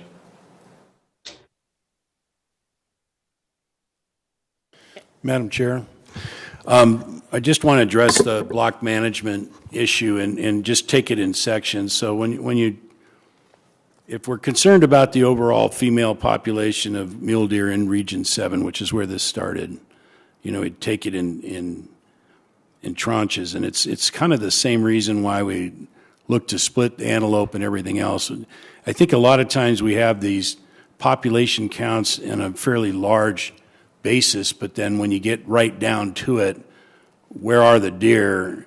And they're clearly heavily concentrated on private land that's not open to block management. That's kind of where all the deer are, and you hear that a lot from landowners and everything else. Where they're not, and where they continue to be in decline, is in the public land areas and is in the block management areas of Region 7. So that's why this proposal was phrased this way. And so again, if it's not the will of the commission to include block management, I know a lot of people that are enrolled in block management, and I'll just say this pretty succinctly. I think if they are involved in something that ultimately will lead to the demise of a population, and they're doing that just so they can collect money for block management, I'd question why you're in the program. So, the sustainability of the population should be our overall goal, and that's really where the concern is. Having said that, if we can't get any movement on this at all to protect the doe population, and only doing it on public land is the way it will go, I'll come right back with a motion if this one's defeated, because I do think we have to do something here relative to the protection of the doe population in that region. The amount of feedback that we've gotten since I've been on the commission, and even prior to that, with the observation of the people in that area, has been pretty consistent here. And it's also, again, debated because I think of the way we count versus where they are versus where everybody else happens to see them. So that's why I proposed it. Madam Chair? Commissioner Siebel. Just a question for the department, could we make the block management piece be an opt-out or an election of the block management holder, whether they want to allow mule deer hunting or not? It is. I mean, each block management participant decides which species are allowed in the block management, correct? And I take a little bit of offense to saying that it's because of the money for the block management. We've been in block management for 23 years. It's not for the money. So anyway, I still stand and oppose to it. Follow up, Madam Chair. Yes, Commissioner Siebel. So along those lines, and even along the lines of Vice Chair Tabor's, comments on, we kind of talk about region-wide population trends, but there are definitely concentrations. If we amended it where the block management participant had the discretion, and it sounds like they do, but we take, they could opt in and have harvest if they have a high population, or opt out if they have a low population. Give them the choice, and that would be, I don't know exactly how to word that, but to leave that option up to the landowner themselves on block management would I think might help solve our problem. Could you speak to that? Address both Vice Chair Tabor's concerns and yours. Madam Chair, Commissioner Siebel, so this is getting tricky real fast. And one of the issues we have with game damage assistance specifically speaks to landowner restrictions on public harvest. And so if you put this in the hands of the landowner, for whatever reason, again, I would not want to see us inadvertently put a landowner in a position where, by doing what they think is the right thing, that they render themselves ineligible for game damage assistance if we saw that. I would just say this, I understand the Vice Chair's position. I also understand, taken lots of phone calls, lots of comments, lots of emails myself about the general concern of mule deer, particularly in eastern Montana. Fair concerns, for sure. As the Chair mentioned, we will be picking up the mule deer plan next month. Not all mule deer hunting districts are created equal. The conditions vary widely. Montana's a really big state, really big landscapes. We've got a lot of information in the department that needs some analysis. We've got a lot of stakeholders we need to talk to. I would caution against a shotgun here. If you've got a specific change you want to make, obviously it's within the Commission's purview. There's going to be lots of conversation with the department, with stakeholders, and with commissioners during the revision of the mule deer plan this next year. So, again, I know Commissioner Siebel, that's not a great answer to your question, but like I said, we're getting down a rabbit hole that's got lots of twists and turns in it, and I would just advise caution.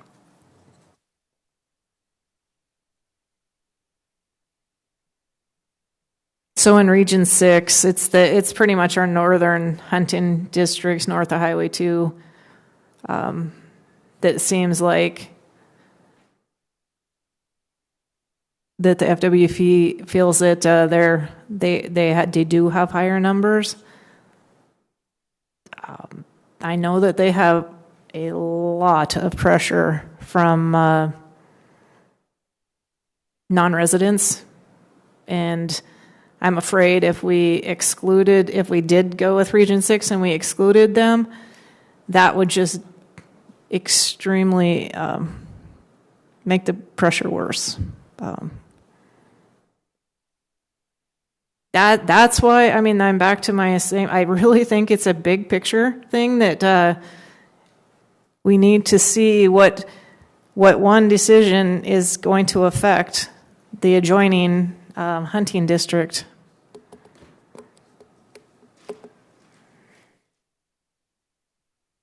Madam Chair, but to be clear right now, all that's on the table is the proposal for Region 7. I don't think I know there was a suggestion of including Region 6, but I wasn't prepared to do that. So, any other? I'm fine taking it as a separate if there's not consensus right now on dropping, I guess what I would be in favor of at this point is dropping block management out and adding Region 6, so that way we've got the allowance for mule deer doe harvest on private and including block management. But if we want to take just Region 7 with block management included on that prohibition, I'm fine either way. Commissioner Tabor has the motion, so it's up to him. Chair Robinson, just a clarifying question. Would you exclude these 3 hunting districts that are over the average?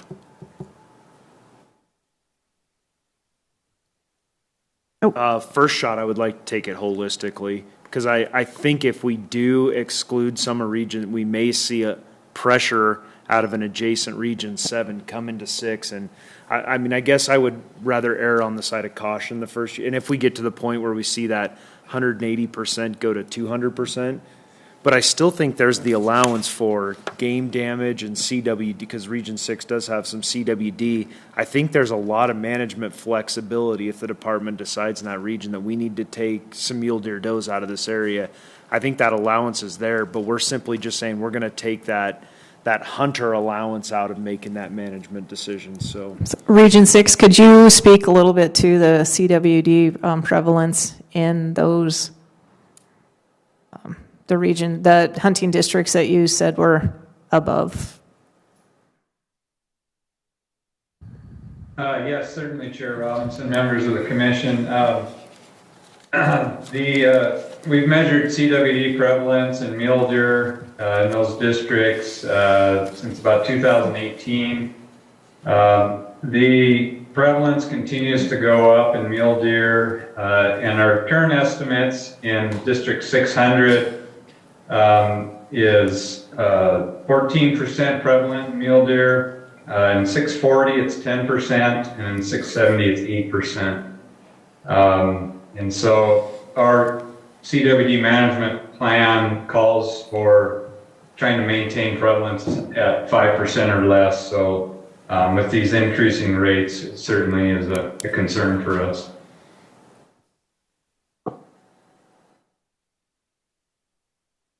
Do you have any input in if Region 6 was added to this motion, and possibly doing more like game damage hunts to for the CWD control.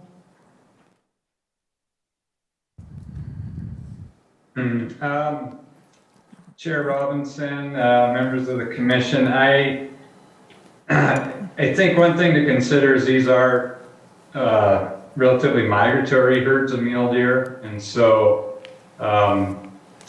certainly at times we do see a significant shift out of Canada to both public and private lands. In years like this, where we don't see as much migration, that's less evident. Certainly a broader tool to potentially maintain a bit lower density of mule deer in these areas where we have CWD is a potential management strategy, trying to reduce those densities on those areas. So yes, I think we could come in with CWD management specific hunts. We would certainly need to do our more work with our stakeholders with those, because certainly the proposal we have this year met some significant opposition. So, but yes, that could be a potential. But they would be seeing a lot less pressure during the regular hunting season. That is true, Chair Robinson. However, much of our pressure, you could arguably point to folks that are looking for antlered harvest as well. So the impacts of just changing antlerless harvest is really uncertain how it's going to impact some of the hunter crowding issues or concerns. What about the Senate bill that non-residents can only have one and a maximum of two of deer licenses? Relative to hunter numbers, is that yes. your question? Yeah. Yes. Yes. I think there's going to be a couple of reactions. We've heard from some hunters already from non-residents that they likely won't return because of the limited opportunity. But the other side of this equation is that will now, in order to, I guess, sell those licenses out, that would require more hunters, i.e. if we have 7 licenses that someone previously could have held all 7, now that could potentially mean 7 hunters instead of 1 hunter. So I think we're really curious how that's going to impact our non-resident participation, if that makes sense. Okay, thank you. Thank you. Any other discussion on the motion? Okay. All those in favor of the motion as is, signify by saying aye. Aye. All opposed, same sign. Aye. Aye. Motion fails. Madam Chair, I'd move that the Fish and Wildlife Commission establish rules that limit the hunting and harvest of antlerless mule deer in Region 7, valid on only private land, and that all public lands be in Region 7 be closed to the taking of antlerless mule deer. I'll second. Okay. Commissioner Tabor, Commissioner Siebel seconded it. Any other discussion? All those in favor of the amendment signify by saying aye. Aye. Aye. Aye. All opposed, same sign. Motion carries. Madam Chair, Yes. Commissioner Burrows. I'd move that the Fish and Wildlife Commission establish rules that limit the hunting and harvest of antlerless mule deer in Region 6 to valid on private land, and that all public lands in Region 6 be closed to the taking of antlerless mule deer. Is there a second? I'll second.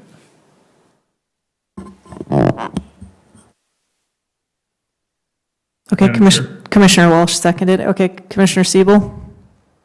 Right. I guess sitting here listening to Region 6 and understanding the significance of CWD, which we have done in my region as well. My big concern about adding Region 6 in a blanket is listening to the prevalence rates in 600, 640. I didn't get all those, the 14%, 10%, 8%, which are well above the 5% target. It seems like this is going to be especially given the amount of public land in 600, this could actually be counterproductive when it comes to battling CWD, especially taking this wide swath approach of no harvest on public land. Are there further comments on it? Madam Chair, my inclination not to do Region 6 is I don't think we have as big of a severe problem with antlerless populations in that region as we do in Region 7, or at least nobody's pointed that out to me. And so that's why I'm a little bit, that plus the CWD is why I'm a little reluctant to throw it all in just right now.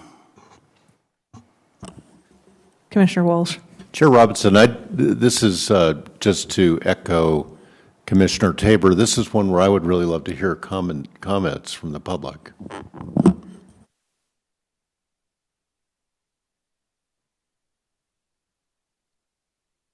Any further comments?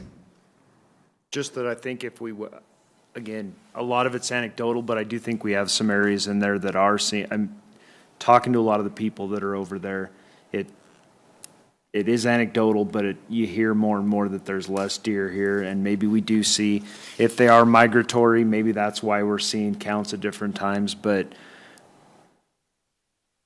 I didn't talk to anybody really who was in opposite. When you talk to the general hunter over there, and even I didn't talk to a lot of the out-of-staters specifically with that, but there seems to be a real appetite to protect mule deer in that part of the country, and I just haven't heard from any of the sportsmen that are just adamantly opposed to being able to harvest a mule deer doe in that area. So, I guess the only thing I would say is there hasn't been a lot of mule deer bucks that have been seen, and if that's the only thing they can kill, then where do we end up on the ratio of bucks to does?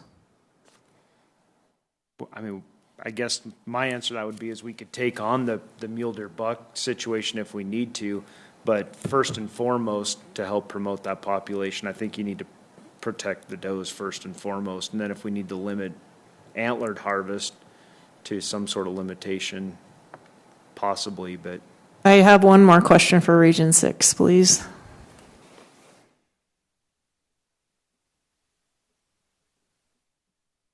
So, do you know the bull buck to doe ratio in mule deer? I know you don't have your counts from this year, but how are they sitting the last couple of years?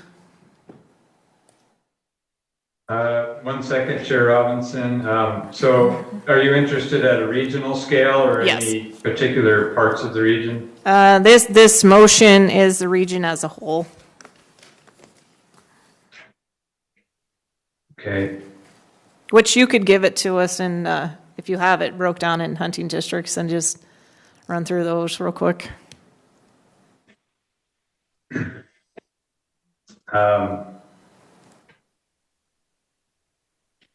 In 2023, so this would be a year ago, most of our full season flights are in December and January. We observed 25 bucks per 100 does across all of our areas. That was a 17% decrease in our buck ratios, and so this is at the regional scale. We are coming off a high mule deer population that peaked in about 2020, and so we're starting to see both numbers drop down to more average levels, and our buck ratios are also dropping down. I'd be happy to report on any individual districts as needed as well for buck ratios, Chair Robinson. Are there any, regions, hunting districts that are low? I mean, that you would see as like a red flag? Yeah, Chair Robinson, members of the commission, District 630 and our series of districts 621 and 622 all saw low buck ratios on our last year's counts, and I believe the 630 ratio was the lowest at, I believe it was 9. Sorry, I don't have it right in front of me. And then 621 and 622 was, I don't have that figure in front of me, but it was a very low count, and we've heard a lot of concerns out of those two areas. That would be the area that I'm in, and I can attest to the on the ground of that. Commissioner Burrows? Is there any evidence that you may skew your buck to doe ratio for a little while, but doesn't it stand to reason a little bit that just the more deer you have on the landscape, even if they're does, eventually your buck population would kind of catch up with that? And I don't know the biology of that. If you just have more deer on the landscape, especially does, do you tend to see your buck rate or your buck numbers come up as you allow more deer on the landscape? Could you answer that, Scott? Yeah, Chair Robinson, Commissioner Burrows, the ratio is I guess a measure of that proportion of the population that are bucks, and so if you have we certainly have areas with a high population that remain at a low buck ratio, and some of that is determined by the environmental characteristics of that area. Some of it's no doubt harvest or hunter pressure in those areas as well. And so it's not necessarily a direct relationship that just because we're going to have a higher population that we're going to increase the buck ratio. Commissioner Burrows, Chair Robinson. Any other questions? Okay. All those in favor of the amendment signify by saying aye. Aye. All opposed, same sign. Aye. Okay, motion carries. I meant to say aye, and I. Okay, that's fine. In a opposition, okay. Okay, so are we done? Are we out of amendments? Madam Chair. Yes. Madam And we Chair. wanna take a short break? Okay, we need to take a short break, I guess. Let's, just at 22, we'll reconvene at 22.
Okay, thank you. We're going to get started again.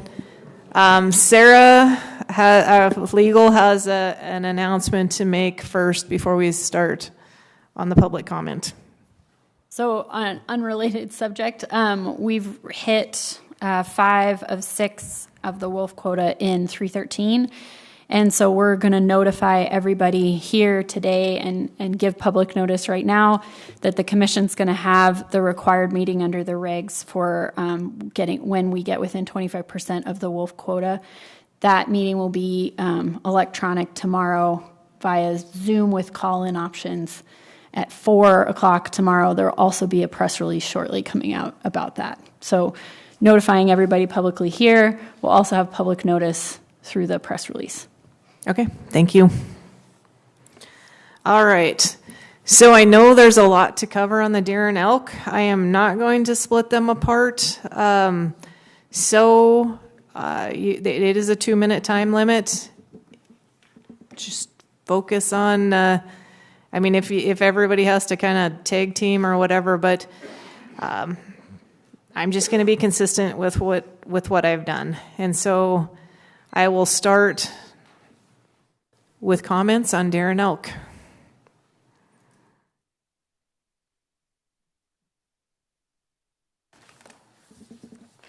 Madam Chair, Commissioners, Director, Eric Albus from Hinsdale, last name Albus. I'm in favor of the private land doe only with restrictions to with Tabor's amendment and the other amendment. I'm in favor of them. And I live and ranch in both 6 and 7, and our mule deer numbers are in dire straits. We need help starting today, and I think this is a great first move. Thank you. Thank you. Just make sure you spell your last names, please. Thank you. Hi, my name is Matt Wickens, Wickens, and I'm here to speak in favor of the amendment for the boundary change for 417 and 426. And actually, just to clarify, this really isn't a change. This is restoring the boundaries back to what they had historically been for years and years. And just a little history on this, if you're not familiar, it was just changed 2 years ago in an effort to streamline the regulations. And I don't know how it streamlined the regulations exactly, but locally, it caused a lot of confusion and upset a lot of the local landowners. And what it did is, the issue that it caused was the section that got cut out and thrown into 417 is biologically very different than, it aligns more with the unit that we had been in for decades. And then it threw us into the management of 417, which didn't match up with what was going on in our area. So I guess I would just ask everybody to support this common sense proposal. I did have a petition up here. I don't know if you're interested in seeing, but I went around. I have signatures from about 80% of the landowners that are affected in that area that was affected. And so I guess just by passing this, you could right the wrong and put us back in 426 where we belong. So thank you. Thank you.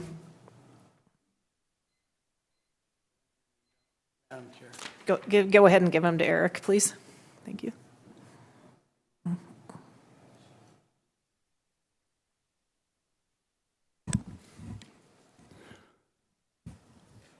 Madam Chair, Commission members, Director Temple, my name is Paul Ellis, Ellis.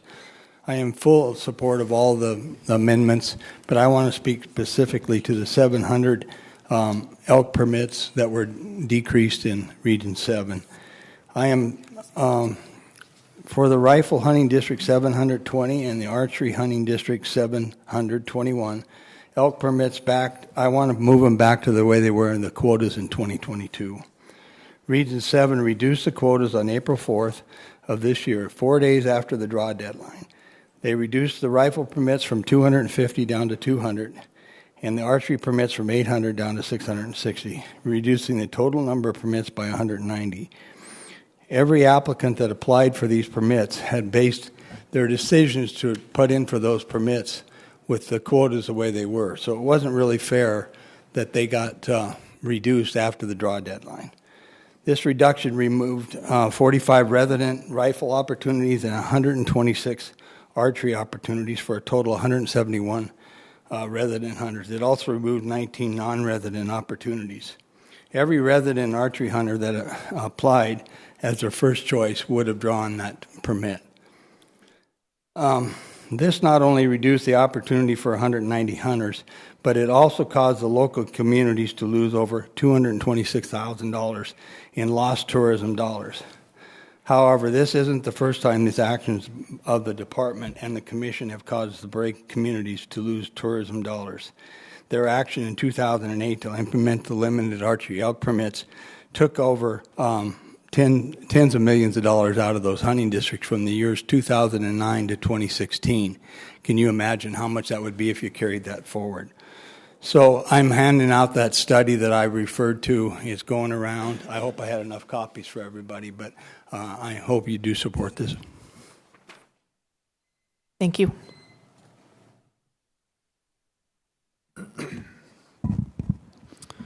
Madam Chair, members of the Commission, my name is Jeff Lucas with Montana Wildlife Federation. I'd like to thank the Commissioner Tabor for proposing his R7 mule deer amendment. It started a really important conversation, as you can see. I would also like to state that the exclusion of block from the amendment is important because while it is publicly accessible land, block cooperators already have the ability to not allow antlerless harvest on their land, and we don't want to risk losing block cooperators for one rule. That said, due to the large number of proposals in this agenda item, I ask that the commissioners refer to the Federation's season-setting comments that we submitted to the agency and commissioners for more granular details on our comments. Generally speaking, we're pleased to see the FWP Act to protect mule deer populations by reducing the amount of B tags available or eliminating them altogether in some hunting districts. In areas where mule deer hunting has been based primarily on opportunity but now has significant loss of herd size, we support more restrictive methods to restore the overall herd numbers, as well as seek a more diversified age structure of antlered animals.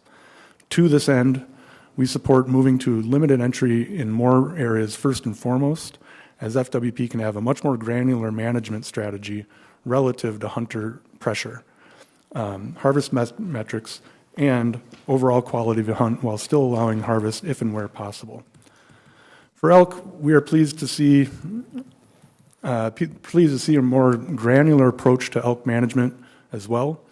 In hunting districts over objective, we would like to see A tags be approved for harvesting cow elk on private lands and an improvement on how damage hunt rosters are filled out by constructing them with more local regional numbers.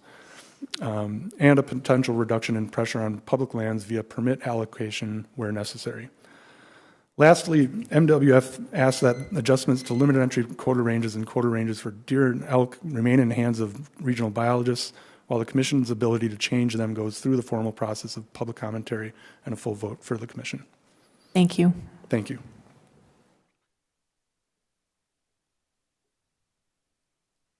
Madam Chair, Commissioners, my name is Chris Faber. I'm Region 6 Director of MOGA, and I'm also a landowner and outfitter in Region 6. I support all the amendments we have here. Last spring, the FWP Region 7 Department removed 190 elk permits from the drawing. I'm in favor of restoring those 190 permits. This permit removal was pretty quick. It wasn't science-based, and it seems like people were complaining about overcrowding. And I just want to make a point about overcrowding. There's 190 permits that weren't issued here. Those 190 people don't go away. So they're going to go somewhere else and hunt. And Madam Chair, I appreciate what you said in Region 6 with what they're trying to do up there, a group of people trying to make the permit area in Region 6 a mule deer. That would be horrible. Where are all the hunters going to go? So we have to think about this when in Montana, when we're thinking about our own little turf and where we're at. That when we try to get rid of our problem, we make it someone else's problem. And with this 190 permits that were taken away in Region 7, we didn't solve the problem. So, thank you. Thank you.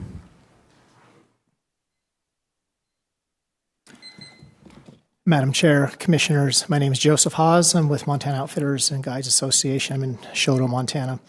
I support this. We support these amendments as proposed. In particular, I want to address the boundary change in District 417. This resolves some unintended consequences of an action taken a couple of years ago.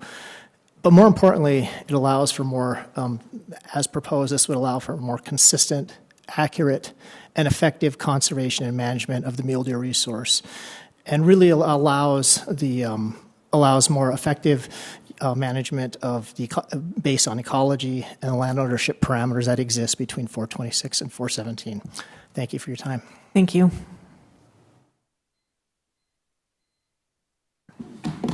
Madam Chair, Commissioners, my name is Kevin Farron with the Montana chapter of Backcountry Hunters and Anglers. I'd just like to point out that 14 pages were needed to simply list the proposed deer and elk changes on the cover sheet for this meeting. The written justifications and discussions that followed were even more lengthy. So limiting the testimony today to 2 minutes for both deer and elk does seem a bit inadequate, especially when considering all of the amendments, including one that impacts a huge part of the state that was just dropped minutes ago. But I'll get on with it. The proposals to eliminate quota ranges for all deer and elk permits is deeply concerning to us. When coupled with the direction from the recently released elk management plan, which, keep in mind, we didn't have the luxury of seeing the final plan until just a few days ago after all the scoping meetings, after all these comments were due. But anyway, when you couple that with what we see in the elk management plan, this would create a scenario where this body could effectively eliminate any meaningful quotas or change our deer and elk hunting opportunities to a free-for-all, or just as concerning, could result in reductions in opportunities without biological justifications. Quota ranges must not be removed and must be set using a biologically backed, publicly vetted process, and should start with and be heavily influenced by our department's regional field staff and biologists. We just witnessed a great conversation about this to prove that point when we talked about the antelope quota range before we broke for lunch. You know, having the commission set a quota range and leaving the quota decision to the department, or vice versa, quite frankly, kind of ensures a certain level of checks and balances when it comes to the management of our public resources. It would be lost if we removed the quota range entirely. We ask that the commission amend this part of the deer and elk proposals so that the quota ranges remain. And you know, I could go on here and try to rapidly touch on all the things we commented on, but I'll just leave you with this reminder. You know, virtually this entire season setting process has taken place during the big game deer and elk hunting season, including this very meeting with the muzzleloader season still in play. None of this, you know, happened with real clarity on how these changes would fit with the new EMP. And compared to season setting processes before, this is about 2 months shorter. We just don't feel like all these ideas are being properly vetted. And we really would appreciate if you guys kind of act conservatively here, pump the brakes a little bit to make sure that we're still keeping the public and the trust as part of this process. Thank you for your comments. Thank you.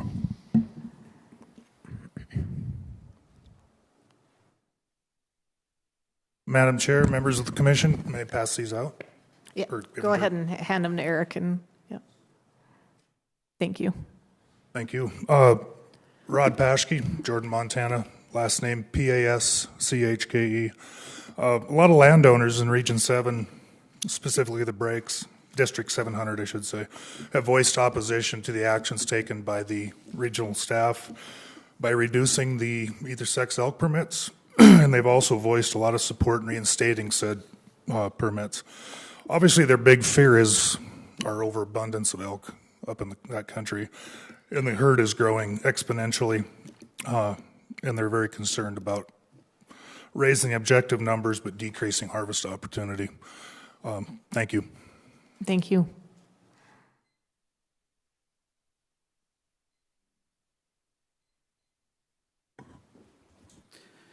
Madam Chairman, members of the commission, my name is Will Israel, spelled I-S-R-A-E-L. I'm here on behalf of the Montana Outfitters and Guides Association. I support all of the amendments as stated, specifically supporting the amendment that removes antlerless mule deer in Region 7 on public land. Thank you. Thank you.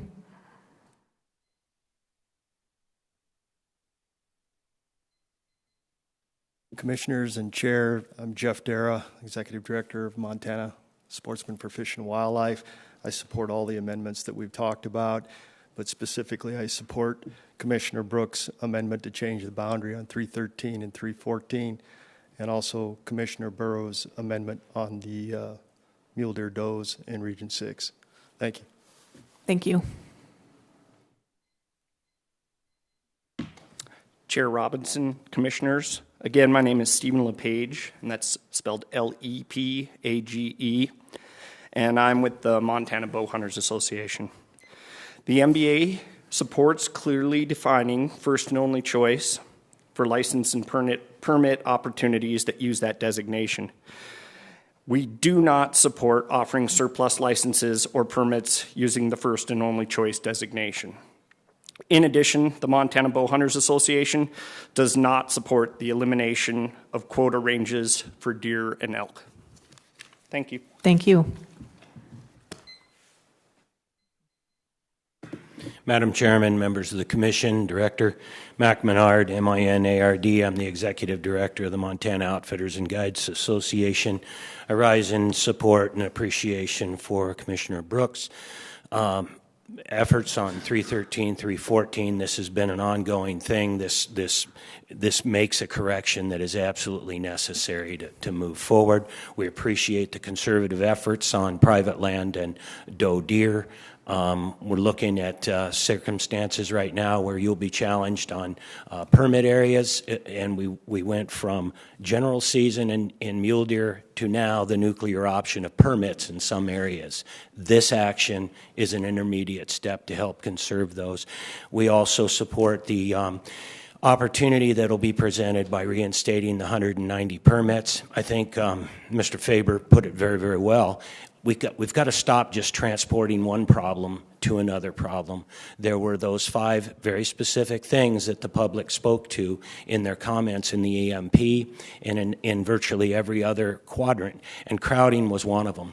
And every time we constrict it for some reason, we push it somewhere else. So we've got to be able to find that balance, and it can't just simply be pushed around. We've got to accept that there are people that need to do that. And so I appreciate the opportunity to comment to you, and I look forward to a good pass. Thank you. Thank you. Any further commenters present? Okay. Is there anyone in the regional offices who would like to comment? Madam Chair, have no comments from the regional offices. Okay. Do we have people with their hands raised? Madam Chair, we have hands raised in the Zoom room. I will let them in at your pleasure. Okay. Go ahead. Thank you.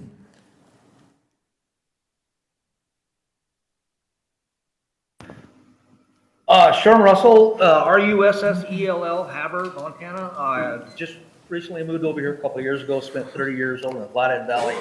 I am wholeheartedly in support of the mule deer. I'd like to get rid of every single antlerless mule deer tag in the statewide. I hunted this state first time ever in 1989. And anybody who spent any time here hunting mule deer knows that these mule deer are in dire straits. They have plummeted. I mean, I pulled some numbers off your own website. In 2017, we had 386,000 deer. 5 years later, we got 250,000. These are the old fish FWP's own numbers. So why do we continue to keep going down this path when the numbers are plummeting? Haber, the numbers were up 15% hunters, but the elk were down 34%. And we hear, well, weather. Well, that's just an excuse. The numbers are horrible. I requested permission to hunt on the Cowans in 690, and I got an email back telling me they wouldn't let me hunt deer there because they didn't have deer they felt was worth hunting. We can't keep doing the same thing over and over and expect a different result. And as far as I've hunted Colorado, Nevada, and Wyoming, I just ate my region deer tag in Wyoming this year. I could have shot a 150-60 buck, but their herds got decimated.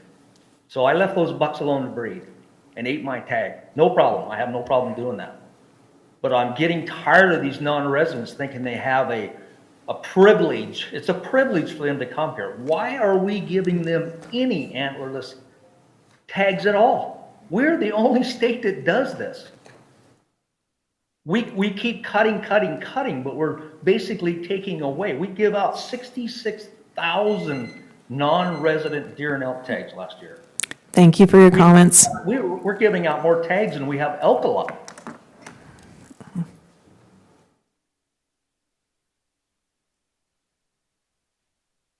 Okay. Madam Chair, Logan Stamp. Okay, thank you. Can you hear me? Yes, we can. Go ahead. My name is Logan Standley, Standley, from Lewistown, Montana, and I am vehemently opposed to limiting mule deer hunting in District 410 to 100 buck tags and 5 doe tags. Using FWP harvest statistics for 410, mule deer from 2012 to 2018 saw harvest increase by an average of 96 animals per year, and 61% of bucks harvested were 4 points or larger.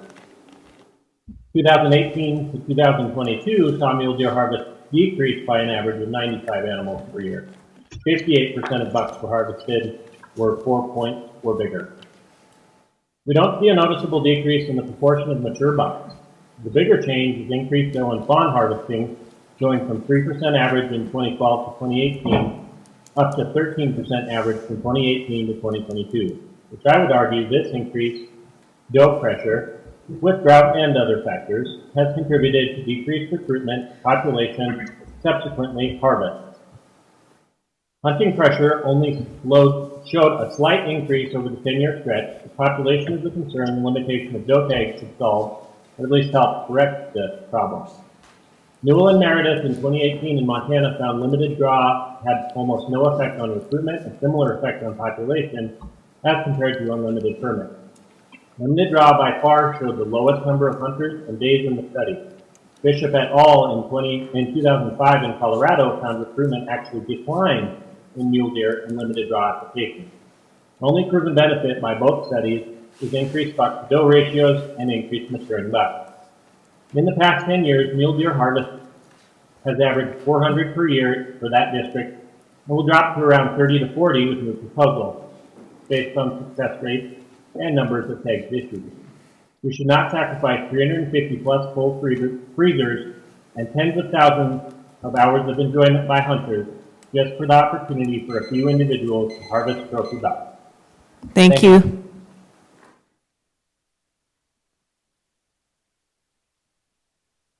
Madam Chair, we have a speaker. If you could please identify yourself and spell your last name. Randy Adams, ADAMF. Madam Chair and Commissioners, appreciate the opportunity. Did I understand you that you're not going to make the change on the district change of 339 and 421?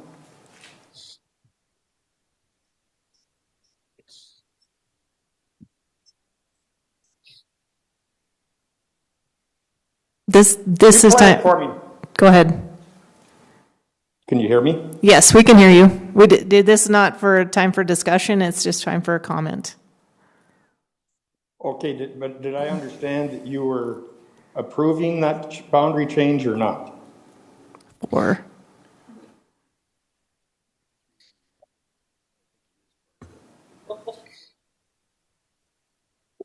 okay, I guess I'll just make a comment here. I'd like to thank Warren Hansen and District Region 4 for their input on this. It's my understanding that they're not going to make the change proposed, putting the southern edge of 421 into 399. However, I do have concerns. And the concerns are is I first heard about this the very 1st of November from a hunter. And I'm probably the largest landowner, leaseholder in the change of that district. And yet, when you read that thing, it took me 4 hours to find it, but when you read it, it says the landowners were contacted and hunters, and they were all in agreement. However, I contacted adjacent landowners. None of us had been contacted. I contacted numerous hunters, and none of them were aware of it except for the one that brought this to my attention. So in the future, we need to make sure that we're getting people involved when it's affecting their area. And again, I'd like to thank Mr. Hanson and Region 4 for their input. Okay, thank you. Madam Chair, I have a speaker REX. If you could please identify yourself and spell your last name. Can you hear me? Yes, we can. Hi, my name is Rex Martin, Martin, and I am from Lewistown, Montana. I am speaking in regard to the mule deer regulation change for hunting District 410 and 417. 100 special draw tags is very minimal for the sheer size of those districts. The main reason those deer numbers are struggling is because of the poorly managed elk population in those districts over the recent years. There has been false advertising in the elk tags in 410. More tags have been issued than there are elk in that district. With this district being overrun with elk hunters, of course the deer are going to take a hit. So due to poor management of another species, and with this proposal, I am sitting here as a local, and I'm not allowed to hunt deer in my own county on a general tag, in the area my entire family has hunted for generations. What I would like to see, if you want to limit pressure on the mule deer, let the hunters pick their district. You put in for a district at the time of applying for tags, it's a guaranteed draw, but that is the only place I can hunt deer for that year. Not only does this make hunters focus on one area, but it would keep all the elk hunters from shooting every deer down there during rifle season. Most of the deer being harvested there are from the people that wouldn't commonly go there just to deer hunt. Once these regulations go into effect, they will never be undone. So the opportunity is taken away from the hunters and will never return to us again, even when the deer numbers improve. This is a huge loss for the general public and those who enjoy the districts because everything else down there is already a special draw. If you were to pursue limiting tags on a special draw, I would keep archery a general tag. I'm not a huge archery hunter myself, but at least I would have some sort of opportunity to hunt on a yearly basis. Very few deer are harvested during archery season, and at least a guy could hunt locally in some juncture. Here's a note from what I have been seeing this year. In certain areas of 410, I saw more deer than ever, 40 plus deer a day this season, while other areas are struggling. I think a lot of this is due to outside factors aside from just hunting pressure. Other than this year, we have been in a serious drought for the past 5 years, and this takes time for a herd to recover from. If this whole thing goes through, where are these hunters going to go? The opportunities in other districts around Lewistown are very limited, mostly all private. If you are taking away the largest area of public access available in the area if you do this. I really hope this message is not disregarded and my opinions are taken seriously. Thank you.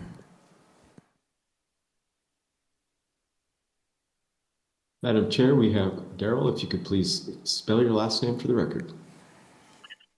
Brabec, B-R-A-B-E-C. I'm from Colstrip, Montana. And thank you, Madam Chair and Commission. Personally, I do not support the amendments on the elk for the areas of the 700s, as this amendment, even as a small amount, does adhere to the elk management plan as been approved by the Commission after public input. Additionally, the Colstrip Sportsman's Club met on December 7th and reviewed and proposed regulations and amendments, and as a group, they didn't support the amendments based on the new elk management plan. The deer management plan, I support the reduction of does. One of the things that the Commission is not looking and has not taken into consideration is the increase in mountain lion and bears and predators in our region. We have had numerous mountain lion sightings and bear sightings coming in the Colstrip area, and I know from general hunting areas we were seeing an increase in bear, which will also affect our deer management plan. At this time, I would like to encourage you to use the elk management plan to set the limits and quotas as per the science involved. Thank you. Thank you.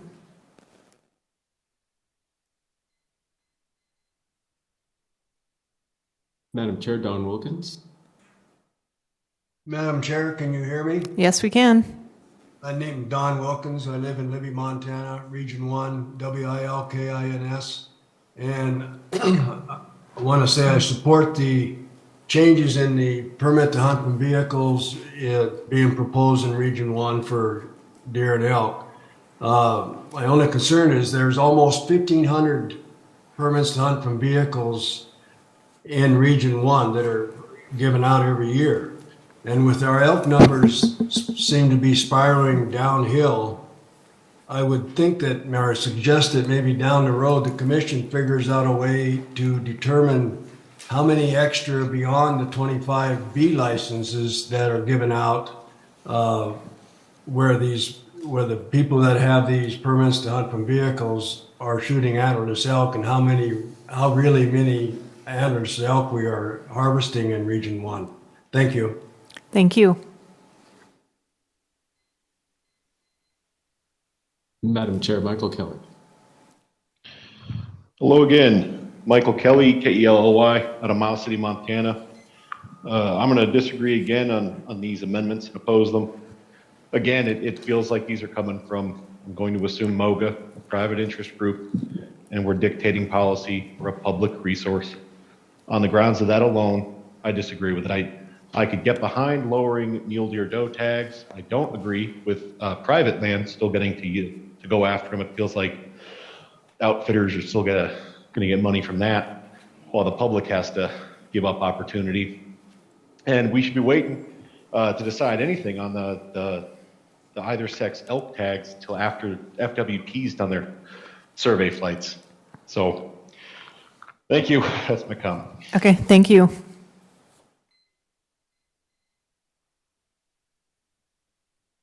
Madam Chair, Representative Bort.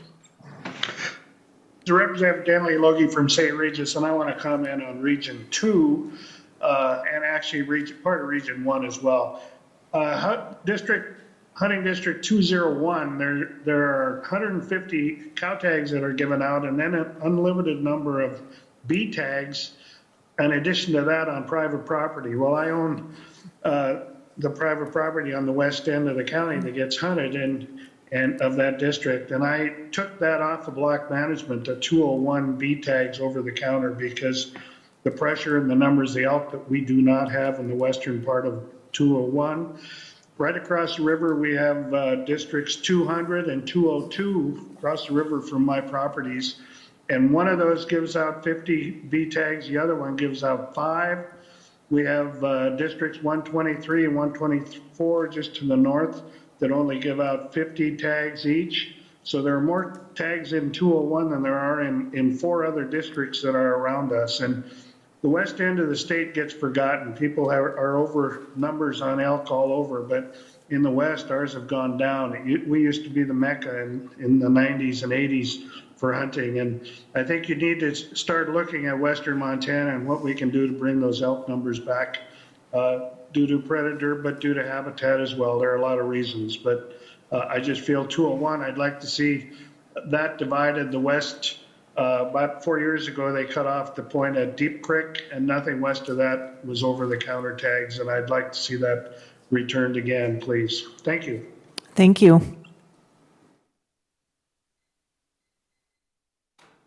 Madam Chair, Jess Wagner. Mayor Robinson, a member of the commission. My name is Jess Wagner. It's W-A-G-N-E-R. I live in Lewistown. I do not support the removal of quarter ranges for buck and bull permits. There were 25 public comments against removing quarter ranges, as opposed to 0 comments supporting it. This will severely handcuff biologists and make it difficult to make quota changes based on unexpected events like bad winters. Any changes made will likely be made a year too late, and proposed changes should have an associated justification, and this proposal did not have one. We're keeping quota ranges for literally every other species, including deer and elk B tags, so why get rid of them for bucks and bulls? The amendments regarding HD 700 elk permits do not follow the newly adopted elk management plan. Over the last decade, HD 700 has given out roughly 250 rifle permits and 800 archery permits. That management has kept the elk herd in 700 at an average of 1,250 elk and has never exceeded 1,450 elk. The bull to cow ratio has averaged 28 bulls per 100 cows. This proposed amendment will never allow this district to come close to reaching the objectives of 1,600 to 2,400 elk or the 30 to 45 bulls per 100 cows. Montanans spent 3 years working together on the elk management plan, and we're already disregarding it 2 weeks into its implementation. The elk plan is meant to be the guide for our season setting and quota decisions, so let's use it as it was intended. I also strongly support the efforts to help mule deer in Regions 4 and Region 7. Additionally, I would recommend removing shoulder seasons in hunting districts such as 411 to 412 that are within objective ranges. This also goes against the goals of the new elk management plan. Thank you for your opportunity to comment. Thank you. Madam Chair, Kyle Vandersloot.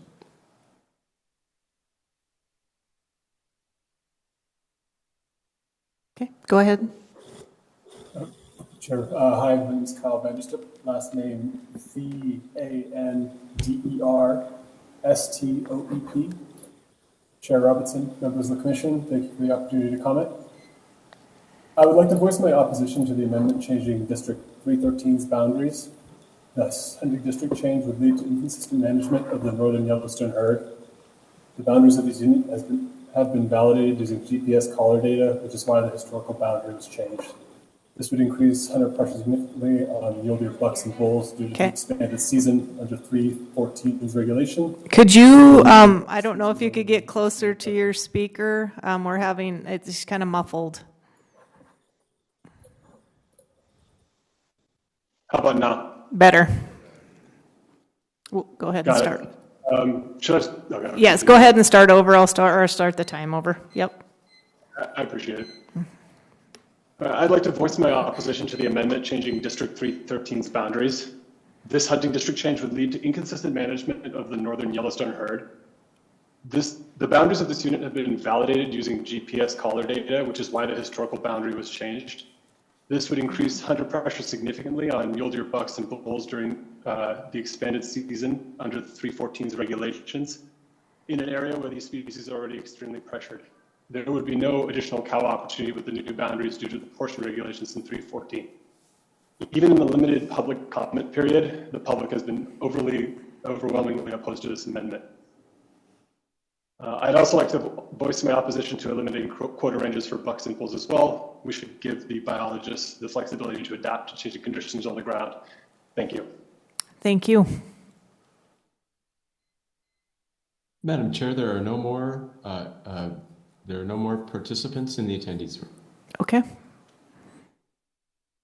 All right. Any questions or comments before we go to a vote on this? Madam Chair, just one point of clarification.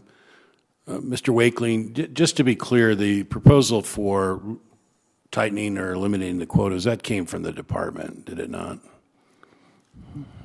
Madam Chair, members of the Commission, yeah, that is correct. The department had heard that comment, and so we offered that up. The rationale behind our making that recommendation is, the permit quota ranges influence population trajectories to a very minimal amount. Bulls and bucks don't affect trajectory. And so in the event that we need to make a change, it's generally not as imminent. It's not something that we have the opportunity to respond to the Commission and make a request for a special consideration. We do wish to retain that quota ranges for the B licenses for the antlerless, because those are that gives us the ability to respond to population changes and changes in direction. So that's the rationale for why the department made that recommendation. So in fact, you are following science when you're making this recommendation? Madam Chair, Vice Chair Tabor, that is correct.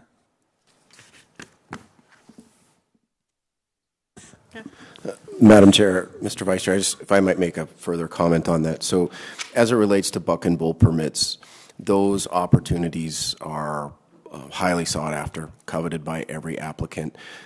It was the judgment of the department that a change to an opportunity like that deserved the public process that coming back to the Commission requires. So it's not that the department cannot or may not choose to propose a quota change. We will simply come back to this body and ask for your assent to do so, Madam Chair. Thank you. Any other questions or comments? Sure. Madam Chair. I wasn't planning on making a motion in Region 6 today. I was surprised that there was no opposition to this mule deer doe proposal, but I really think it's a good stroke of business, and hopefully we can get that through. Any other comments? All right. All those in favor of the original motion with 1, 2, 3, 4, 5, 6, 7, if I count correctly, because one of them failed.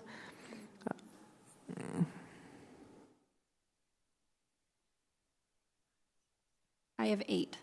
Okay. Oh, yep. I ran out of room. Yes. Okay. All right. So all those in favor of the motion signify by saying aye. Aye. Aye. All opposed, same sign. Motion carried. Thank you, everyone. Okay. Mountain lion.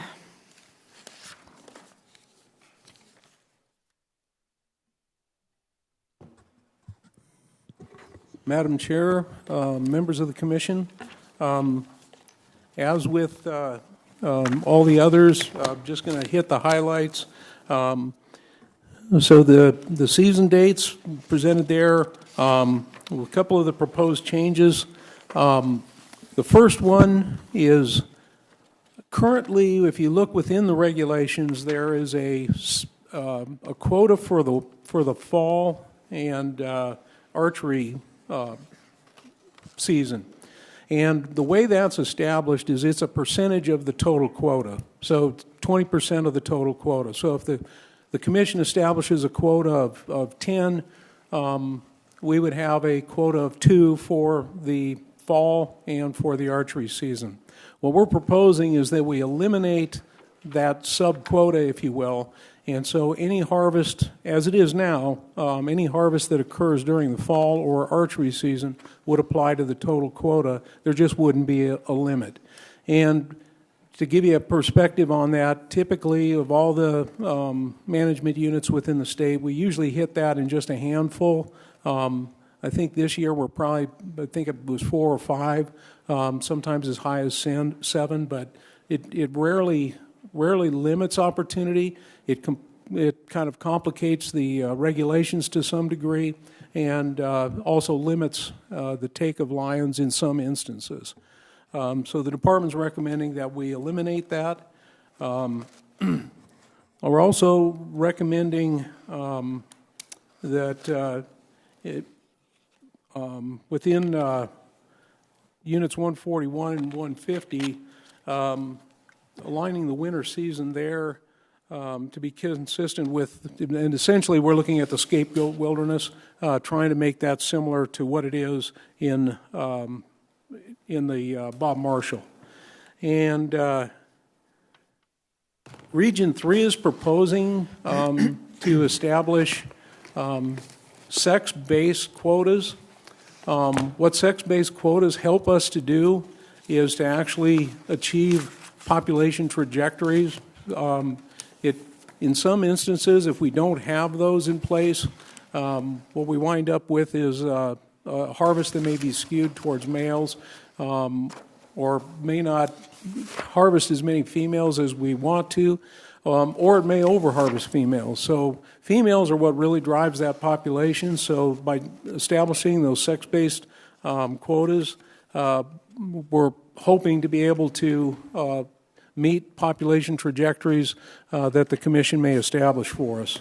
And finally, looking to split 2 of the management districts in Region 6 into 2 into 4, so that we can manage that a little bit more precisely. And with that comes the hunting district descriptions that would go with those those splits, and also the quotas that would go with that. Any questions? Madam Chair, I move the Fish and Wildlife Commission vote to approve changes identified in the mountain lion regulation mock-up to include opportunity, seasons, dates, quotas, and quota ranges as presented by the department, and all other mountain lion regulations contained in the 23 regulations except for those affected by regular calendar rotations unless addressed in some other proposal to be adopted for the 24-25 mountain lion hunting season and districts. Is there a second? Okay. Thank you, Commissioner Siebel. Madam Chair?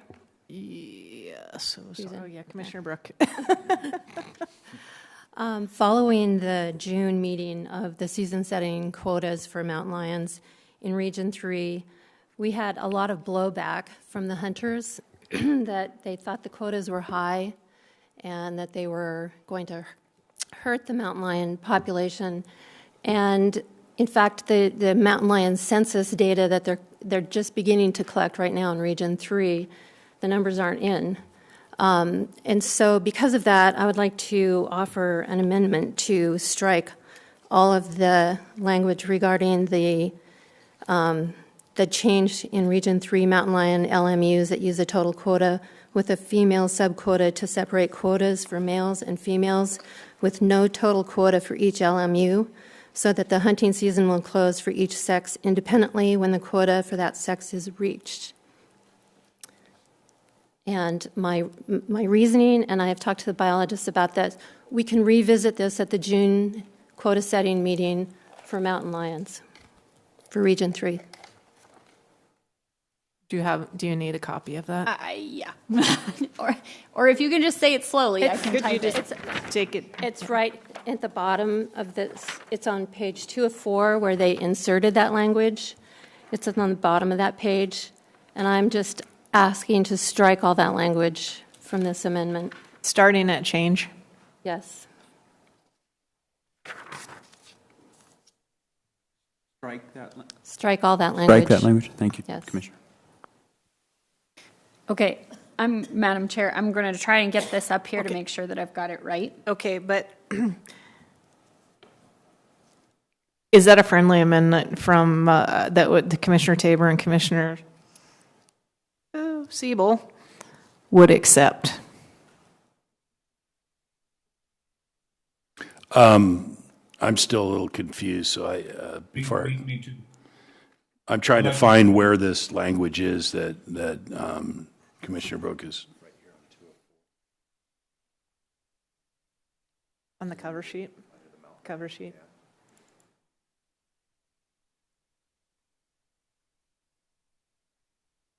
Oh, I see. Okay. Right, we just set those quotas in June. Oh, that would be helpful, wouldn't it? Would you like to just look at that? Did you find it, Commissioner Siebel? I found the language. I'm just a little confused as because if Commissioner Brook could repeat, she wants to strike from the word change forward the next 4 lines. Yes. So instead of that, we would go back to a total quota for each LMU.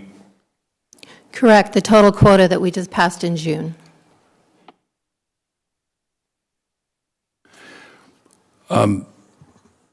So at least from my perspective, I'm not compelled to change my motion. If you want to make a separate motion for that, I restate the reason why you're doing this, because I don't really understand why we would be doing this now. I don't understand why we're doing the quotas now, because we just did the quotas 6 months ago. And now we're adjusting them to have sub-quotas.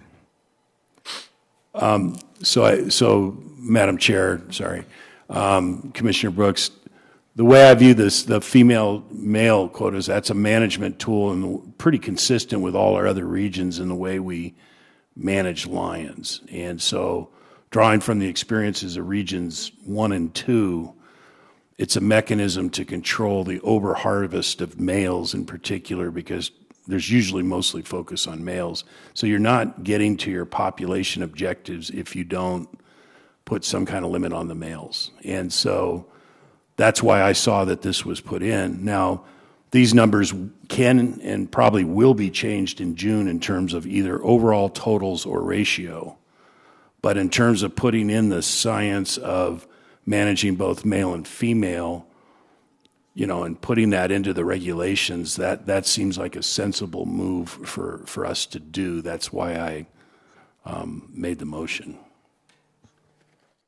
Vice Chair Tabor, it's the main reason I'm bringing this amendment today is because the people that were opposed to this very involved in the quota setting are now upset because they don't want the sub-quotas. And it isn't going to change much, this at all, really, if they wait until June to do this, which they can do this in June, correct? Madam Chair, Commissioner Brook, that is correct. We can't add this in June. And that's what I'm trying to accomplish with that. Instead of doing this today, that we do it in June when all the lion hunters are paying attention and can be involved in this decision. Commissioner Burrows. Could I just get a clarification? Because I'm having a hard time figuring out what exactly we're saying by striking that. Because there is a female sub-quota now. That's correct, in those units.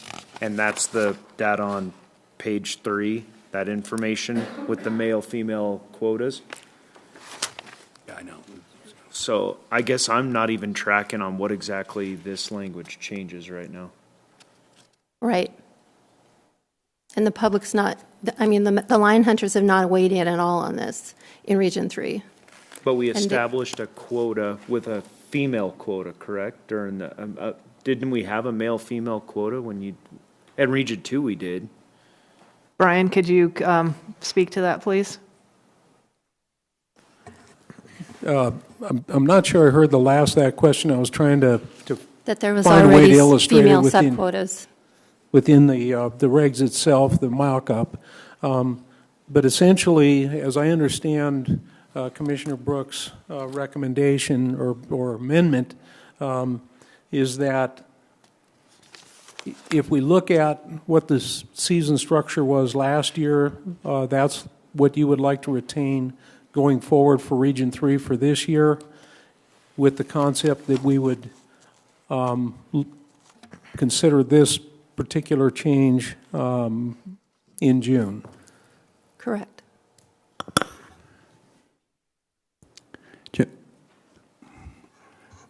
So, Madam Chair. Okay.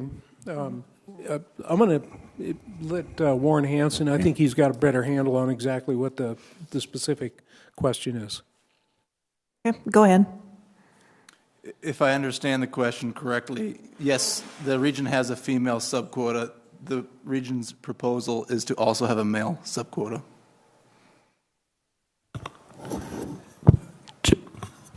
Yeah. Madam Chair, so point of clarification on that, is that to create consistency with the other districts or the other regions in the way we are managing quotas and lion quotas in general? Correct.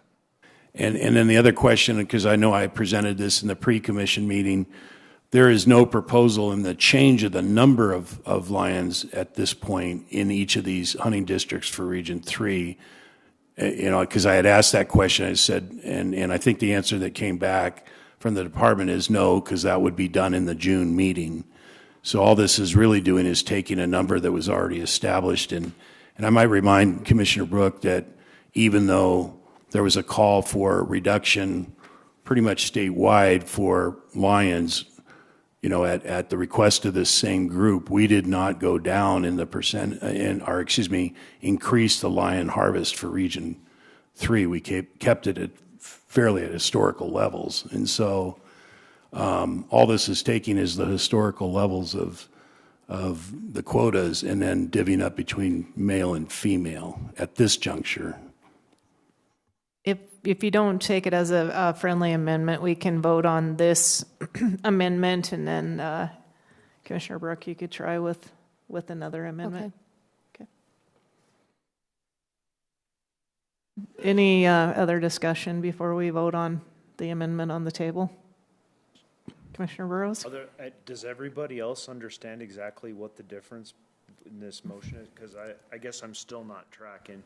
Sure. Maybe it's simple and I'm missing it, but it seems like we're kind of talking about the same thing. We've already set a female quota, and you want to strike this language that talks about, Chair. That's not the motion that's on the table now, though. They have not accepted that as a friendly amendment. So the motion is, go ahead. I'm sorry, Chair. I just was wondering, the display up on the screen, if we scroll up a little bit, might help answer. I understand, not speaking to one motion or another, what I understand Commissioner Burrows to be asking is, what is the difference? And the conversation has interchanged subquotas and quotas. So a little bit of 3, Sarah, if you would, and a little bit of 4, if you would scroll up. That's good. That's good. And so what I understand, the start of this conversation, Commissioner Brooks' proposed amendment was to stay with the quota structure in Region 3 that was in place, that's in place right now for the current lion season, and to not go to gender-based quotas. And that's, just so everybody understands, so if you look at the top half up there, those are the Region 3 quotas, and that's a female subquota with a total quota. And so how that works is the total quota could be filled completely by males, but no more than, at the bottom one in 391, 4 could be females. So it has the potential to be a more conservative approach in that you don't necessarily take any females if the total quota gets filled with all males. Contrast that with 404, where if you're going to reach 4, 2 of them need to be females and 2 of them need to be males. So that's 2 quotas, gender-based quotas, versus the in place right now in Region 3 subquota within the total, which I understand Commissioner Brooke is looking to hold until spring. If that helps, Chair. Thank you for your patience. Thank you. Does that help? it does. So basically, maybe some of your constituents that you're hearing from just want that ability to fill the total quota with males. And so I guess the crux of the question to us is now is, are we okay if we fill the quota either way? Do we want to require a couple of females be harvested to fill that quota? Or are we okay with just filling it with males? In essence, is so the amendment that's on the table would have the male and female quota.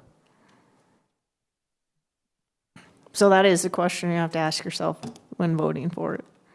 Yeah, the motion on the table right now requires females to be harvested to fill the quota. Yes. Versus if we go with potentially what Correct. you're saying, we could fill it either way. Madam Chair, one other comment. The motion on the table essentially gets Region 3 to be consistent with the way we're doing it in all the other regions relative to male and female. So Region 3 would be the exception in terms of how we're managing lions statewide. It is, yeah. Madam Chair? If we adopt Yes. that. Commissioner Siebel. Just another point of clarification with the existing, the total quota and this female subquota in Region 3, I just need to understand, if the female subquota is met before the overall quota is met, that region, that LMU shuts down, correct? Chair Robinson, Commissioner Siebel, no, that then would require all the remaining lions to fill the quota to be males. Okay. Commissioner Siebel. Thank you for the clarification.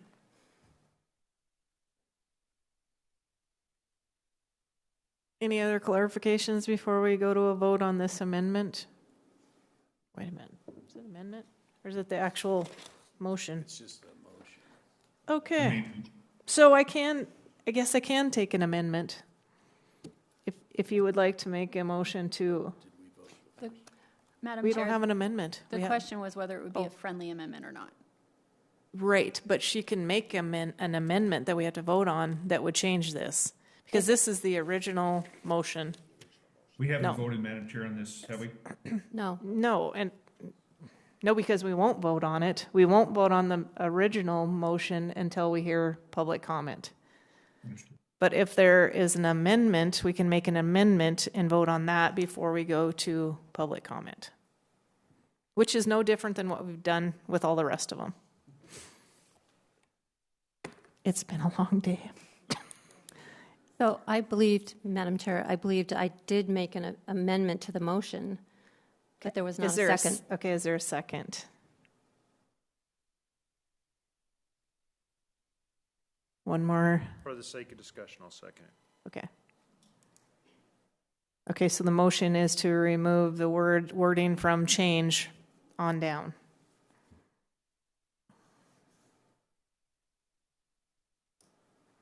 Discussion? So in your discussion, Madam Chair, in your discussion with your constituents, they were okay and you're okay with having Region 3 be an exception to the rule statewide, different from Region 1 and 2 with this different way of filling the quota? Madam Chair, Commissioner Burrows, it didn't get down to that because a lot of these mountain lion hunters that had reached out to me, they're hunting, and so they didn't know this was happening. And so my point in this is not to stop this from happening, but to postpone it until a quota setting when they can be involved in the decision. Any other comments?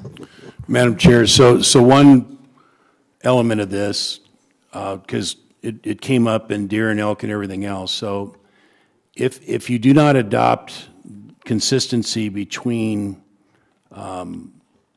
all the districts throughout the LMUs statewide, that will make these LMUs in 300 the most attractive ones in the state. And since we're on an unlimited licensability, that means anybody from the state can claim those to be the districts that they'll come hunt because they have the best opportunity to get males. And that's probably an unintended consequence that they didn't get a chance to think through.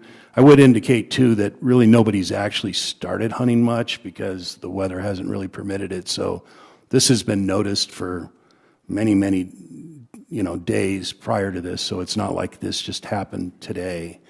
So I still think that we, for consistency's sake, do not put this amendment in. They have another pretty material bite at the apple, which is in June, to make whatever types of changes. But I would think to be consistent between male and female quotas so that we're doing that unilaterally across the state and therefore putting all the LMUs on an even keel so that you can pick the district you want to go was kind of the whole master design in the first place. So for that reason, I will not be voting for this amendment. Madam Chair. Yes, Commissioner Brooke. I was wondering if, Quentin, if you could tell us why was Region 3 excluded from it in the first place?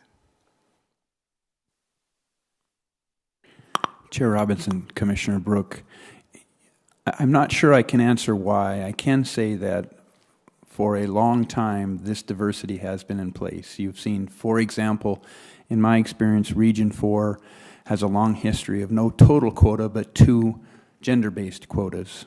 And for the same longest time, Region 3 has the total quota with the female subquota. Those components have been in places in each of those regions, in contrast, in diversity for a long time. It goes beyond my time here to say just exactly why one region went one way and the other went the other. Sorry I fall short in that regard. Commissioner Brooke, Chair. How long has this been noticed? When did everything go out for notice?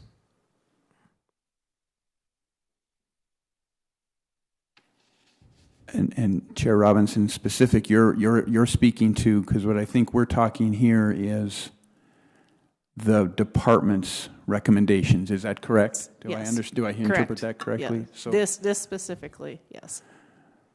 So Brian, Eric, can you help us recall when this went out for public review? This has been part. Was this part of the June, July discussions? Yeah. So this has been part of the department's discussion and the department's recommendation. It was a concept that came up early on, so we did discuss this at the June and July public meetings and then retained it and went forward with it. And it was at all of the early November question and answers. It was posted shortly after the October commission meeting. So this has been, in our estimation, part of our public process for a while. Any other questions or comments before we vote on the amendment? All right. All those in favor of the amendment signify by saying aye. Aye. All those opposed? Aye. Aye. Okay, motion fails. Okay, we will go. Any other comments or amendments? Okay, we will go to public comment on Mountain Lion. Anyone here that would like to comment?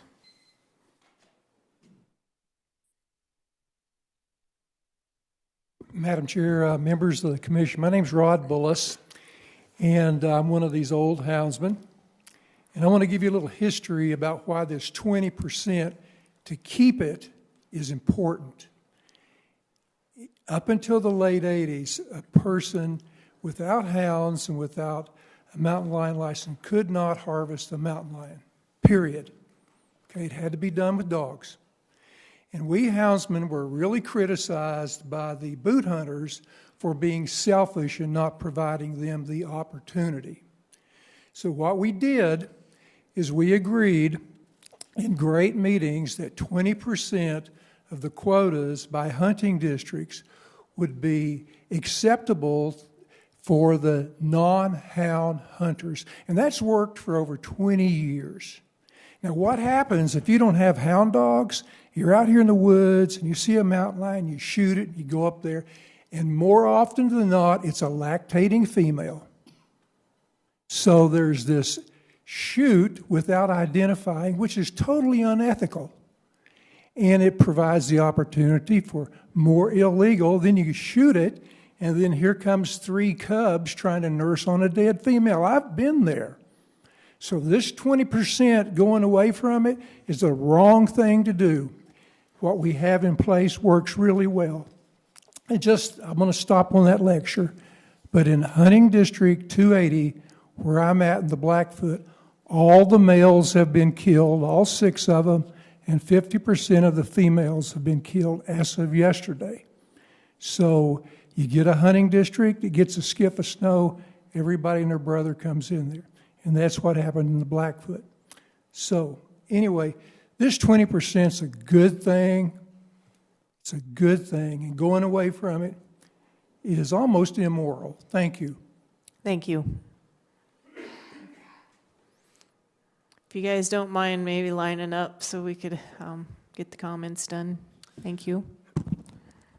Madam Chair, members of the Commission, I'm Jeff Lucas with the Wildlife Federation. Mountain lions are a native and cherished wildlife species, and conservation-minded hunters have done a remarkable job bringing back lions from the brink. As such, in no way can Montana Wildlife Federation support eliminating a standalone license for lions in units 141 and 150. Similarly, simply moving an unlimited quota would be a better option. It does not address the management issues which the agency seemingly wishes to impose, which would be to increase harvest in a low harvest unit that can sustain the increased take of mountain lions. To that end, we ask the agency to look at other methods, including working with outfitters and local hunters to come up with ways to improve hunter participation in the wilderness lion hunts, rather than reduce the ethical parameters for the hunt for them. MWF otherwise supports statewide proposals regarding mountain lion season structures, subquotas for females and males. Thank you. Thank you. Is there anyone else here that would like to speak to mountain lion? Okay. Do we have anyone in the regional offices who would like to speak about mountain lion? Madam Chair, we have no comment from the regional offices. Okay. Do we have any hands raised? Madam Chair, we have a hand raised in the Zoom attendee room. I will let them in at your pleasure. Okay. Go ahead. Thank you. Madam Chair, we have an attendee. If you could please state your name and spell your last name, please. Madam Chair, Commissioners, this is Casey York, Y-O-R-K, with Stratford, Montana, out of the Bitterroot. As we've commented this year on the lion proposals, we do not support the increased killing of mountain lions, nor the lengthening of any mountain lion season. Particularly concerning to us are the 191 lions reported trapped and snared in Montana in the last 11 trapping seasons. There are no records of whether they're male or female. That's really important. It's important knowledge that is not being provided or maybe even obtained. These are just the ones on the FWP reports, the 191, and they're increasing with increased wolf trapping. Up until a few years ago, and in response to our Trap Free Montana pressuring the department for change, lions did not even have to be reported trapped or snared unless they were injured, dead, or caught in wolf trap sets. Over half of the trapped lions, roughly 59%, were killed. Those are just the ones known who died. The fate of the injured in the trap release lions remains bleak, especially given we have no required trap check time, and the exception for wolf-mandated 48-hour trap checks is double the standard recommendation to reduce injury and increase chances of survivability. Again, why don't these lions never come off the quota? Why don't they count? And why don't they matter? Why don't they matter to you, to the department? Because they certainly do to us. Thank you. Thank you. Madam Chair, Helena, if you could please spell your last name. Last name is Edelson. Good afternoon, Director, Chair Robinson, and Commissioners. Helena Edelson, representing Large Carnivore Fund in Gardner, Montana, Region 3. Thank you for the opportunity to comment. First, I'd like to echo the comments by Casey York, Trap Free Montana. Additionally, we did not support the changes for any LMUs to allow hunting during the winter season with any valid hunting license specifically. We do not support the length of the winter season being from December 1st to April 14th and would like to see that season reduced. The statewide mountain lion quota is high, which also seems to be supported by hunter effort in the field. We support responsible male-female subquotas to allow more granularity when rapid response is needed, and we recommend all female subquotas be reduced because of cascading deaths with the orphan young. Thank you. Thank you. Madam Chair, we have no more attendees online. Okay, thank you. All right, any other questions before we go to a vote? Okay, all those in favor signify by saying aye. Aye. Aye. All opposed, same sign. Motion carried. Okay, the Flathead Indian Reservation non-member fishing and bird hunting regulations, please.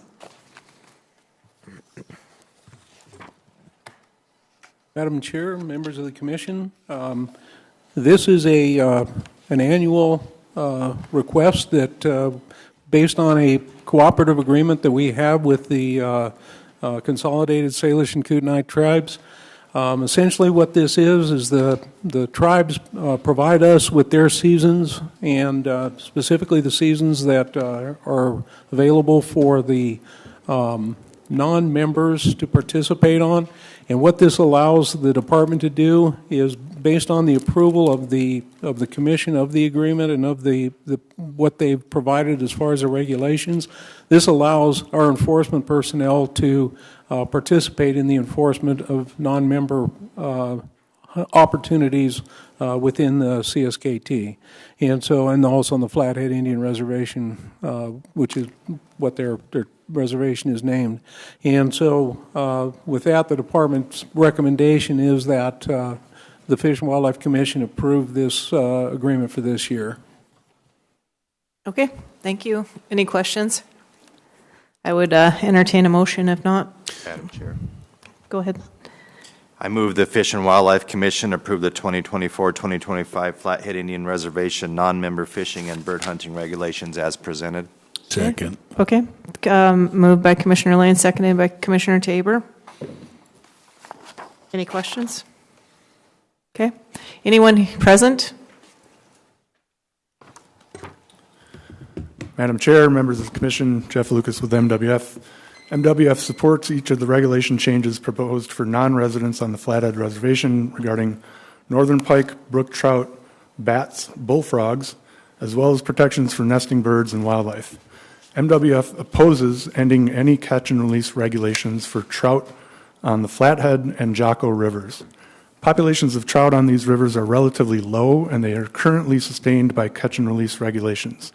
Non-residents harvesting trout out of these river systems will only lower trout populations and result in lower quality fishing experience on these rivers. Thank you. Thank you. Any other commenters?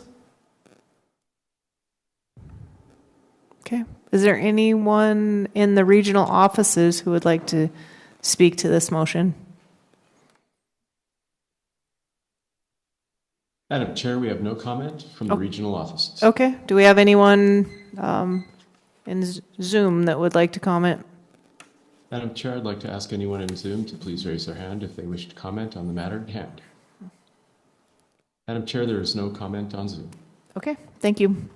So just so I don't forget, I just want to thank you for your help today. You've been very helpful, and I appreciate it. Thank you, Madam Chair.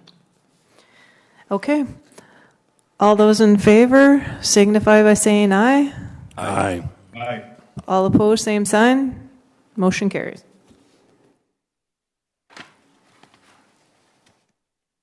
Almost done, Brian. Yes. I've got you warmed up for Parks and Recreation. So the final thing that I have to present is the translocation of Martin with the North Bridger, Big Snowy, and the Crazy Mountains. You may recall when we presented the trapping regulations to the Commission in August, we asked for a Martin trapping closure for this area. That was approved by the Commission. This activity is a continuation of our translocation efforts. We've been doing so for the past couple of years into the Little Belts and for the last year into the Cascades. And so the initial reports are that, the castles. The initial reports based on some monitoring that we've been doing with cameras is that we are seeing some recaptures, photographic recapture of the animals. It's hard to say just how successful it has been so far, but we are seeing some persistence there, and we'd like to continue that. And so we need to have the Commission's approval to continue this translocation, and so our recommendation is that the Commission approve the translocation into those mountain ranges. All right, thank you. I'd entertain a motion. Madam Chair, I move that the Fish and Wildlife Commission approve the proposed, I lost it. Where did it go? Anybody else got it? I had it right in front of me. I move that the Fish and Wildlife Commission approve the proposed translocation of up to 150 marten over 6 years, beginning in the winter of 23-24, as presented by the department. Second. Okay, seconded by Commissioner Lane. Any discussion? Okay. Is there anyone present who would like to speak to that? Good afternoon, Chair Robinson and members of the Commission. I'm Savannah Johnston from Butte, and I'm representing Footloose, Montana. Today I express our gratitude about the trapping regulations put in place regarding the relocation efforts of the marten. We think that it's important to acknowledge that past unregulated trapping practices necessitate this translocation to begin with. So while restoring martens to historically present areas is commendable, the success of this effort hinges on comprehensive population data and stringent regulations. Let us prioritize scientific rigor, sustainability, and the well-being of our ecosystem in our wildlife management decisions. Thank you for the opportunity to comment. Thank you. Is there anyone else present? Is there anyone in the regional offices who would like to speak to this? Okay. Madam Chair, there's no comment from the regional offices. Okay. Go ahead with the Zoom commenters, please. Madam Chair, I have Casey York. Madam Chair, Commissioners, it's Casey York again with Trap-Free Montana out of Region 2 in the Bitterroot. The cover sheet says marten are abundant in Regions 2 and 3, but fails to provide the evidence. Studies are reportedly underway or planned for 2024 to gain better insight into marten populations in our state. But be aware, marten are permitted to be trapped and killed in Regions 1 through 5 in unlimited numbers. Only Region 1 has a per-trapper quota. This is counterproductive to marten occurring and sustaining in suitable habitat and enabling surplus for relocation efforts in areas they were previously trapped out. Trappers in Montana killed at least 5,000 marten in 5 recent years, according to the reports, averaging about 1,000 marten per year. Less than 2 decades ago, they killed at least 4 times as many as they do now in Region 1. Meanwhile, in comparison, trappers are hammering marten in Region 2, but no one seems to care, maybe because very few know. Now you do. Instead, the plan is trap more from here to reintroduce to areas they were wiped out previously in order to later trap and kill them again. Also, where's the environmental assessment or the cost for these translocations? An easy, responsible, relevant precursor to this would be instilling trapping quotas for marten. Please oppose this proposal until biological, ecological, and financial issues are addressed. And you set trapping quotas to conserve marten and then complement any reintroductions. Thank you. Thank you. Madam Chair, there's no further comments online. Okay. Hearing no other comments, all those in favor of the motion signify by saying aye. Aye. Aye. All opposed, same sign. Motion carries. Thank you, Ms. Roykling. Good day today. Okay. I think I saw Hope walk. Oh, yep, hiding in the corner. We're ready for you.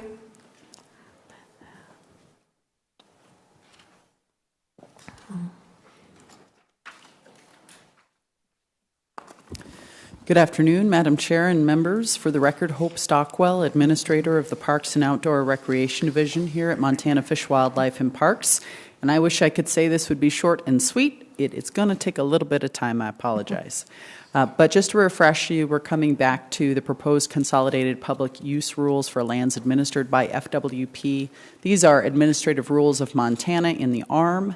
At your August meeting, you moved forward with authorizing us to file an administrative rule notice with the Secretary of State for the consolidated rules. And again, the purpose is just to bring together the 3 sets of rules that we previously had for our site types and lands into one consolidated set. And we're hoping to improve customer service, improve consistency, improve the public's understanding of what's expected of them. So we've gone through the rulemaking process. The notice was posted in the Montana Administrative Register on September 8th, which kicked off the public comment period. That ran through October 10th. We had a public hearing on October 2nd. And because of the comments we've received, we have proposed changes to the rules, and those proposed changes are presented to you in the proposed adoption notice that's in front of you for consideration today.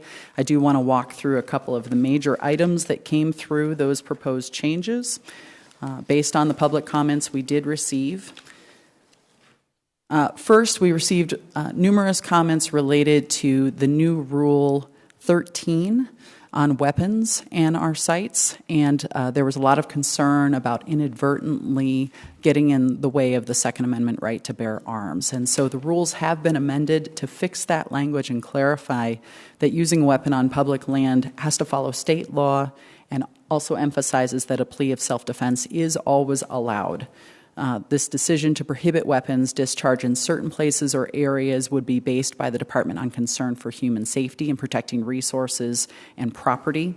The rule would not prevent the discharge of weapons that's associated with hunting where authorized on our sites. So we did clarify that language, and we think that we've come to a good solution there for those concerns that were raised. Next, we had some comments related to the rules as proposed reducing or restricting use and access on public lands from what they were. And this was not our intent. Some of the wording in the original rules that were proposed were intended for consistency. We did try and take care to ensure that we weren't diminishing recreation opportunities, but there were a couple of instances that were pointed out where language was lost or written in such a way that it caused confusion. Specifically, commenters let us know that they thought the rules would change access status to the department lands from open unless posted closed to closed unless posted open. They were very concerned about that. They also saw that as a change that would be significant enough to trigger a MEPA analysis with the Montana Environmental Policy Act. So we recognize the original language included some grammatical choices that could arguably be understood this way. And so we worked to make changes that would correct that because, again, that was not intended. We were looking to preserve the opportunity and access that we have through existing rules.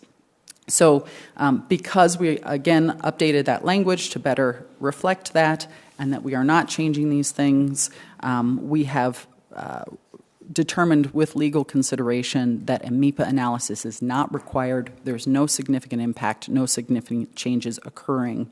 If the department did act at a public use site to do something that would potentially significantly impact the human environment, we would propose a MEPA analysis. However, MEPA is not required simply by conducting rulemaking. Another thing we wanted to bring awareness to, because there was concern raised in the comments that we received, specific to site-specific conditions for wildlife management areas related to specific open and close dates for those, or perhaps motorized use, snowmobiling being a specific example. We wanted to make clear as we go forward, there are two types of rules that will still be applicable to WMAs. So we'll have this broad consolidated public use rule. These are the broad strokes of what's allowed on our lands.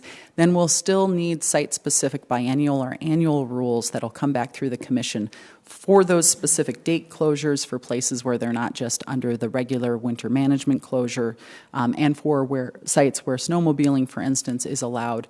We expect to bring those site-specific biennial or annual use rules back to you either at the February or April commission meeting, so stay tuned for those. Those are still in place, will not be lost.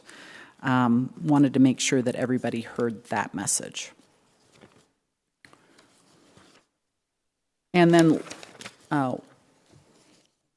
one other thing to bring up, we received several comments on how FWP will keep the public informed about use rules at our sites regardless of what the rule is, and we just contend and commit that we will continue to do so through a lot of avenues.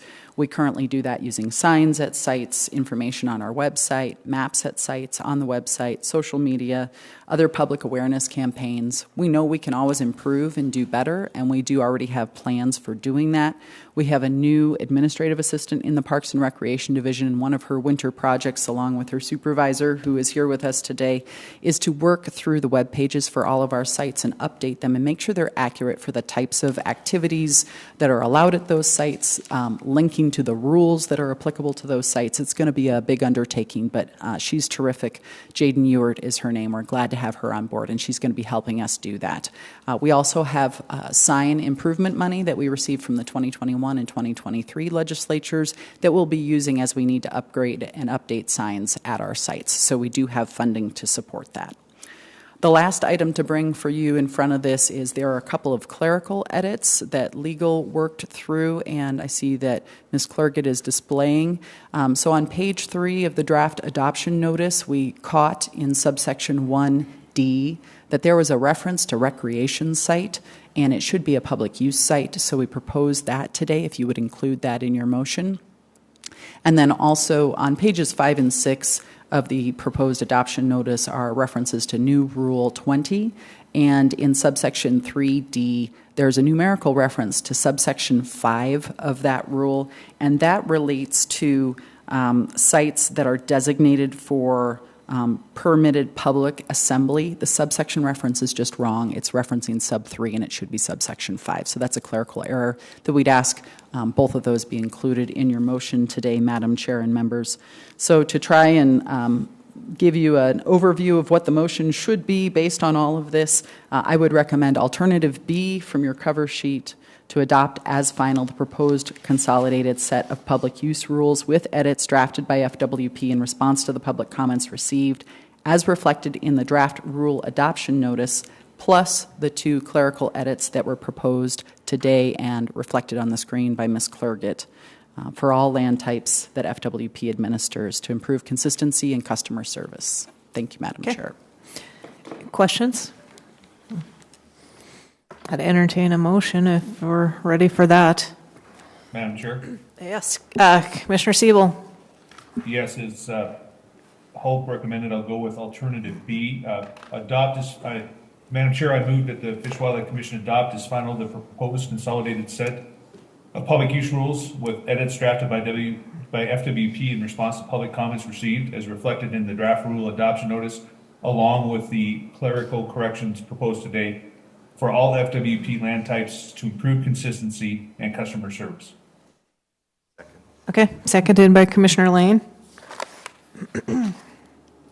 Any clarifications or questions before we go up for public comment? Okay. Is there anyone in the room who would like to comment? Is there anyone in the regional offices who would like to comment? Madam Chair, the regional offices have no comment. Okay, thank you. Okay, go ahead with Zoom commenters, please. Madam Chair, Casey York. Madam Chair, Commissioners, Casey York again with Stratford, Montana. While consolidating arms seemed reasonable and benign, it raised red flags early on, and rightfully so. Unbeknownst to the general public, FWB has since changed the language to now allow trapping on wildlife management areas and fishing access sites, even including state parks. The Rule 14, page 4, says now they will be open to trapping unless prohibited and posted closed. One of the only deemed illegal trapping and injuring of a dog years ago was because it occurred in a fishing access site in the Bitterroot. FWP wrote this change is based on public comment from an October 2nd public hearing. Actually, no meeting notice was received, and it took an intensive search to even find the meeting notice, which is becoming more of a pattern. There's no minutes or public recording available of the meeting to review. And the published written comments focus on weapon changes, and none, not one, encourage opening more trapping, especially in state parks. Therefore, supporting this proposal and allowing trapping in all these public areas, for example, a fishing access site can be 1 acre to several hundred, is disingenuous and downright dangerous to the recreating public. An average of 35 trap dogs a year make it onto the reports. This new arm begs to increase that and flirts with human disaster, whether it be an unsuspecting angler, children, hikers, clueless new residents, or tourists. Please oppose. Thank you. Thank you. Madam Chair, there is no more comment online. Okay, thank you. Any questions from the commission? Okay. All those in favor of the motion signify by saying aye. Aye. Aye. All opposed, same sign. Motion carries.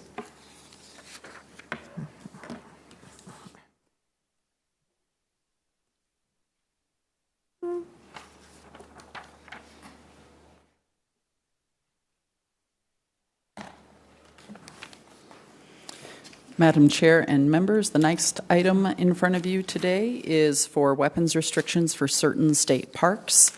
After we went through the consolidated public use rule process, we recognized that we needed to do a better job incorporating the restrictions and closures for hunting in certain state parks in the regulatory in the regulations process that you're going through today. And so today we bring forward the first cover sheet related to weapons restrictions for certain state parks so that these can be included in the regs going forward. They have not been in the past, and it's a place where we need to improve the information we're providing to the public. So today in front of you is a list of proposed state parks that would be open to commission-established hunting seasons, but with a weapons restriction. The exception, and that would be the usual weapons restriction: archery, crossbow, traditional handguns, muzzleloader, or shotgun, except for at Tower Rock in Region 4, where the hunting would be restricted to archery equipment only. And then we did find an error between this proposal and another one that's in front of the Parks Board on Tuesday. The Lewis and Clark Caverns should not be included in the weapons restriction list. That location is instead on Tuesday in front of the board for the closure of hunting on the eastern half of the property. The western half will be open, and it will not be restricted on weapons. All weapons and seasons will be allowed. So it should be removed from this list in your motion today, Madam Chair and members. Okay, thank you. Thank you. So I guess I have a question. Before you had mentioned self-defense, is there, how does that apply to this? For weapons restriction, I know what I would say, but I'll defer to our attorney, who's Okay. the better choice when responding to those kinds of questions. Okay, thank you.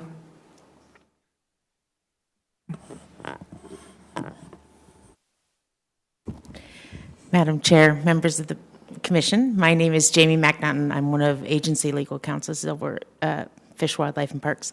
Yes, self-defense would still apply on any of the lands at the state parks, especially after we've passed those rules specifically stating that. Okay, all right, thank you for the clarification. Any other question? Commissioner Walsh. Madam Chair, I move the Fish and Wildlife Commission adopt as final the proposed weapons restrictions for the state parks listed here with the exception of Lewis and Clark Caverns. Second. Okay, thank you, Commissioner Siebel, for the second. Okay. Any other questions before I go out for comment? Okay. Would anyone like to comment on this?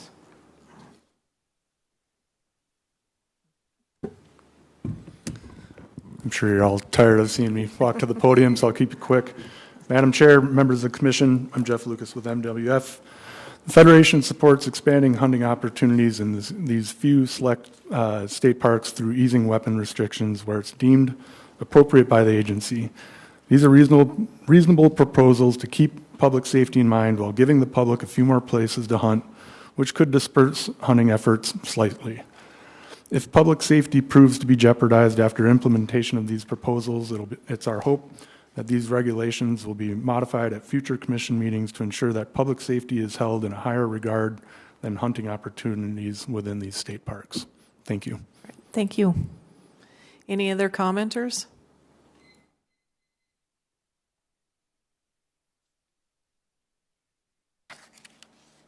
Anyone in the regional offices? Madam Chair, we have no comments from the regional offices. Okay, looks like we may have one in Zoom.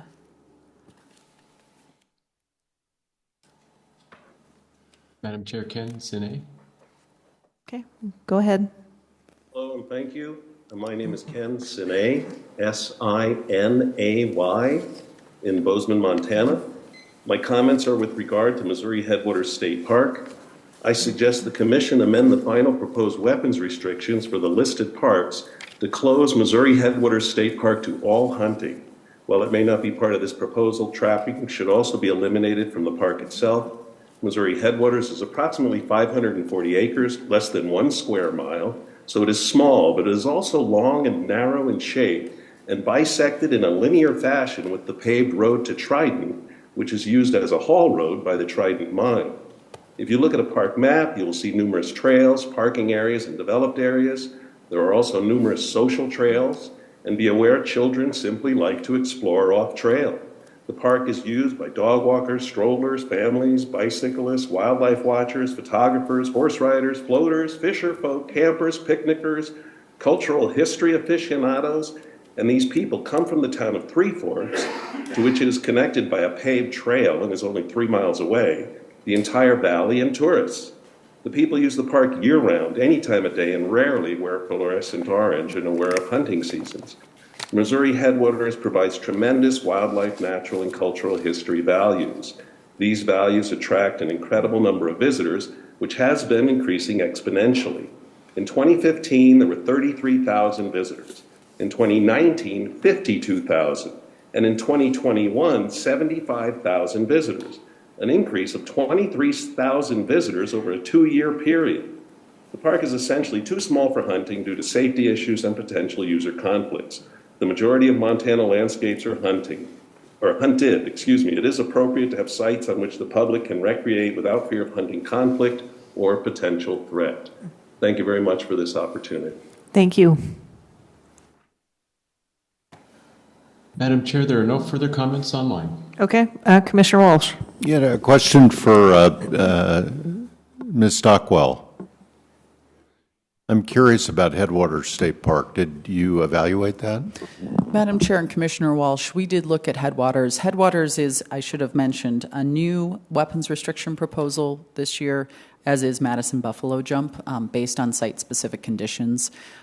We have allowed all types of hunting at Headwaters in the past, but this year particularly have seen conflict between user types, but also between hunters. And so the weapons restriction was, we thought, an appropriate step to next evaluate the opportunity there at Headwaters without entirely closing it off.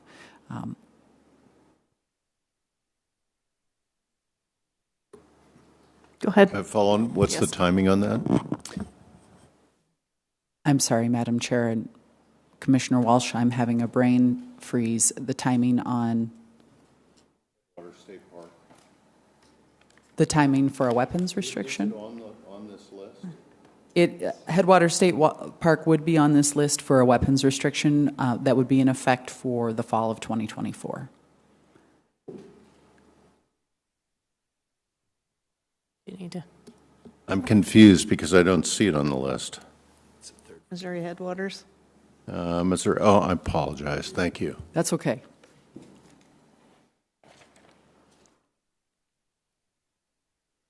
Any other questions? Okay. All those in favor of the motion signify by saying aye. Aye. Aye. All opposed, same sign. Motion carries. All right, what we have left is public comment, items not on the agenda. Just a reminder that this is for items not on the agenda. Madam Chair, members of the Commission, my name is Ben Lamb, and I am here representing a new organization called the Montana Conservation Society. I have a lengthy and pedantic letter that I would like to hand out. Go ahead and give it to Eric there, please. Okay. But I just wanted to stand up and say on behalf of MCS, it's a new organization made up of Montanans of all stripes, landowners, hunters, anybody that wants to come forward. The organization has been brought together pretty much out of the results of the 2023 legislative session and the kind of collaboration that we saw actually move the needle on a large number of contentious issues. And so one of those very large contentious issues was an elk management plan that got finalized here just recently. And we just wanted to really commend the agency, the director, the Wildlife Division, and especially Lindsay Parson for putting together an incredible document that provides an amazing amount of flexibility and an amazing amount of opportunity for the public to influence how elk will be managed in the future. And we look forward to working with the department to help implement some of those exciting things in there relative to habitat manipulation, relative to predator-prey balances, relative to the allocation issue as well.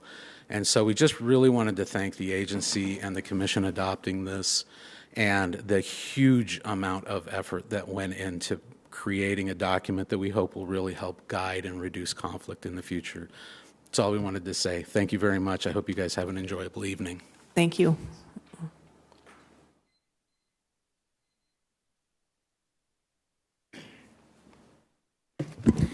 Madam Chairman, members of the Commission, Director Temple, just want to, Mac Menard, Executive Director of MOGA, want to invite you guys to the Montana Outfitters and Guides Winter Convention. It'll be here in Helena on the 12th and 13th of January. And we've got a packed agenda. Drop in. There'll be 150 businesses represented from across the state. Would be delighted to have you guys join us for a little bit of that. We host our Big Hearts Banquet Saturday night. That's the philanthropic giving side of MOGA. It's about as big as MOGA actually is now. And we served, I think, 6 families underneath that program, and would be delighted if anybody wanted to stop in and meet a couple of them. I also want to invite you to a first of its kind Shiras Moose Management and Research Symposium. This is a tri-state effort on the part of MOGA to pull the leading researchers and managers from across the western states, celebrating and understanding better about Shiras Moose management challenges, where we are with the status. It's kind of consistent with the award of the moose tag that you guys provided us months ago, and that we will auction off on the same day that this symposium is taking place. To my knowledge, this is probably the largest of its kind. I'm not sure we've ever had something quite this big for Shiras Moose. It's not inconsistent with what MOGA does. We try to do one of these each year, and with the tag in our pocket, we figured, what the heck, we'll do it this way. And we did get Guy Eastman will come in and sort of finish it up for us with a few stories on hunting Shiras Moose. So that's Saturday. It's open to the public. Would certainly invite anybody that wanted to come Saturday morning and be part of that. Certainly the staff. It'd be fun to have a whole bunch of you guys there. After about 20 years with MOGA, this is the last time that I'll appear. I will let you continue with. Okay, it'll be about the last time that I appear before you as representing MOGA. It's been a real honor and a privilege to do it. Obviously, we've had some real ups and downs over the years, and if I was allowed to be having my hat on here, I'd give a tip of the hat to every one of you for the hard work that you and your predecessors have done on behalf of the people of the state of Montana and the resources in which you are stewards. So with that, I appreciate the effort. Thanks very much. Okay. Thank you, and thank you for your service.